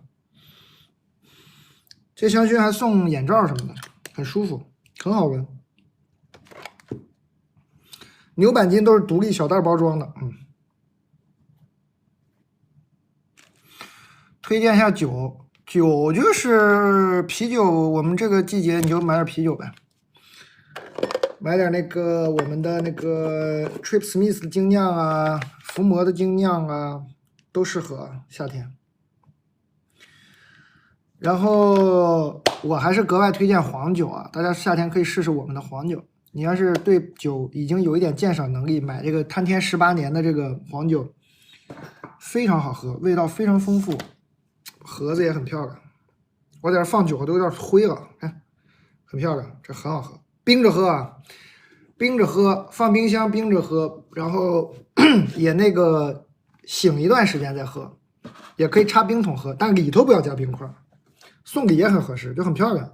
你有长辈爱喝红酒的，黄酒的，你让他试试这个黄酒，非常好喝。滩天宫为己有，非常好喝。冰饮啊，你让你的长辈他们都喜欢喝热黄酒，你让他买个这个试试，真的颠覆很多人的想法。哎，你要说觉得那个贵，你就想试试，你可以试这个便宜的。这个呢，就里头都可以加冰块，加苏打水都能喝。冰着里头也加冰块加苏打水，它本身也是冰，这个就便宜一些，都不错。你看看你自己的应用场景。黄酒配我们那个泥螺，我们那也卖那个泥螺，喝黄酒配泥螺，起飞。泥螺黄配我们那个泥螺，江浙沪的朋友我不用多介绍了，吃过泥螺喜欢泥螺就买我们这个泥螺，贼大，是我个人吃过最大的泥螺，我特别爱吃泥螺。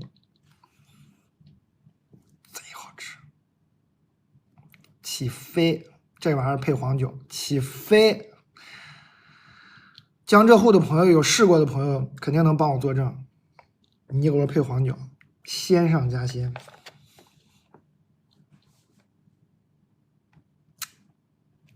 哦，新的投稿来了，我刚刚为什么跟你们啰嗦？投稿没了，读完了。我伟大的同事又给我整理了一波刚刚收到的投稿，欢迎大家持续投稿啊，在这个蛋的小卖部普通店员，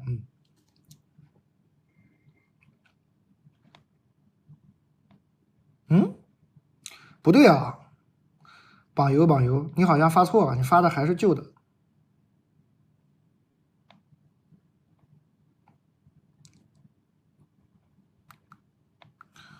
这都读过了，这些故事历历在目。看看刚还有一些，那就先瞎读一个吧。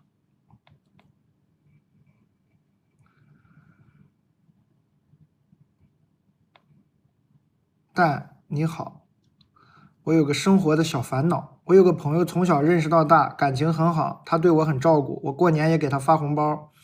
工作后联系不算多，偶尔见一面，互相请吃饭。但是直到前2年开始，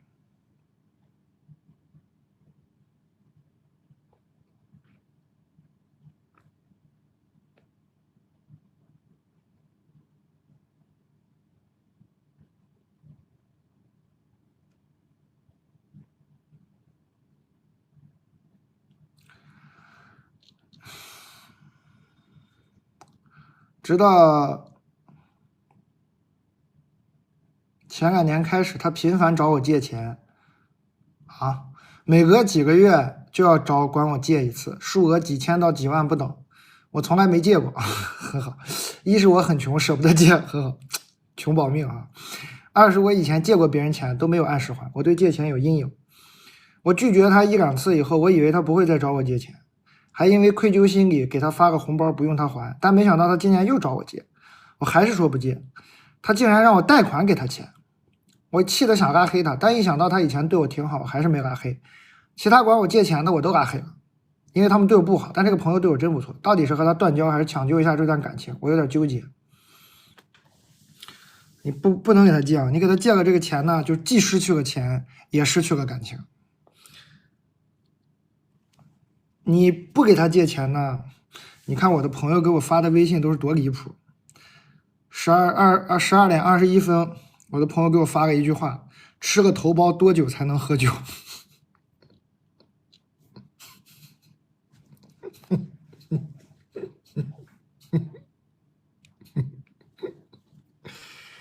理论上呢是48小时，人家是安全就是48小时啊。当然，我经常突破理论，我不推荐你这么干，还是安全第一。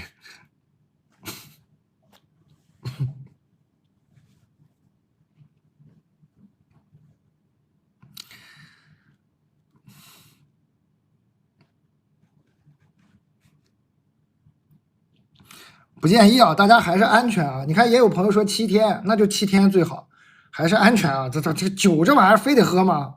我是有点这个问题啊，但大家不要那个。安全第一，安全第一。你管它是真的假的，反正安全，你少喝点总是好的。不行啊，刚这个借钱你不能借给他，你这个朋友肯定是，他肯定是遇到了一个很奇怪的事情，要么是赌博，要么是传销，要么是怎么样。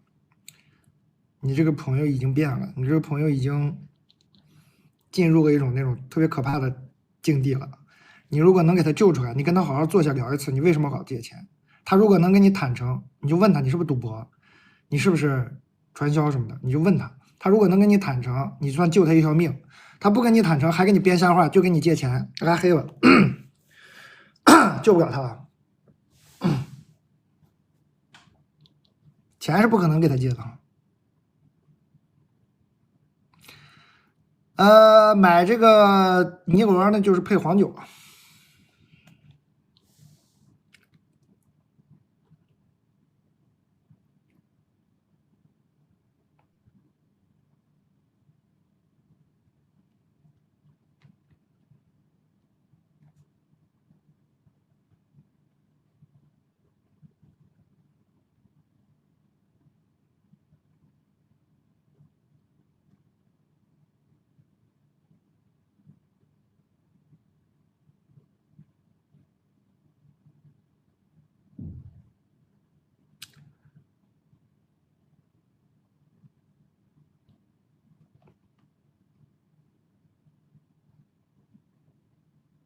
我回个微信啊。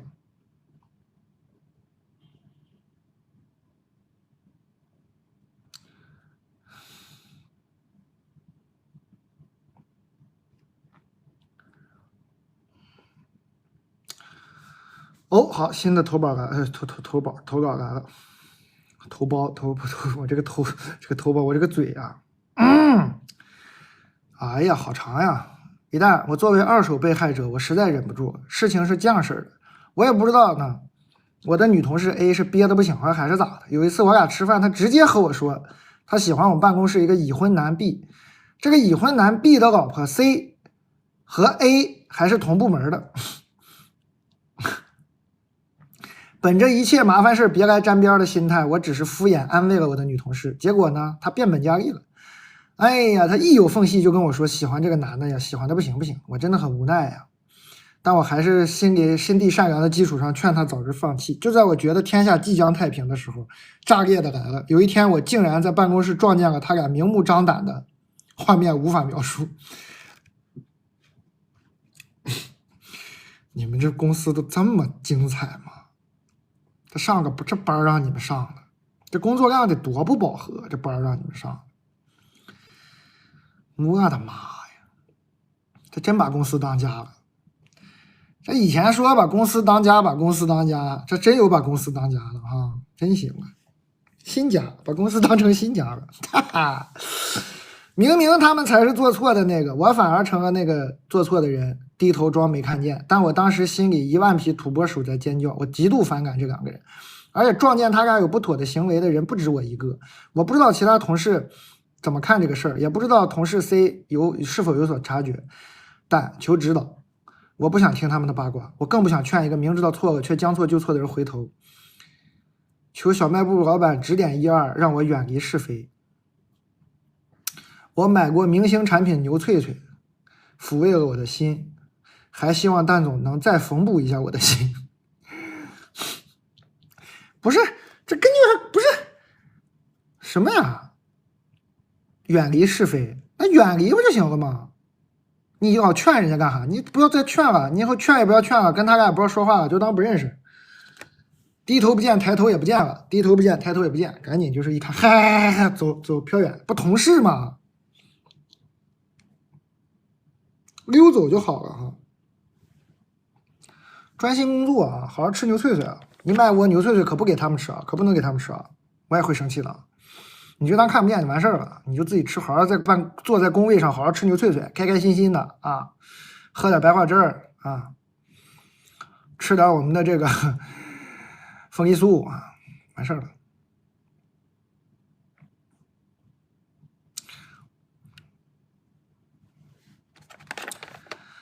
牛脆脆什么味儿好吃？还有3分钟发券，牛脆脆你就直接拍3罐，各种各样一个味儿来着呗，好吃。蛋总，我曾经心动过的前同事，他也知道，当时差点在一起了。他在我离职后，偶尔会以交接的理由给我打电话。今天知道我有稳定工作后，突然加我微信，但是我离职的时候他就已经有女朋友了。所以呢，我和他说不要加了吧，不太合适。他说他知道，但他就是想和我联系，怎么办？我直接把他拉黑吗？谢谢蛋总，爱你。怎么办？你问我怎么办？你肯定就还是心动呀。你要是心不动，你早给他拉黑了呀。你这个小心没有安顿过呀，你这个小心一直在动啊。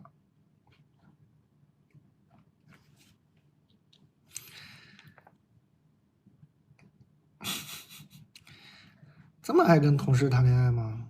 你的心一直在动啊。拉黑他也不解决问题，其实。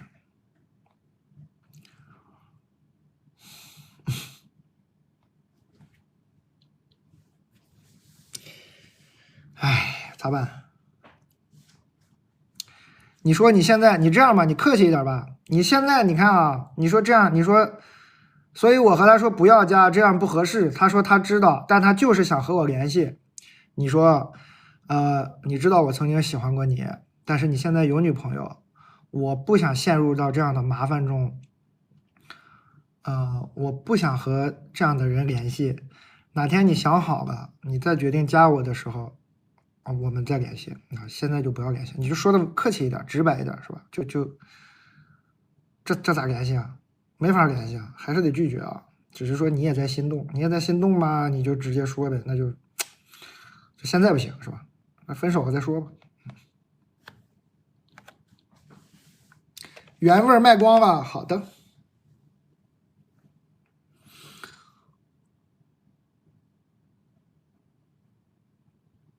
原味卖光了，吃点炒肝条也行啊，这贼好吃，就有点硬。买过的朋友还行吧，其实没有那么硬啊。我每次都说它特别硬，但其实还好，我就觉得特别好吃。3罐的也没了，好的。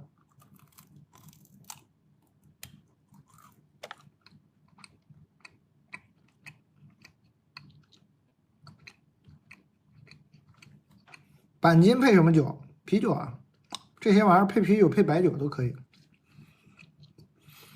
配葡萄酒不太行。白酒、啤酒、烈酒、那个黄酒都行。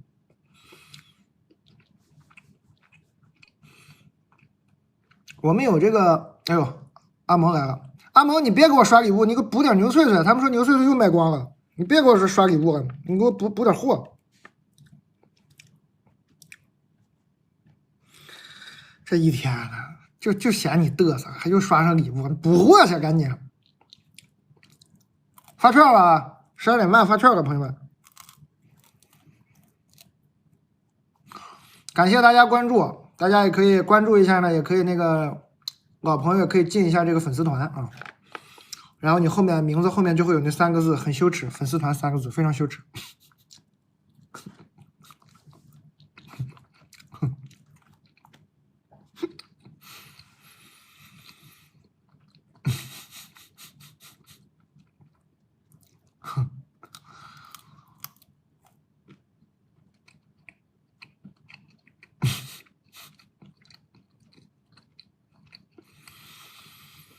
奶脆片很好吃，脆片非常好吃。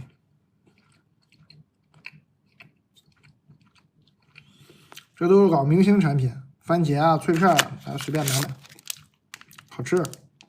就你小时候偷吃奶粉那个味儿，这玩意儿好吃。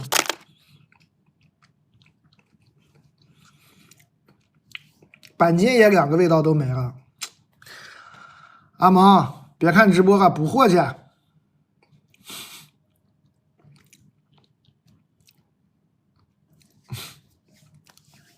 我小时候不偷吃奶粉，好嘞，对不起。确实对你童年生活没有那么了解，对不起。我小时候偷吃奶粉那个味儿，我说话有点冒昧了。对，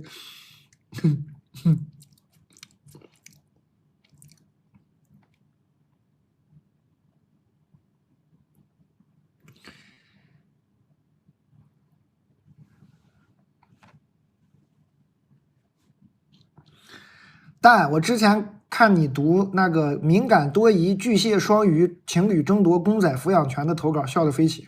我这投稿现在都有起名了，我一度以为是我自己投的稿，所以我就来了。之前因为一个偶然的机会认识了一个男生，我俩一拍即合，在一起总有说不完的话。但后来因为现实原因不得不选择分开。分开那天我哭得特别伤心，感觉这辈子都没有这么伤心过。之后消沉了一段时间，又开始频繁联系。在一起的时候，他送了我2个娃娃，我特喜欢。我现在还天天搂着睡。打视频电话的时候，故意拿起娃娃给他看，然后就开始争夺抚养权。前几天又为了争夺谁比较在乎谁，打了2个小时电话。我据理力争还是输了，因为我忘了他最喜欢吃的零食是什么。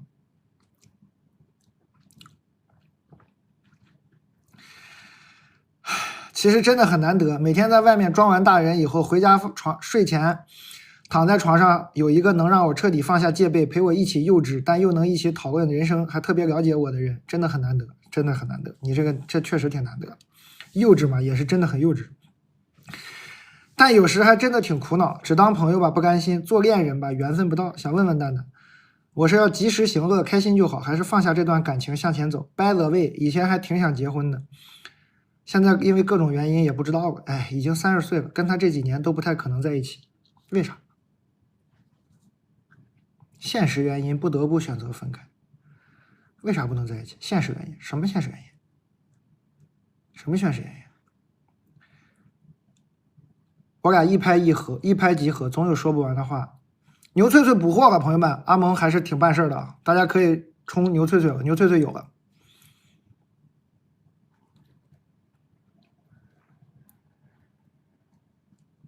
啥玩意儿？现实原因不得不分开。我不知道你拿我当外人啊？你没告诉我现实原因是啥，我解决不了啊。蛋总你好，我的收入突然断崖下跌，男朋友却只是口嗨说有我在，看不到实际付出，谈钱呢又真的太敏感。实际情况是这样的，我和男友在一起1年多，去年我俩收入差距不大，在钱上的付出呢也比较平等。今年因为我工作调整了，收入直接少了1位数。那这挺断崖的，收入直接少了1位数。哇，这工作这咋调整的？调没1位数。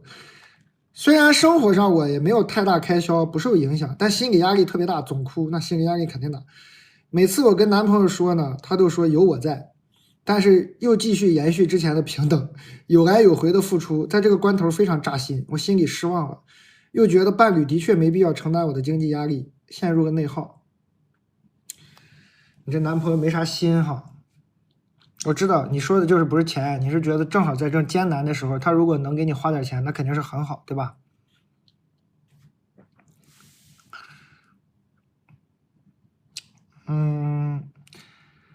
你要问我呢，我的建议是你可以直接跟他聊一下，介绍一下风干，你就直接跟他聊一下。我先把这个事说完，再给你介绍产品啊。你就跟他说，你说我现在收入断崖下跌，你每次都说有我在。但是呢，我确实压力很大。我觉得这段时间，如果我能感受到你在钱上特别愿意帮助我啊，特别愿意给我花钱，我的心里会好受一些。其实就这么简单。你看我平时闹脾气、哭，都是因为这个。我觉得我们可以一起面对一下这个玩意儿，你就说一下，你看看他作何反应吧。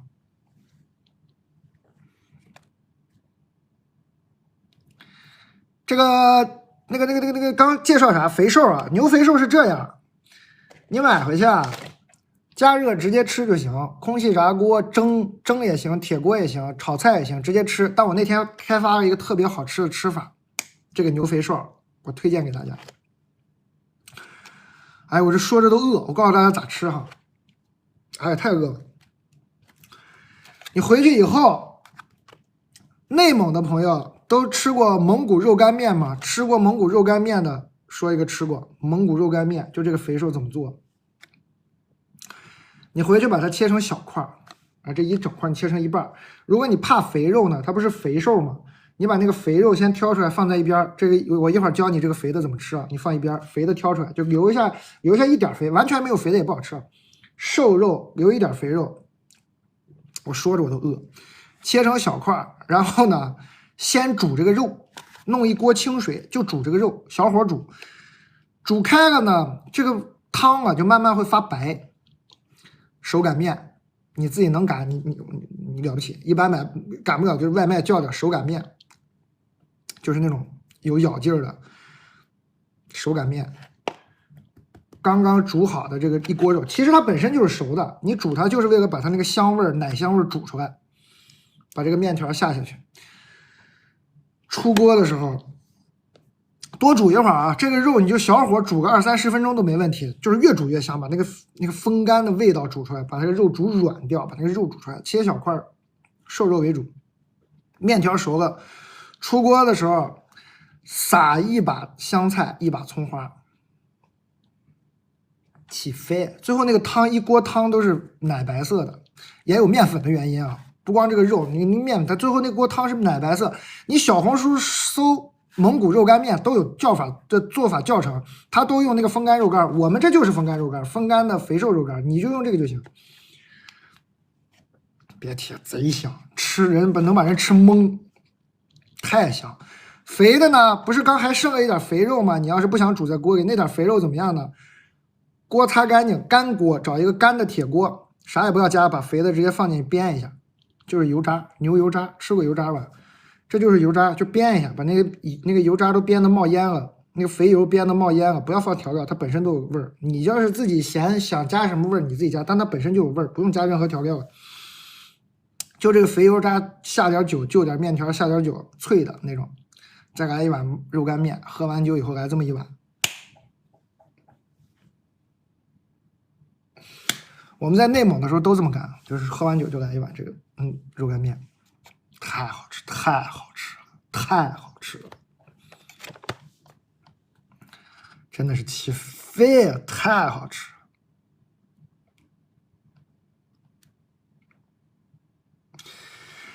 了。然后阿蒙啊，阿蒙你对我们这个，我跟阿蒙，大家看我们小红书的时候，你看我笔记能看到我去呼伦贝尔，不是我跟阿蒙说我们要研究一条旅游线路出来吗？就叫呼伦贝尔当地有朋友行，这个旅游线路呢已经做出来了，你去私信联系那个哈尼牧场阿蒙就行。阿蒙你回来刷个礼物呀，这联系不到你啊，你回来呀，你私信联系哈尼牧场。就我们的产品呢，大概比你自己在那些旅行 APP 上订的便宜个700到800吧。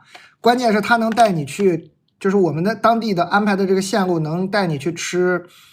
开了30年都没有店面的，永远是那个街边游走流窜的30年的烤串，那个活蚕蛹，羊，你就私信联系这个刷礼物的哈尼牧场阿蒙就行。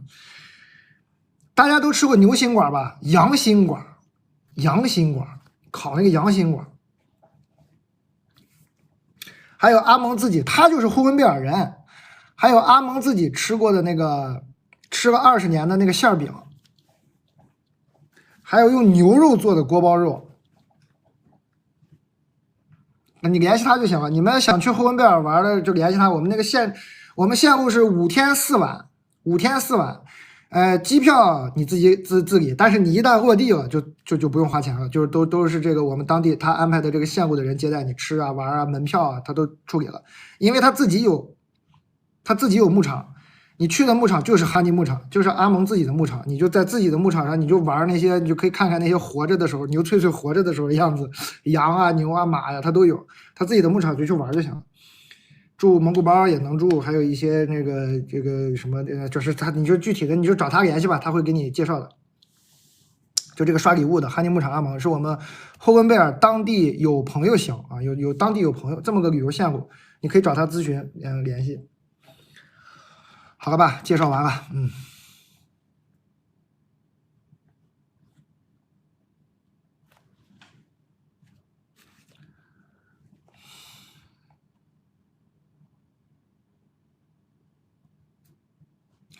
牛脆脆也有货了，大家可以，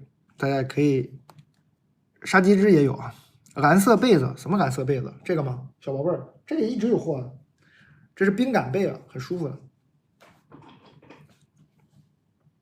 玉米汁没有啊，玉米汁在做没有。什么时候去后温贝尔最好？那就是这个季节，夏天，就是这个季节去最好。好，介绍完了啊，接着读信了。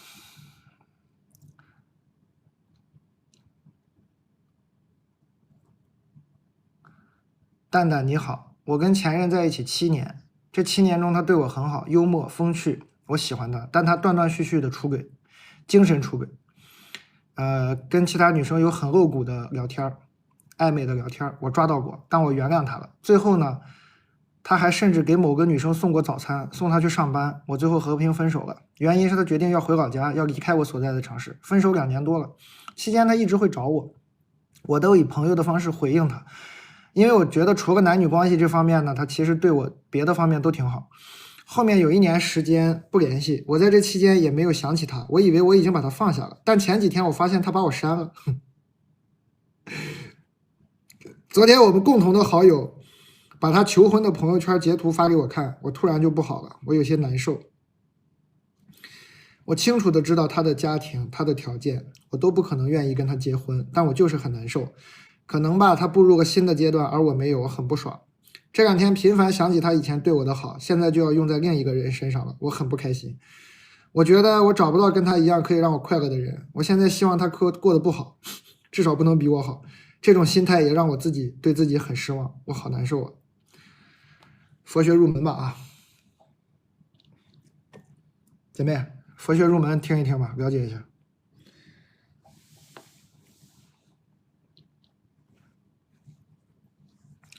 听听佛学入门啊，放下自己，放下他人，放过自己啊！你不放下他人呢，你也没有放过自己。过去的就过去了，放下他，放下他，放过自己，主要是放过自己。听听佛学入门吧。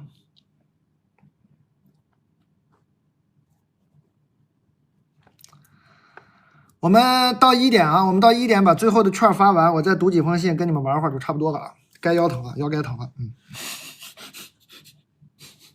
差不多该疼了啊。后温贝尔适不适合带小朋友？适合啊，适合。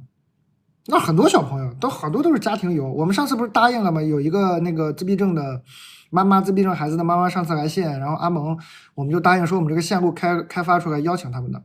阿蒙已经在邀请他们，但他们不一定去啊，反正也我们的诚意是吧？邀请适合的啊，你们就找阿蒙私信联系咨询这个线路就行。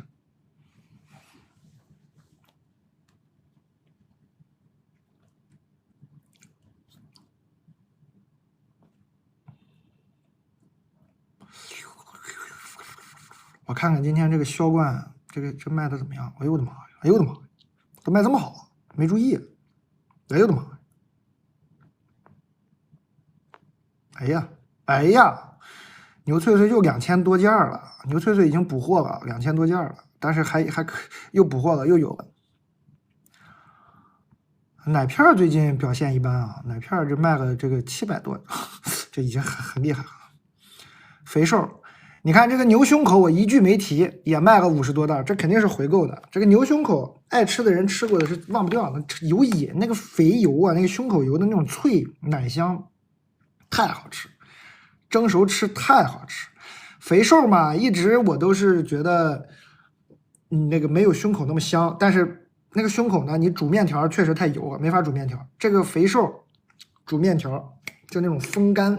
肉干面，你实在不会做，你刚听我听一遍没学会，其实小红书搜蒙古肉干面做法就有，你一学就行，你就买我们这个肥瘦就能做，贼香，吃的人头晕。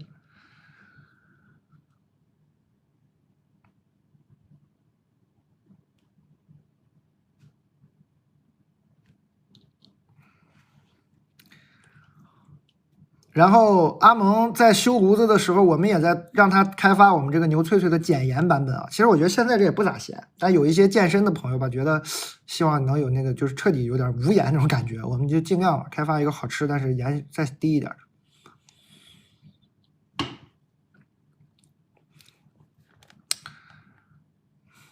起码我们这个呼伦贝尔，我们咨询阿蒙这个旅游线路呢，我们可以有什么骑马呀、拍照啊，这都是当然都有的啊，这基本的都有。好玩的是那些可以带你去一些当地人去的，什么蒙古的酒吧呀，那种就是外蒙来的那些人唱这个歌手唱那个蒙古的歌曲，特别好听啊、还有就是什么吃一些当地人吃的东西。不咸，娃也很爱吃牛脆脆。对我们这个牛脆脆，小朋友深受小朋友喜爱。刚刚这个姐们儿啊，放下吧，放不下是没办法，人家都走了，你也得走了，赶紧走吧。投稿蛋总被断联分手2个月，下周要跟前男友一起开会，别人都不知道我们谈过，我要怎么做到云淡风轻啊？想想都要发疯。你想想，他也一样发疯，别想了啊！建议你别说话，开会不一定要发言，你非要云淡风轻的，建议你别说话。开会的时候非要说话，就说工作上的事，不要发言，不要主动说话。可以拿一罐这个超干条带着去，放在你的面前，把自己的小嘴儿堵上，就嚼这个。开会你在这儿，这不就看起来是不是一个很镇定的样子？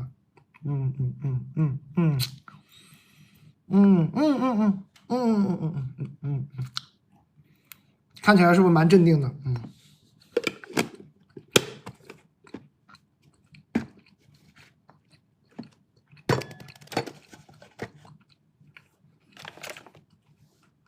感谢各位，新朋友可以点个关注，老朋友可以加一下这个粉丝团啊，进这个就可以加这个粉丝团。欢迎各位朋友。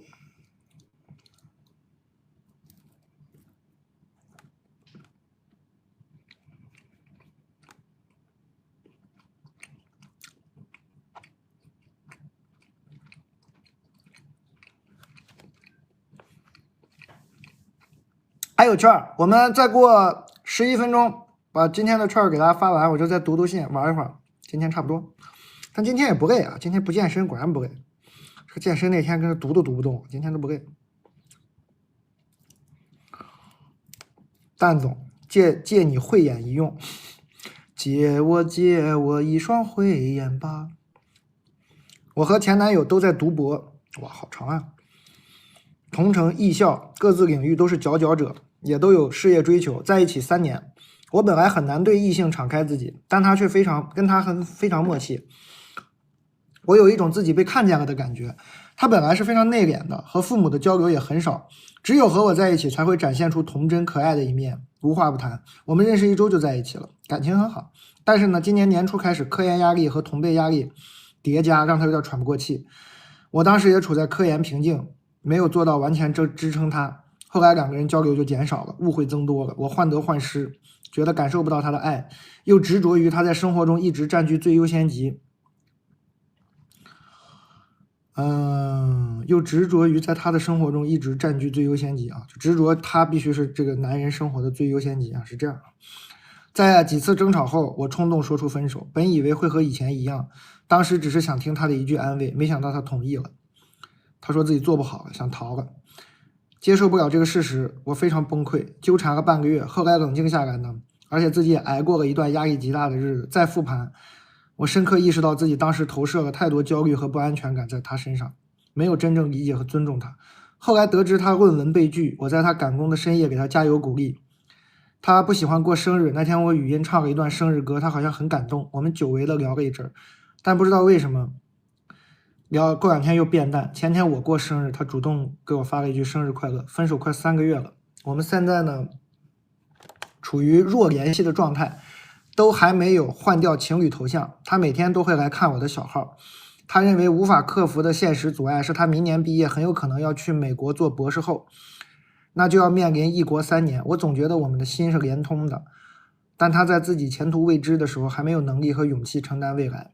忘掉他真的好难好难好难。我甚至觉得不会再遇到能产生如此共鸣的人，但对着一扇紧闭的门，一个可能要很久才能恢复能量的人，我不知道自己还能坚持多久。我是应该继续还是早点向现实投降？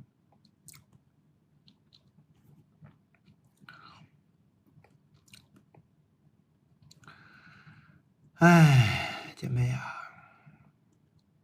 伤心呐，读着。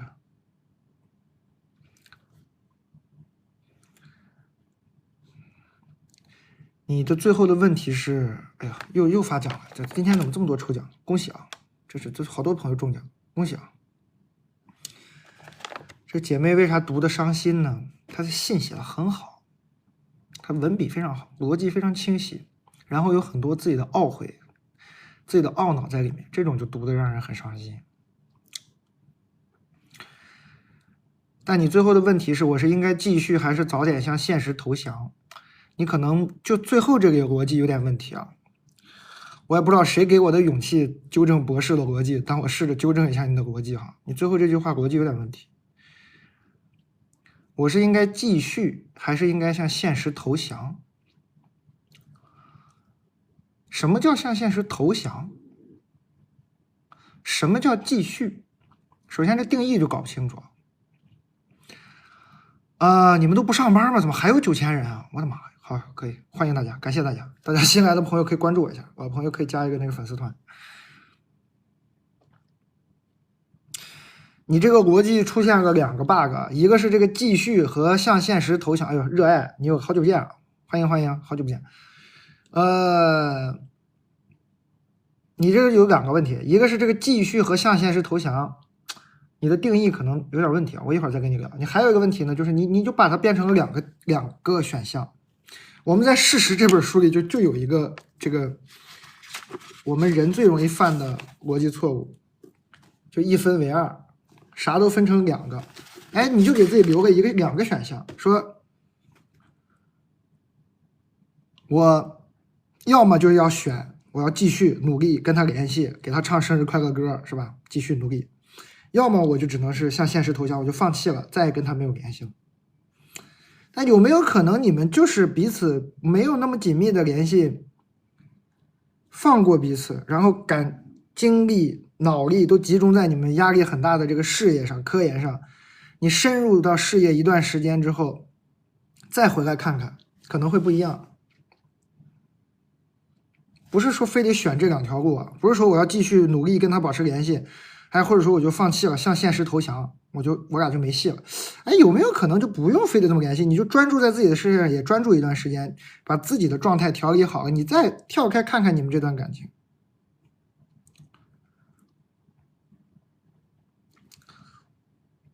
这是我说你先把这个选项变多一点。第二呢，就是你说这个继续怎么定义呢？说你给他发信息关心他就要继续嘛？那这个男的不给你发信息，但天天来看你小号，这是不是继续？怎么定义继续呢？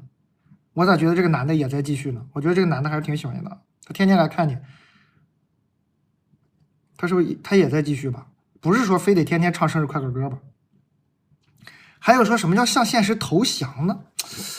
就不要用这种特别灰色的词啊！你这么老用灰色的词想事儿呢，你就容易很灰色。什么叫向现实投降呢？有没有可能是说跟你说，比如说干大街的词，说叫跟自己和解，是不是也比向现实投降好听一些？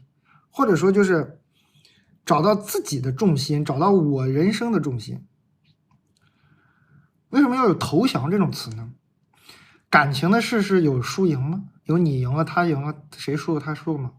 感情的事要么一起赢，要么一起输啊，没有你赢他你赢我输，说他输我赢这种事，没有什么向现实投降，不要争这个输赢啊。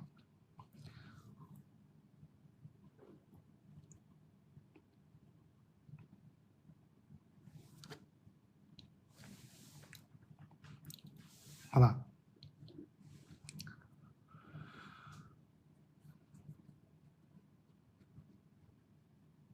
我觉得姐妹儿，我觉得你首先呢，你有点乱套了。现在我记得，既然你们都这么优秀，你说你们都是在事业上、科研上都是佼佼者，我觉得你就专注在自己的事业上一段时间。你这么专业是吧？你是博士，你肯定对自己的专业了解很深。人在跟自己对这个世界了解很深的事情发生关系、投入精力的时候，就会加深对这个世界的了解。我对说话这个事情就了解比较深，那我说话的时候说多了，我就觉得我对这个世界理解更深。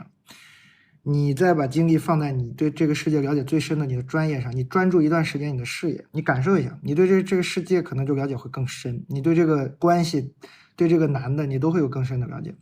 你现在把注意力全放在这个男人身上，你想不通的，你想不通的，你这做什么都是错的，所有动作都是变形的。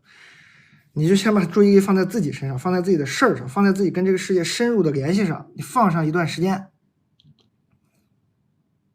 你再看这个男的可能一切都是那么轻松就看清楚了，就那么简单。你现在想来想去也想不通。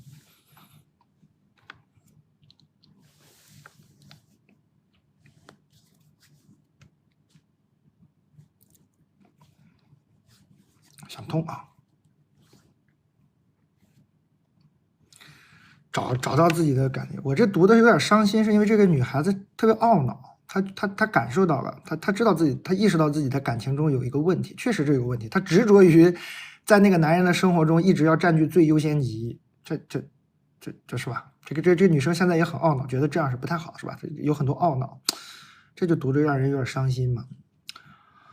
哎呀，我觉得什么异国3年啊，这些都不是事儿啊。如果你们的心真的是连通的，你看他说这个男的在自己前途未知的时候，还没有能力和勇气承担未来。你自己也前途未知啊，你还不如就现在都专注于自己的事业、自己的科研，把这个事情专注一段时间，你们再聊聊，可能2个人都有不同的感受。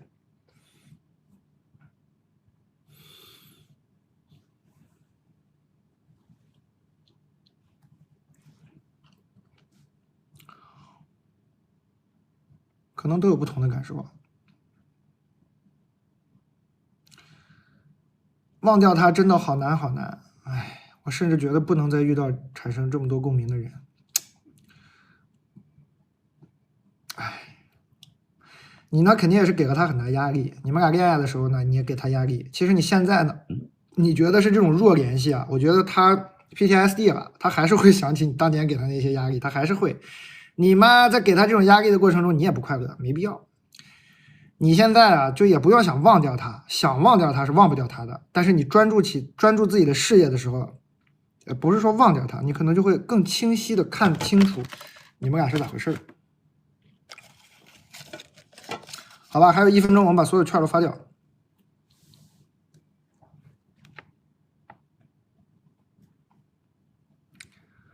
感谢大家哈，感谢大家关注，这么多人，我的妈呀！1点钟了。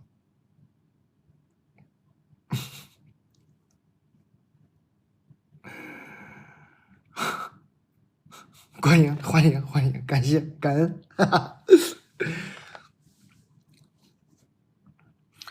好吧，姐妹，专注一下自己的事业。有的时候呢，工作会给你答案的，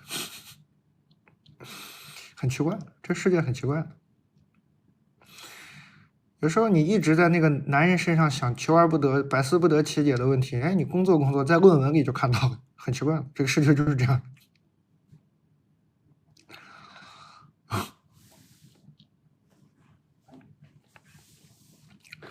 发券了，1点钟了，把那个券大家可以关注一下，然后把券都发了。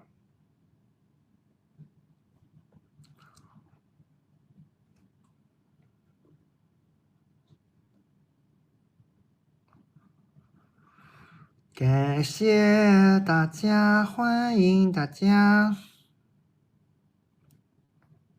我们再随便读一会儿，大家呢就用这个券随便买一会儿，我们就差不多。今天腰也该疼了，是吧？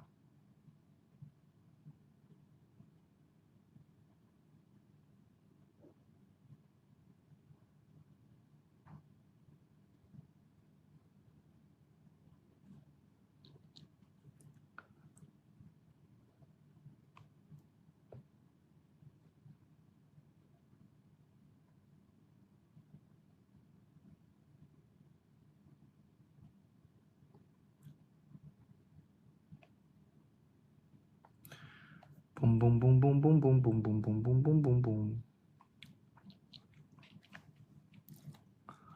没有券了，不给了。小红书已经撒娇也没有用了，刚撒半天娇，没管用，哎，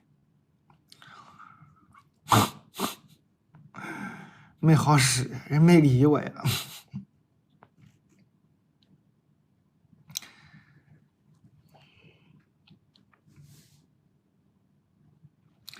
明天几点？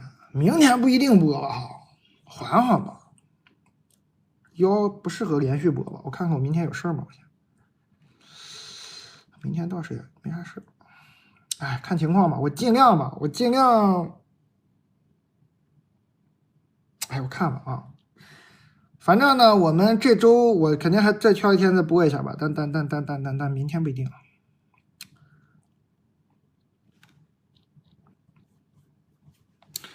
希望能有点这个，这叫什么？腰能健康一点。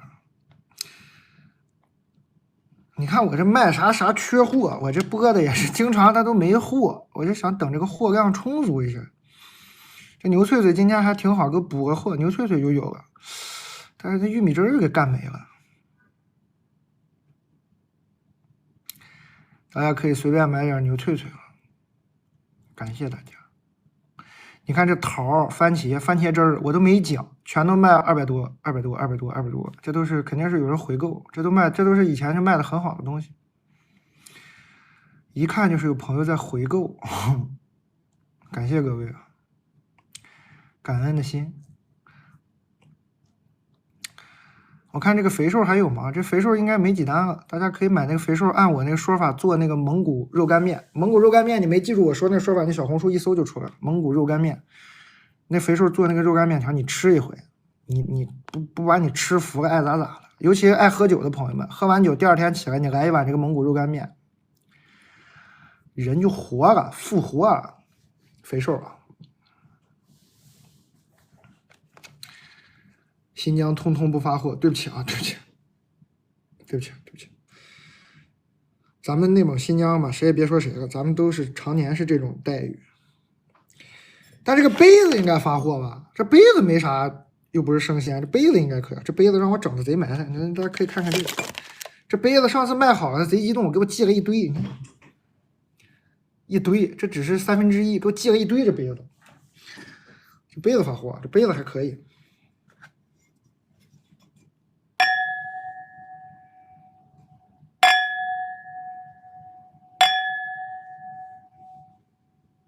深夜了，听听这种声音比较沉静，容易睡着。听完这个杯子的声音呢，再喷点这个沉木香的这种香精油啊。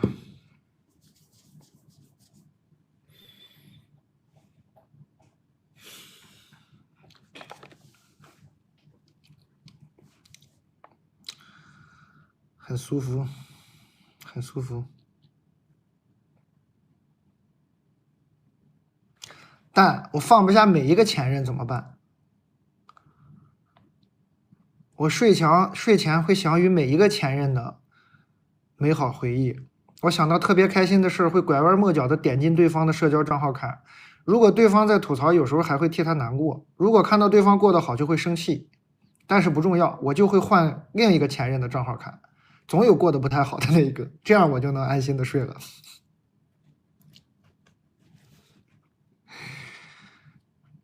脱口秀稿子那个找别地儿投啊，我们这儿不收脱口秀投稿啊，怎么还投上段子了？我还得给你改段子是吗？不干这个了啊！别给我投脱口秀的段子啊！我是现在是干小卖部啊，就投点这个情感问题就行了，你还给我投上段子了，这跟我没关系啊！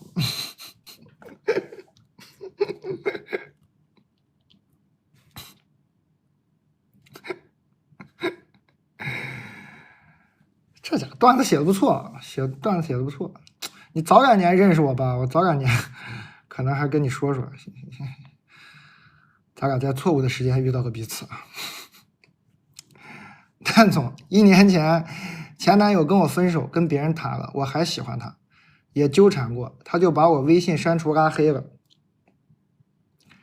但是他的抖音账号一直用的是跟我的情侣名。我分手以后改名了，但他却没改，而且用到了现在，他每天都在刷，应该不是卸载了或者不看了，他都在用，他这啥意思呢？是放不下我吗？还是我想多了？就因为这个久久不能释怀，想听听你是怎么看的。懒得改，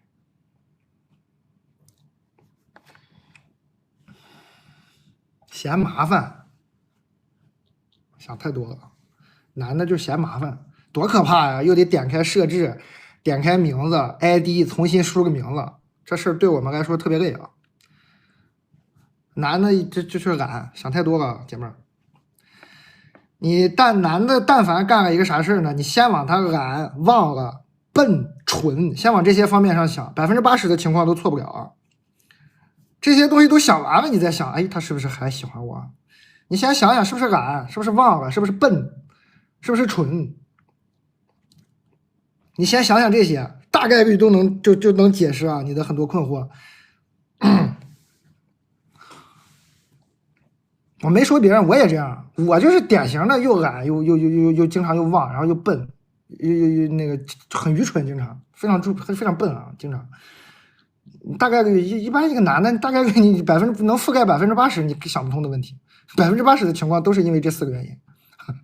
80%想完了再想想啊，是不是坏啊？是不是还喜欢我？是不是没忘掉我？你再想其他方面啊。我没说别人，我就这样，我典型就这样。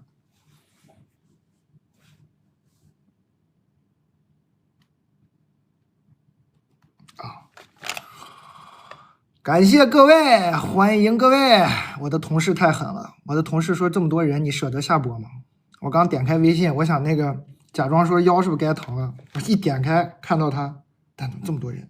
要不再冲一波？我怎么有这样的同事？我真是幸福，幸福！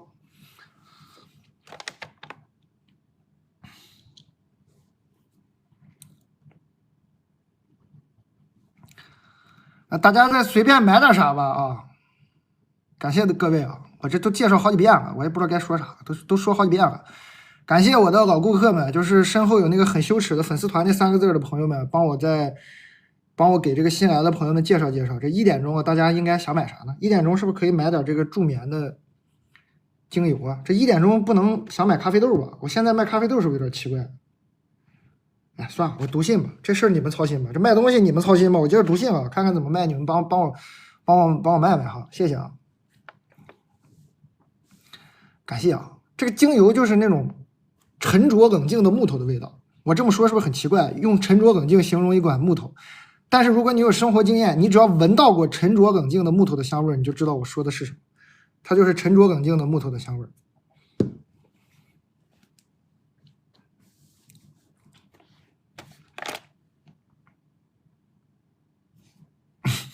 谢谢各位啊，谢谢各位，感谢各位。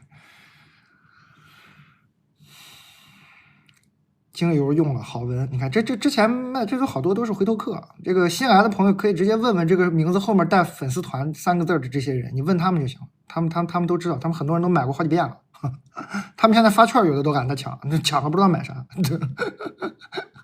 主打给我在这起哄，感谢啊，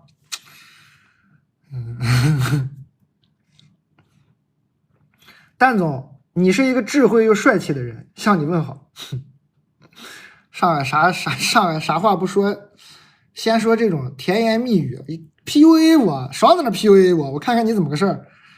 我28了，去年毕业工作，同单位一个小领导在认识了半年之后呢，缓缓对我发起追求，这姐们文笔也挺好。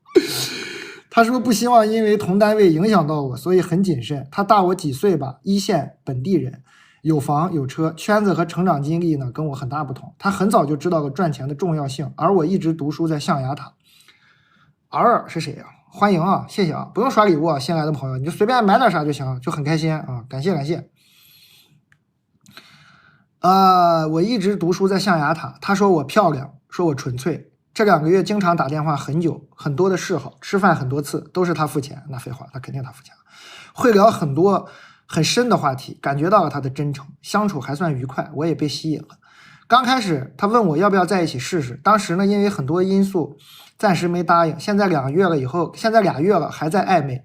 一直有个问题是他有时呢不会主动给我发消息，我知道他有多忙，要负责很多事儿，重心完全在工作，我能理解。和他沟通过几次，他说他没有报备的习惯，但会改的，而且因为工作没有得心应手，有挫败感，自己情绪不好，不希望影响到我。他之后有些好转，但也不多。这几天放假我回老家了，联系更少了，每天就只有早安。以前我不开心了会一直打电话哄我，这次没有，只发了一句一切都是我的错。我没回，他就一直没动静。我不能理解，喜欢一个人但不去关心好奇他的动态，宁愿让我不开心也不解释沟通一下，是不是说明他不够喜欢？但每次见面他态度都比较好，常给我道歉，没有时间陪我，也会解释为什么，但一不见面就感觉很有距离感。他说他内心是个慢热的人，还说上一段恋爱他很恋爱脑，影响到了工作，单身了几年他就变得如此理性了吗？这姐们儿感觉自己没赶上好时候，说单身了几年他就变得如此理性了吗？这姐们儿说我怎么没赶上他恋爱脑的好时候呢？问过身边的朋友，有的说他30几了，能这么追求算难得的了，有的说还不够喜欢我，蛋总，这段关系还要必要继续吗？我该怎么做呢？求点播。已婚，看已婚，什么已婚呢？男的已婚，太过分了你们！男的已婚，太离谱了。嗯，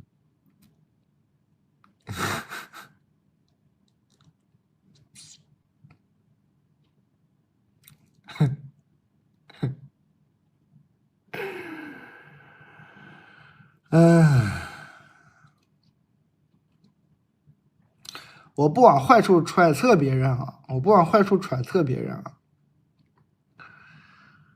我只说读到的呢。我觉得这个男的呢，他不会为了你改变的。我不知道他已婚没已婚，咱不知道，你也可以听姐妹们的，咱们都是互相给意见。这个小卖部的这些重要的姐妹们，有时候意见比我好，你可以听他们的。我只是说我的理解啊，我觉得他就这样，他就这性格，他改变不了，他不会为了你改变的。他很有可能其实他还刻意不给你发，他有时候可能想给你发，他刻意不给你发，他其实是想让你适应他这种不怎么发微信的性格。看你能不能适应吧。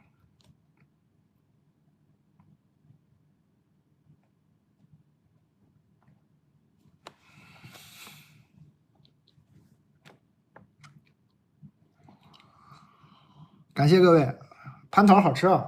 这蟠桃我已经放很久了，我这蟠桃我都放软乎了，放成这种软乎的、软软甜甜的了。刚来的时候是硬硬脆脆的，这软软甜甜，看你爱吃哪种。你这蟠桃放久一点，它就这样，你看都发红。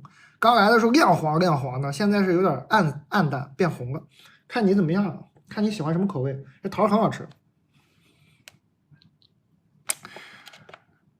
这桃很好吃，这个桃跟那个我那个番茄是一家的，所以就当时他发给我试，我就很喜欢。这番茄也很好吃，这桃也很好吃。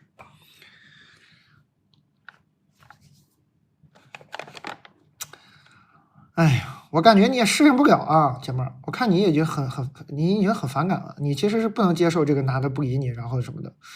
但我觉得他呢，咱们抛开一切揣测，他可能就是想让你适应一下这种不给你报备你会怎么样，你就直接跟他说不行，再见，拜拜。适应不了，我看你适应不太了。我不能理解喜欢一个人但不去好奇他的状态，也不解释沟通。哦，我知道这个叫什么？我知道，这个书上有。哎，我那天读到了。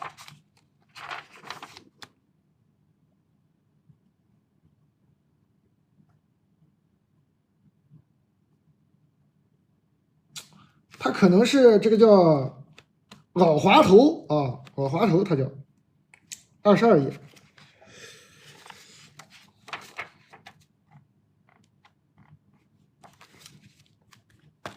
哎，好像是，我看看啊，看看是不是这个症状。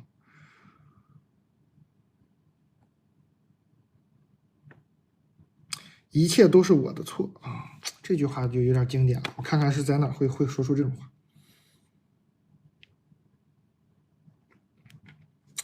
老滑头会说：“我认为我们应该继续过自己的生活，即使我们在一起，我也不想彼此牵扯太多。”然后这个作者这个作者好像是个女生啊，她写书特别有意思。他引用了这句话之后，他说啊，这就是老滑头求偶的声音。这类人从不对任何事情做出承诺，就算有，也不是你想要的。老滑头会主动靠近你，他会搬来和你同住，他甚至可能和你有个孩子，但他绝不给你任何承诺。在未来的某一天，当某些条件满足了或某个目标实现了，你可能会得到一个毫无诚意的承诺，而这可能根本不是老滑头的实际打算。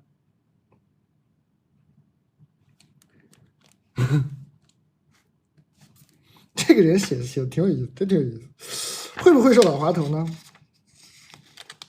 不知道啊，不知道。这信的内容反正是一点点吧。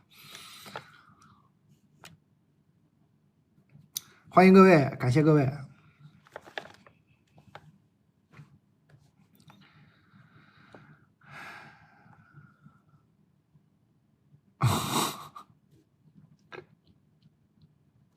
好多人啊，8000多人，哎呀，我这下午也确实有点负罪感。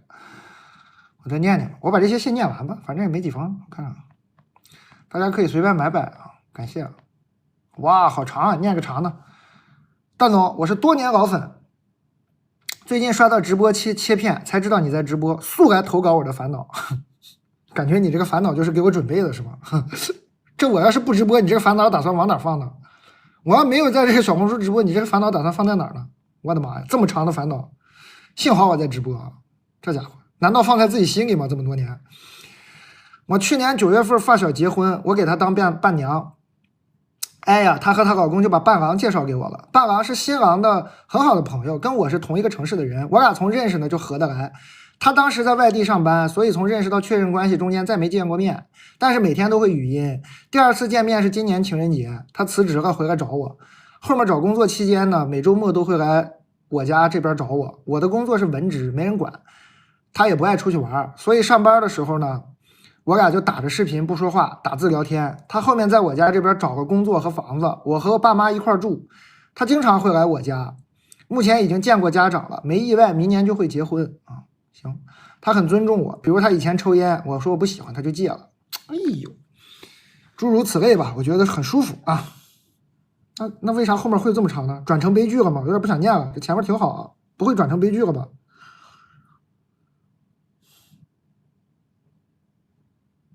要变成悲剧了吗？后面因为还有特别长，我感觉要变成悲剧了。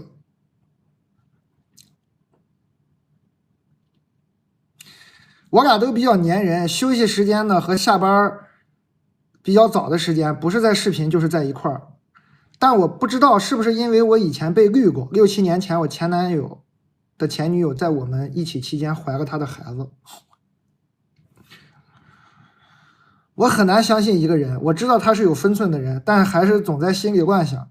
他以前在外地工作，女同事很少，现在工作女同事比较多，我就会不自觉的产生他是不是在和女同事闲聊，是不是在和女同事吃饭，会不会和女同事暧昧，会不会出现越界，我就一直在想。而且现在网络上充斥着各种各样情侣不忠的帖子，搞得我很焦虑。少上网了，你看这就典型的自寻烦恼，没啥烦恼就上网，上网完了好了，哎，男朋友对我好可不行，陌生网友说了，就得听陌生网友的。男朋友对我好不行，为我戒烟算什么？陌生网友说了都会出轨的。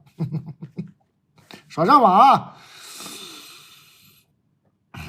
我和他聊过，我没有安全感，容易瞎想。我不知道他能不能懂我的焦虑，但他很尊重我。他把手机壁纸、朋友圈背景、置顶朋友圈都换成了我们的合照，手机密码也给了我。和我在一块儿，手机来消息就给我看，甚至还像小孩谈恋爱一样带着小皮筋儿。但我就是抑制不住我的负面想法。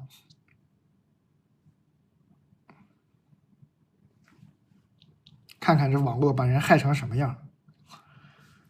这男的还能咋呀？这男的，你指望这男的还能怎么样吗？他尽力了，你男朋友尽力了。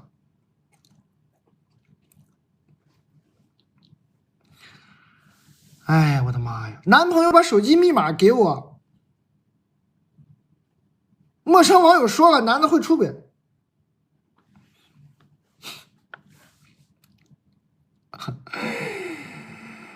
啊！我控制不住，我好累。我没有因为这件事闹他啊，你这还算好啊，我相信他，但我就是会不断生出这些不好的想法，你少上网吧啊。蛋总，我工作朝九晚五，我是不是太安逸了？我感觉你也是，是不是应该找点事消耗这些无处安放的精力？你攀岩吧，你跑步吧，你买一双我们那个走出来那个拖鞋，你穿着拖鞋跑马拉松去吧，你可以。哎呀，我是不是被以前被绿的经历让我产生了心理阴影？有点关系啊。但我中间呢还交了一个男朋友，和那个男朋友在一起的时候，我不会像现在这样。哎呦，又有朋友中奖了，我的妈！说句不太谦虚的话，那个前男友处处不如我，所以我不觉得他会出轨。但我现在男朋友人真的很好，所以我产生了不安感。他用词真难听啊！他后面有一句特别难听的话。哎呦，念了吧，他说的不是我说的，别是截屏截出去说我说的，他这句话太难听了。我男朋友真的很好，我不是网络上那种哄抬猪价的人，他真的对我特别好。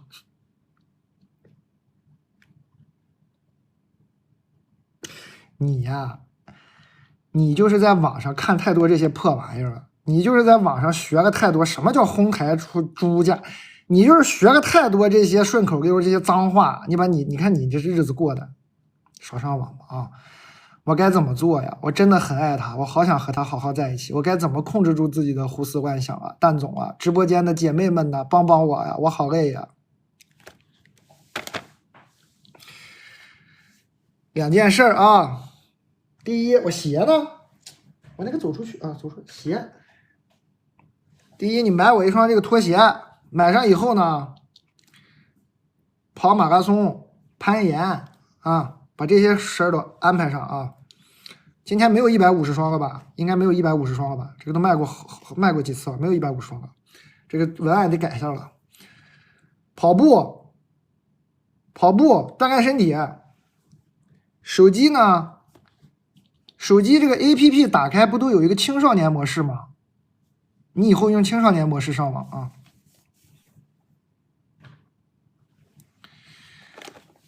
点开什么小红书啊，什么其他短视频平台，不都有个青少年模式吗？你以后用青少年模式上网，你少看那些什么哄抬猪价那些，别看那些了啊！你以后就看看什么小猪佩奇啊，教你做饭呐，什么那个做物理实验那些也可好看了。我经常用青少年模式，我不是开玩笑，我用过。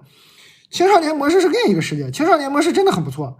青少年模式会给你推很多那种物理化学小实验，然后什么历史知识、语文小知识、解数学题、做饭、什么郊游那种，还有那小孩给你讲昆虫，特别好。我经常用那个青少年模式上网，真的，你们可以试试，另一个世界真的很不错。你这不是老上网刷什么这什么哄抬猪价什么的，你就以后你用青少年模式上网，看不着这些东西啊，你就好了啊！你赶紧回去把你这些东西都改成青少年模式，所有的网络平台。然后少上网，每天可以给自己规定一个屏幕使用时间，不要超过2个小时，多跑步，运动。闲的你，哎呦妈，这男的还要对你多好，还能多好啊？这男的没法更好了啊！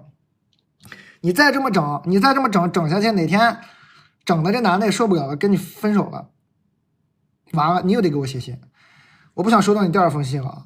你这个男的很好，我可不想收我很好的男朋友，结果我因为我担心他会出轨，跟我分手了，我可不想收到这样的信啊，我难受啊！你现在你不写这样的信，我不收这样的信，最好的方法，运动，少上网，用青少年模式上网。疯了！你买本这个书也可以啊，你多少有点这个，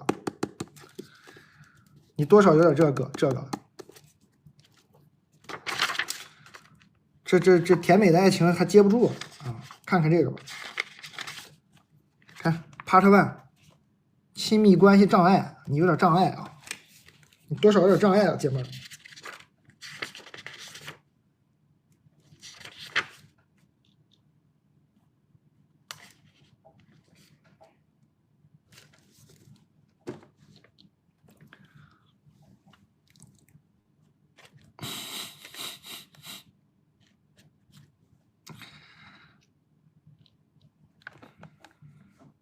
接甜美爱情，接她男朋友，接人家男朋友干什么？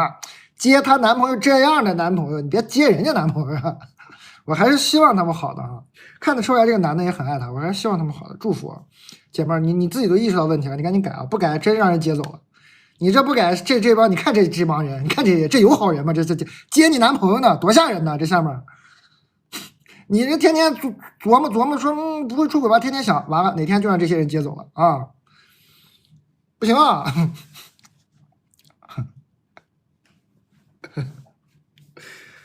遇事别老往坏处想啊，这个就是坏事会发生的，你天天想坏事就发生了啊，给自己找点事儿干啊。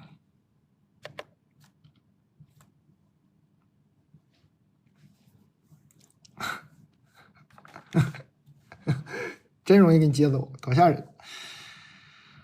噔噔噔噔噔噔噔噔噔噔噔噔噔，看看，哇，还有好长的。但冒昧投稿，希望得到你的指点。哎呀，这么客气，没有什么好冒昧的，欢迎大家投稿啊！欢迎大家投稿，投稿这个普通店员就行了。怎么还冒昧？没冒昧啊，没啥冒昧的。我一直觉得目前为止人生挺顺的。我在20岁的末尾谈了第一次恋爱，我遇到了自己的 Mr. Right， 很阳光。这个 Mr. Right 又让我想唱蔡依林了。Mr. Right， 我们谈了2年多吧，一起去了很多国家旅行。从未争吵，他非常照顾我，我觉得我们这样一辈子下去真的很好。除此之外呢，我们生活里也非常少吵架，所有的矛盾点似乎都关于他的妈妈，比如他会临时起意要和妈妈去旅行，而让我一个人度过假期，也会因为要陪他妈妈而几乎1周只见几个小时。我一开始觉得孝顺父母是好事儿，久而久之也会困扰，觉得内心有点不平衡。他会和我说他的妈妈对他很重要，他一直觉得妈妈辛辛苦苦辞掉工作把他带大，他爸爸忙着工作，很少在家，是个很会管理家庭的人。他觉得我也是一个有共情能力、很能体谅对方的女朋友，所以能够理解要陪妈妈这种心情。这让我觉得我有这些不开心的心思是不应该的。我中间也有和他父母相处，每次见面我都很有压力，因为我能感觉到他母亲很强势，很怕留下不好的印象，尽可能好好表现。但最后一次见面呢，因为我感受不到一点尊重，所以也没有像之前那样很积极的对话，没有露出开心的表情。于是前任就对我说，他的妈妈再也不想见到我了。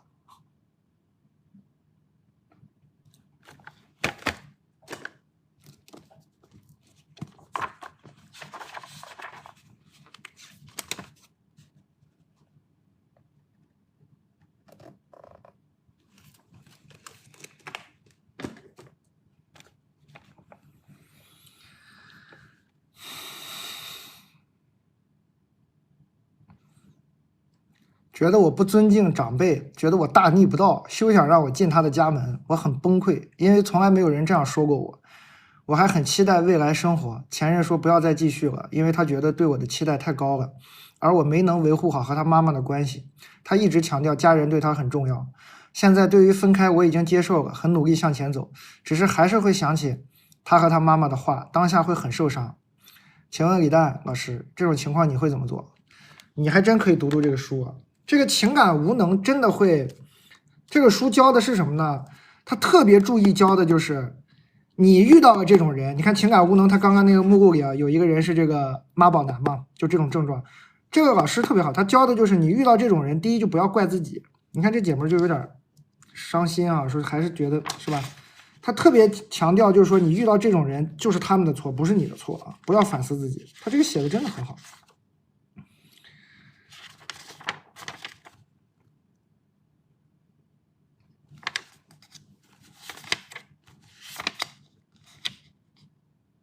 你看，特意写了，这不是你的问题，你不需要弥补。赶紧跑啊！我给你看一下他这个妈宝男是怎么具体说的。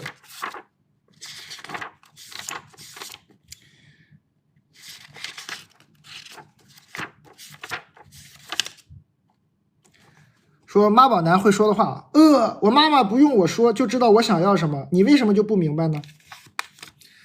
如果我妈觉得我不开心，她会给我买很多东西，你为什么这么做？你为什么不这么做呢？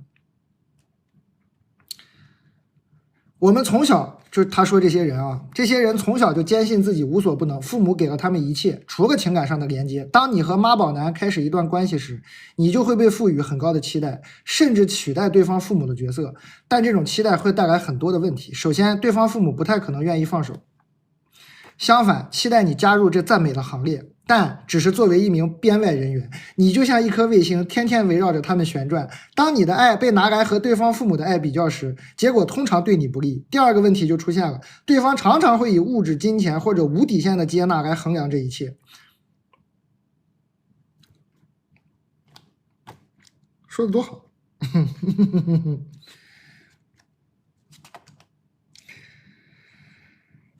你看啊，在和妈宝男或爹宝女，他还说个爹宝女啊，在和妈宝男和爹宝女的相处中，你的情感投资可能会得到负回报，这就导致巨大的挫败感。如果你要求对方停止这种情感循环，或暗示对方任何行为都会产生后果，或对对方言行表示不满，你们的关系就会戛然而止。你看 exactly， 你发现你发生的情况不就 exactly 戛然而止吗？这次结束如狂风暴雨般轰轰烈烈。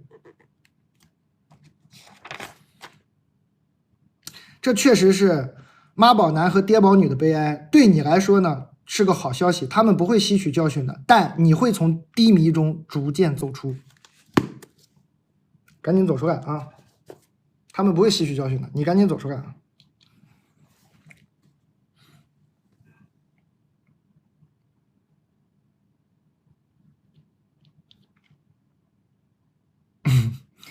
感谢各位，欢迎各位！怎么还有8000人呢？哇塞！哇，天哪！天哪！妈呀！你看这个姑娘，这个小姑娘，这小姑娘就容易被这种人影响，或者说我说 PUA 有点严重了，就是容易被这种人影响。这女孩开头第一句话我就知道这女孩怎么回事。李诞老师你好，冒昧投稿，希望得到你的指点。就是特善良那种小孩，就特别善良，特别怕别人不高兴。哎，我就看着这种小孩就特心疼，就是特别怕把别人惹到，哎呀，就是给别人添点麻烦，特别不好意思。你给我投个稿，我在这读多开心，你给我投稿，你还冒昧投稿，别整那套啊！你出去整那死出，来我们小卖部别整这死出啊！你至少在我们小卖部学会勇敢大方一点啊！别整这死出，不爱看啊！什么冒昧投稿，什么好冒昧的？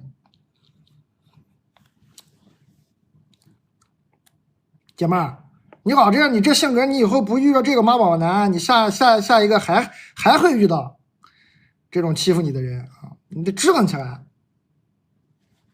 支棱起来，硬朗起来，硬朗一点啊，姐妹儿，先从不要这么瞎客气开始。什么好冒昧投稿的？有什么好冒昧的？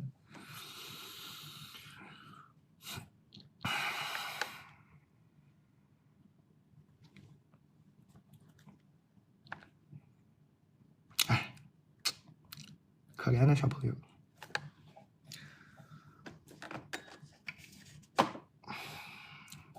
你们还有电吗？给你们充会儿电吧，你们也快没电了吧？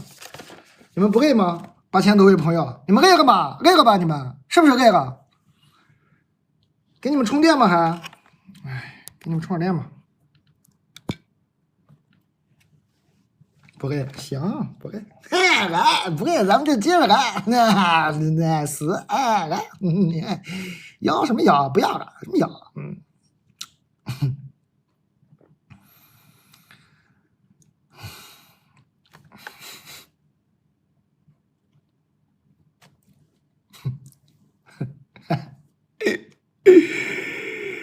真服了呀！感谢各位啊！为什么有8000多人都不上班吗？真行啊！感谢各位啊，欢迎各位啊！感谢大家关注啊！这个老朋友可以加一下这个粉丝团什么的，可以随便买点啥。今天卖的好的都在那个销冠分类里，你点开这个购物袋有个叫销冠分类，你点开看看。这个是老品卖的好的，新品卖的好就是新品里头。这个书卖的很好，这个书今天卖了800多本了。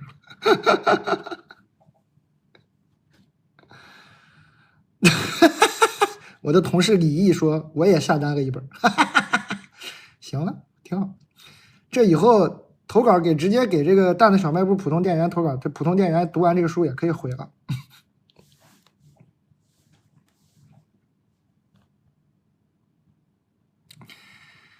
然后我的同事再谈一谈今天卖的比较好的东西，大家呢随意下单购买啊，随意感谢啊，随意，我就接着念了，我把它念完吧，好吧，念完不能怪我了，念完咱们就休息了。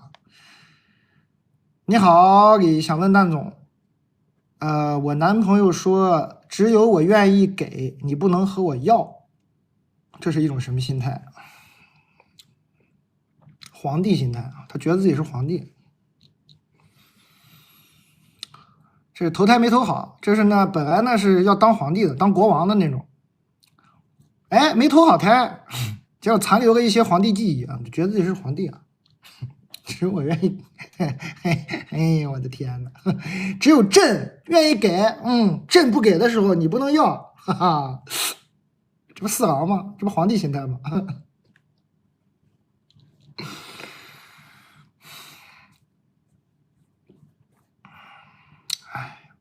我和男朋友在一起6年了，我也从未让他买过很贵重的礼物，都是1000以内的，并且他给我买，我都会回赠他同等价位的礼物。最后分手呢，还和我说我跟他借过钱，我清晰的记得，着急周转，我也就问他借过什么200、300、500，并且还会还，只不过他没收。请问情侣之间这样的金钱往来算不算正常？不正常啊，他应该给你了，不正常。情侣之间借200、300、500这种金钱往来完全不正常，他应该给你才正常，好吧？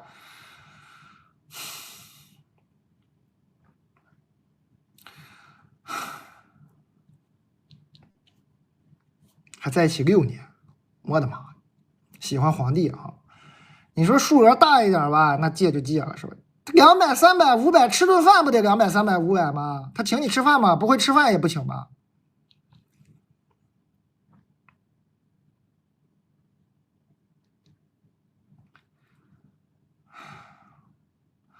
总觉得他说出那句话让我觉得自己是个捞女，这，哎，你们少上点网，少用这种词啊！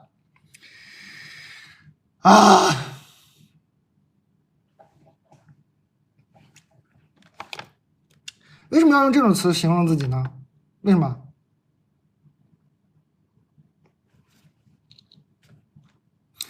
你知道捞女是啥意思吗？捞女出个高200。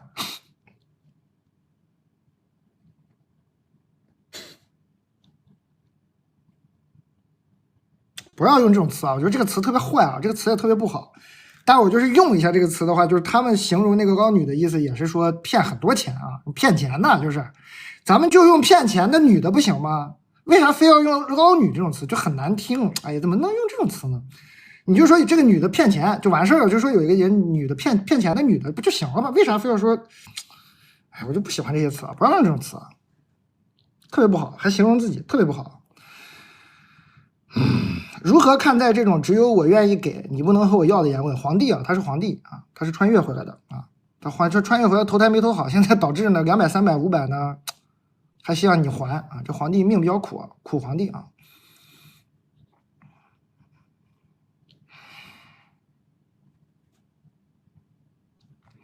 非常苦的一个皇帝，好吧？我和他是大学同学，4年大学加2年工作。大学的时候，因为2个人靠父母，所以不存在金钱往来。他比我大一届，工作之后我会心安理得的花他的钱，但我会为他考虑，一般都是吃饭啊，心安理得让他付钱啊。当然我也有付出，这点作为补充。行，你不用补充，这姐们还补充一下。对，我估计你也不会花他多少钱，你不就吃饭花他点钱吗？这咋了呢？这啥事儿啊？这。别想了，别反思了，跟你有什么关系？他是皇帝，算你幸运啊，不能算你倒霉，算你幸运。嘿，居然碰到皇帝了，随便谈恋爱，穿越的皇帝啊！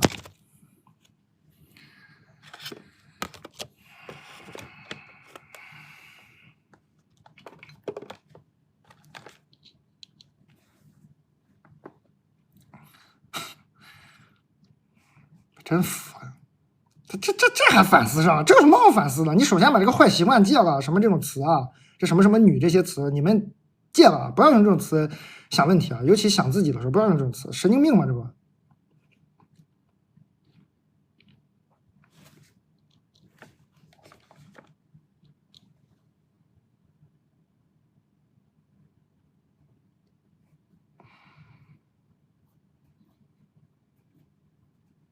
是不是神经病啊？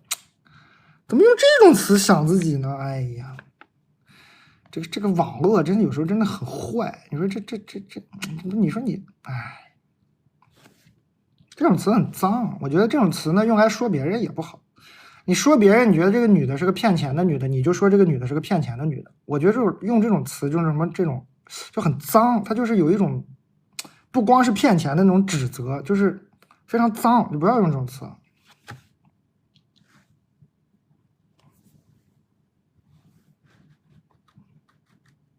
你用着用着，你看用着用着把自己心给用出问题。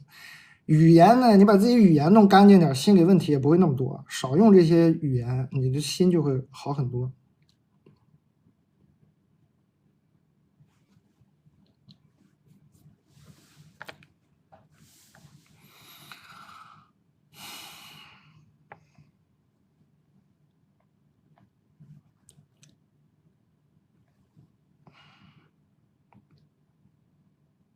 还有吗？我看看还有吗？还有，我有天了，怎么还有？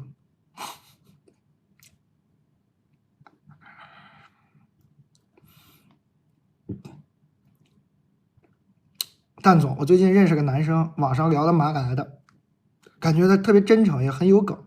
我是母胎单身，他谈过3次。上周末我们约了一顿饭，感觉他对我不是很感兴趣，也有可能是慢热。吃完饭他送我回家的时候，我就在想，哎呀，我和他可能就 BE 了。BE 这个词又是啥意思？是不是得谈过才能 BE 呀？你俩不就是网上聊聊天就 BE 了？但我可能是生理性的喜欢他吧，我特别想摸摸他的脸和胳膊。在下车前，我对他说握个手吧，握完手我就下车走了。回到家互相问候了一下，说到家了，然后我就很委婉的说，我下次还能握手吗？他说可以的。然后接下来2天他都不主动找我，但是我找他他会回我，估计真的对我不感兴趣吧，真挺内耗的。我想这周末约他出来看电影，我该怎么跟他邀约呀？如果这次我觉得氛围还是 BE 的话，我想握手加拥抱吧。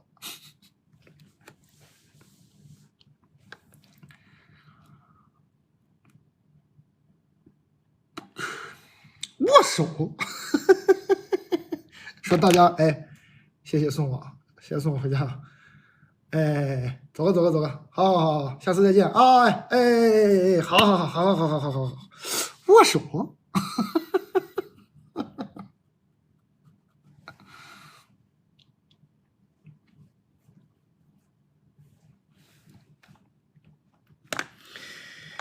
我想这周末约他出来看电影，我该怎么跟他邀约呀？这很简单啊，说电影票。哎，恭喜又有5位朋友得了这个话术之的加赠。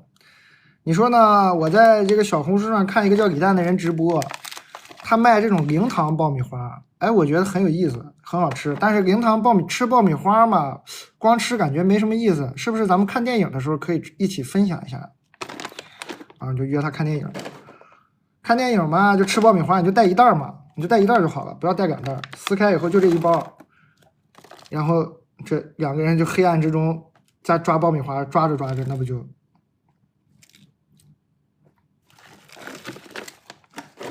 握手还是挺简单的，是吧？抓着抓着不就握到了吗？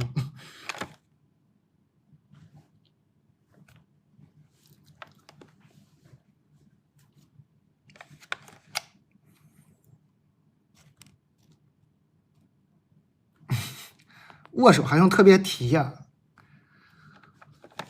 握他，拥抱抱他。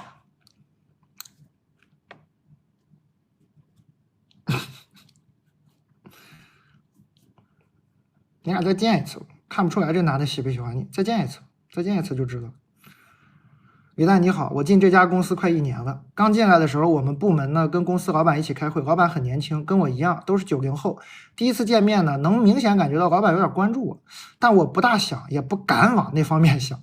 从那以后，隔3差5，老板就会找我，坐我旁边的领导讲话哦。就隔3差5，这个90后老板呢就会来坐在他旁边他的这个直属领导讲话。每一次一抬头，我就会发现他在看我。这写短剧的吧？这是拍短剧的吧？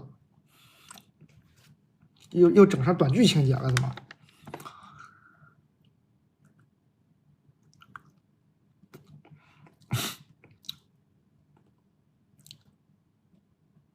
每次抬头都看你啊？啊？就这样持续了几个月。有一次坐我旁边的领导不在，他跑来问我说：“哎，我领导呢？是不是坐这里？他人去哪儿了？”他肯定知道领导坐我旁边呀，给我感觉就是想找个借口跟我说话。行了，一个恋爱脑已经唤醒了啊，一个恋爱脑已经冉冉升起了啊。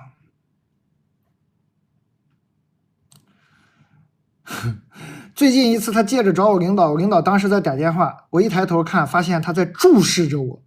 哎呦，我一下就不知道该怎么给他回应，我就转过头去了。其实我对他也有点兴趣，但是他是老板啊，公司也挺大，我不大想因为这种事情没处理好，工作也没了。也可能是每次他这样看我，没有从我这得到什么回应，最近他就没有过来了。但是我觉得他如果真的想接近我，他肯定能找到我微信，对呀，或者公司钉钉，对呀。但是他从来没有主动加我任何账号，只是这样时不时通过这种方式来看我。我也觉得我主动加他肯定不好，万一人家没那想法呢？想跟蛋总请教一下，蛋总你怎么看？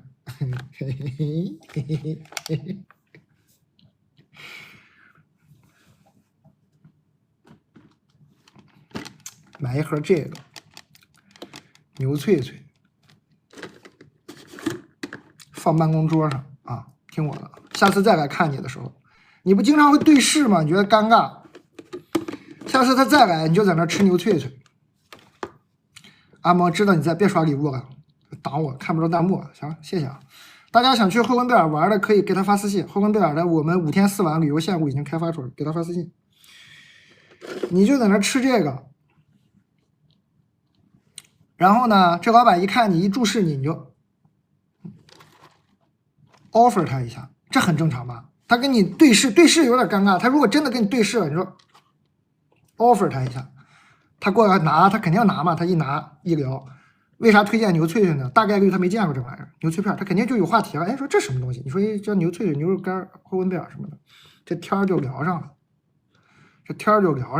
虽然我估计你是有点想多了，但是你聊聊看嘛，聊聊就知道他是不是真的喜欢你。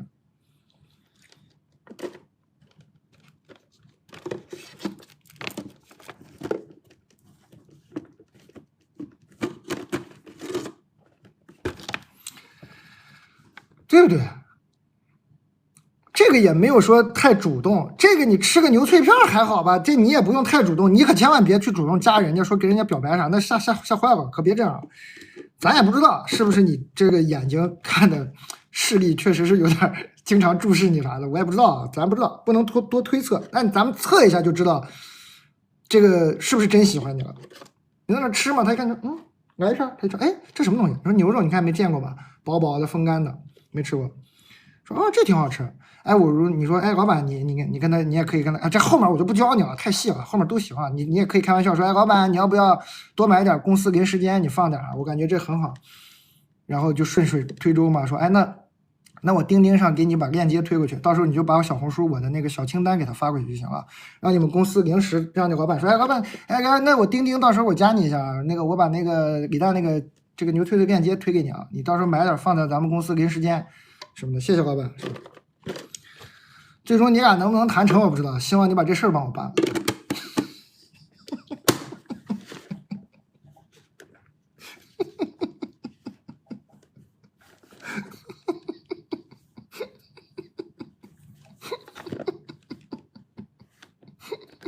图穷匕见。我是荆轲呀，我卖个牛肉干，我卖个牛脆脆，卖图穷匕见呐，用这么狠的成语形容我呀？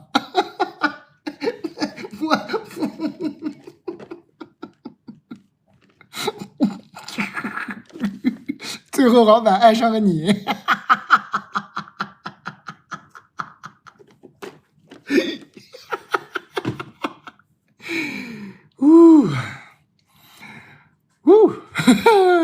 图穷匕见。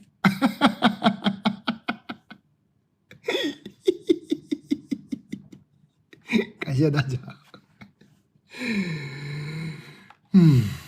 太开心了，心情真的很好，也不累，其实。然后呢，你吃个这个牛肉干儿，我刚开玩笑，你如果能的，吃个牛肉干儿，下次再整个这零糖爆米花，你就整点这种别致的零食，你不搞对视尴尬吗？头扭开，你就吃，他一看你就，他不搞来找你旁边的领导说话，每次来你都换一个零食，哎，过会儿又来，又跟你一对视，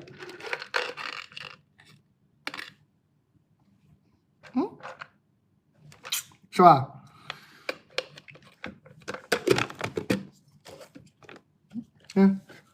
都很合适啊，每次都是他没见过的零食，哎，就放到办公桌上，他一看见你就，哎，对吧？最后你会在公司拥有一个外号的，那个天天给领导投喂的那个女人，天天给领导投喂的那个女人。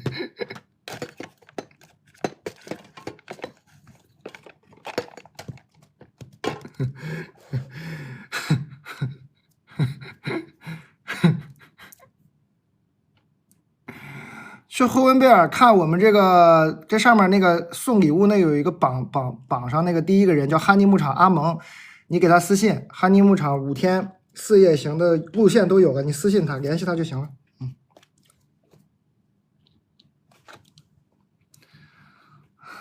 不能买到你吃过的吧？买不到，放心吧。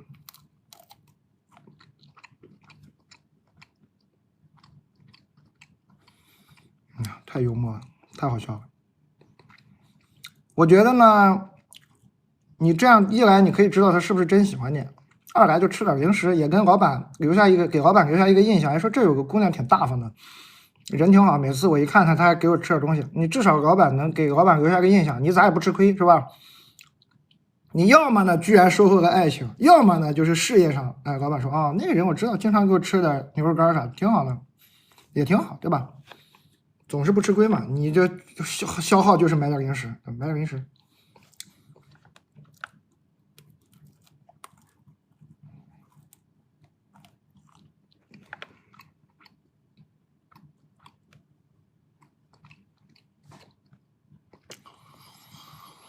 我今天必须把它念完，我就耗上了，也没几封了。蛋总，我最近认识一个女生，她比我大3岁，是我们公司的经销商，挺优秀的，有自己的事业和爱好。我们是在公司组织的旅游认识的，到现在2个月不到，一共见过3次。第一次是旅游的时候，我们当时没有太多交流，在最后的时候发现我们都买过一个音乐节的门票，发现了一些共同话题兴趣。第2次是一起去看草莓音乐节啊，这就约上了，挺好。这次接触呢，感觉反而一般，可能是都没怎么放得开，不是很熟，我也不知道怎么找话题，有点尴尬。第3次是我去他们公司给他们培训，他带我去吃饭，在他家那边古城那逛，整个过程都很开心，也能感觉他很开心。他也说了，从来没有公司的人过去有这样的待遇，包括这不到2个月时间，微信和打电话聊天都感觉他对我是有点喜欢的。因为他是有自己的乐队，平常经常用嗓子喉咙不太好，我就给他寄过一些泡茶的东西和消炎药。最近一段时间我感觉他比较冷淡，我也有几天没给他发消息，最近老是在纠结是不是给他送东西有点让他有压力了，要不要再找他找他又不知道该聊点什么好，聊音乐呀。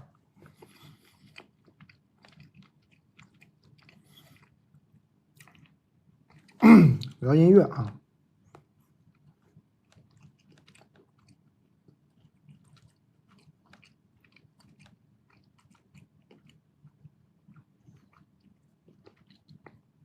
我没看懂这个投稿的是男是女啊？他喜欢的是女生啊，我不知道他是男是女。所以呢，你一方面要跟他聊音乐，一方面也可能得摸清这个姐姐的性向是啥啊。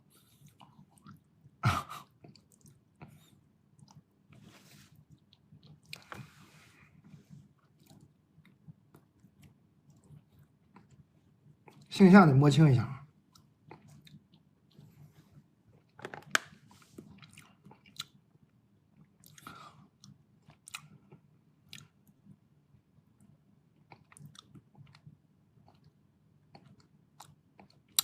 再来一个长的就没有了，感情问题就没有了。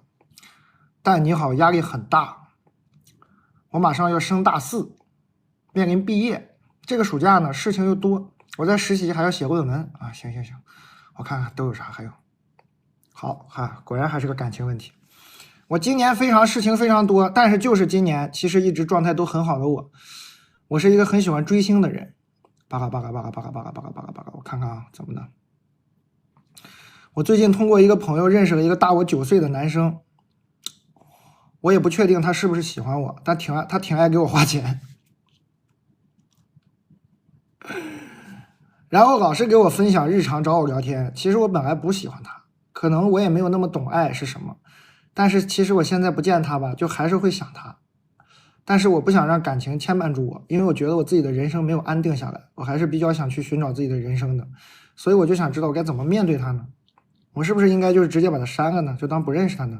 可是我现在确实经常会想到他，他就长得吧也是一般啊，我可能就还行吧，比较美，我化妆很好看，但是我还是注重自己啊，我很在意自己的人生。但是我也不确定他对我的想法是什么，可能一开始是对我有好感吧，但是我喝了几次酒，我就跟他耍过几次酒疯，然后我就说了很多不该说的话，我还骂了他，所以我准备可能最多再跟他见2次面不联系了，但是我又怕再见他可能会更喜欢他，但是我就觉得有可能再见他有可能祛魅了，有可能我还是喜欢帅哥，所以我觉得还是应该要尽快调整好自己的心态，注重自己的事情，这是我之前的状态，我之前状态一直就这样，我觉得特别好，特别勇往直前，但是最近事情太多，然后心情有点乱，我完全读出你心情乱，读的我都给我读乱了。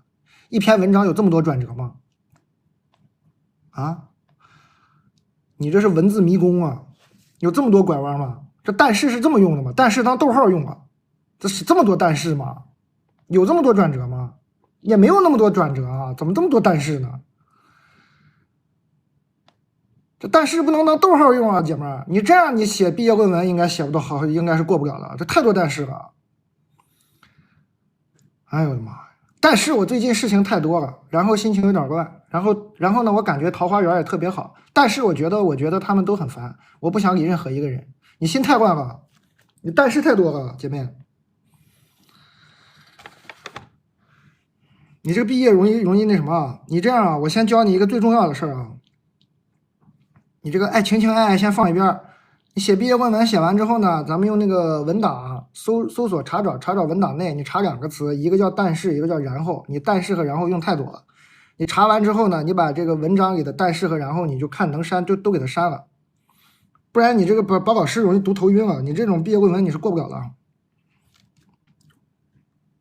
好吧？这比较重要啊，这比较重要。这情爱的事儿都还好吧，无所谓吧，想谈就谈，不想谈就别谈了，没那么多但是，你心太乱了啊，姐妹儿。你以后每天自己写完东西呢，你写完东西你就自己看一眼，你那篇文章有多少但是，你但是多的时候就是乱，但是少的时候心情就好。然后呢，我推荐你写日记啊，你这个文笔太乱了，姐妹儿，你是大4。面临毕业啊，实习，你以后我不管你是找什么工作，沟通、写文章，你这么多但是，你以后走入职场你也会出事儿的啊。你这感情的事放一放吧，你现在养成一个习惯，写日记，每天写日记，每天写完日记看自己的日记给写了多少但是，写了多少然后。但是和然后多的时候，你那天心情就不好，心情就乱，然后那一天发生的事遇到的人以后就远离少接触。但是少了，然后少了，你可能就好一点，那个可能是你比较喜欢的人，比较好的环境。你这样呢，写日记一方面能发现自己这个生活环境怎么样，能感受到；一方面能把文笔练好一点。以后这步入职场，我的妈呀！你要简历投这么个简历，你是过不了的。我看到这么多但是是不可能给你面试的。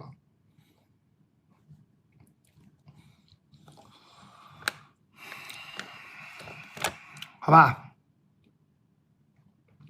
感谢各位朋友，已经情感的已经就全完了，这情爱的念光了，我确实念光了，尽力了，尽力了。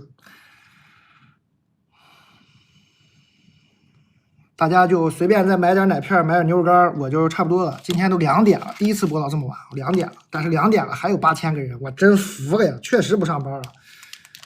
这个新朋就有整点这个奶片啊、牛肉干啊、牛脆脆啊、坚果脆啊，整点这个。我半夜吃一颗是不是有点太残忍了？我就不吃了，感觉会把你们的心理防线击溃了。这山核桃坚果仁啊，它主要是坚果仁的味儿，特别好吃啊。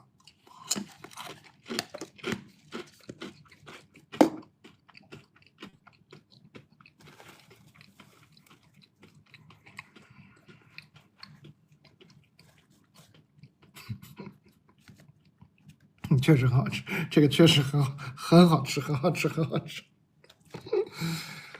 今天就这样了，欢迎大家继续投稿啊！感谢各位。我的妈呀，我这个朋友疯了，我这个朋友用电视投屏在看我直播。你真行了，你是不喜欢戏剧了？你电视投屏看直播行，感恩，一个搞喜剧的朋友。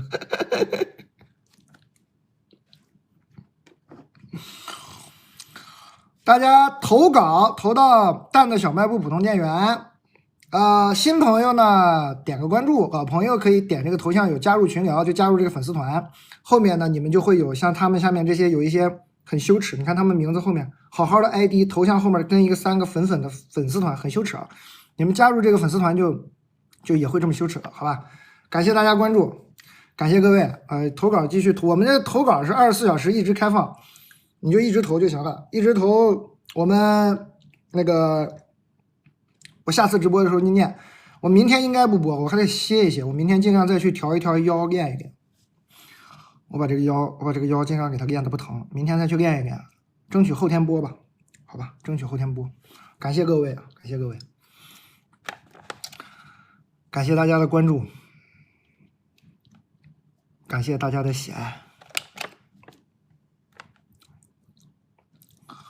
今天就这个吧，今天确实给念光了，尽量尽力了，念光了。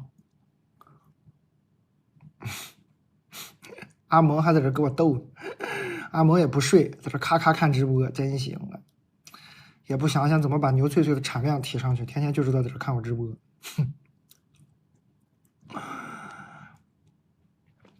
大家可以哈尼牧场阿蒙，你跟他私信了解呼伦贝尔当地游就可以了，我们就是当地有朋友给我。明天就休息吧，再读段书。今天呢就读段书，今天就结束了。读什么呢？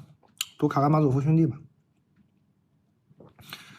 哎，我那天去靠谱讲书录这个讲卡拉马佐夫兄弟，哎呦，自己看我自己写的稿子，又看了看卡拉马佐夫兄弟，写的还是太好了。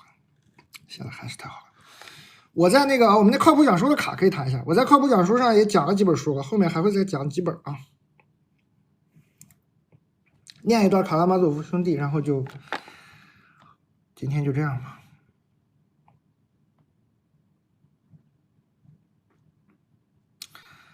你的智慧没让魔鬼吃掉，你像一团火，烧上一阵子呢，也就熄灭了。等治好了病会回来的，我将等着你。因为我觉得你是世上唯一不责骂我的人，我亲爱的孩子，这一点我感觉得到，我不可能感觉不到这一点。他抽抽搭搭的哭了起来，他容易动感情，他心地邪恶，感情脆弱。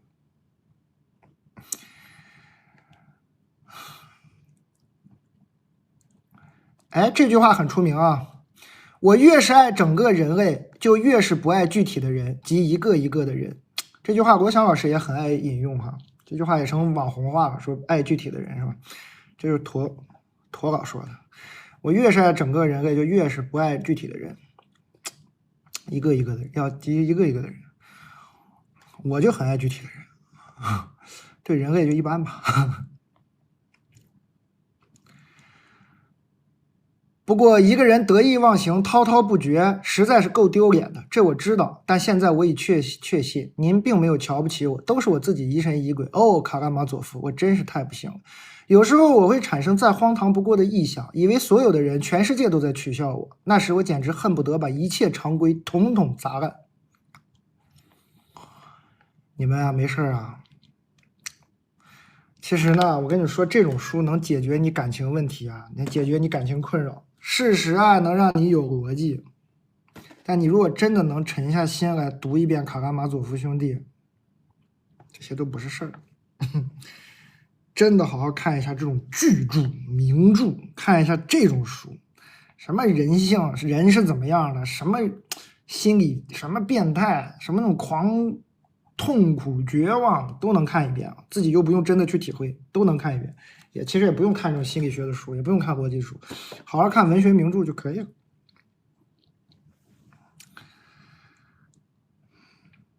你指控自己，向自己承认凶手不是别人，而是你，但人不是你杀的，你错了，你不是凶手，听见没有？不是你，是上帝派我来对你说这话的。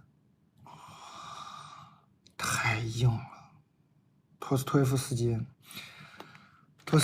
基写书啊，就是很多人写一个问题啊，就是说这个世界上的问题，很多名家写的也很好，那很多人呢都是就是写着描了，给他描出来了，写一个事情呢给他写出来描出来了，绕过去了。托斯托耶夫斯基写书就是穿过去。我最喜欢的一本小说。好了，就这样吧，念很多不念了，完事儿2点多了，我的妈呀，睡觉，感谢各位，拜拜，晚安，我的妈，还有7000人，你们真是不用睡觉，感谢啊，争取后天见啊，争取后天见，好好休息，拜拜，谢谢各位，真心感谢。其实在这儿读信呢，卖东西嘛，赚点钱，主要还是我读信呢，读这些信，跟大家斗一斗，我心情特别好，非常感恩，真心感恩，谢谢大家啊！拜拜，晚安，好好休息，祝你们明天一切顺利，未来也一切顺利。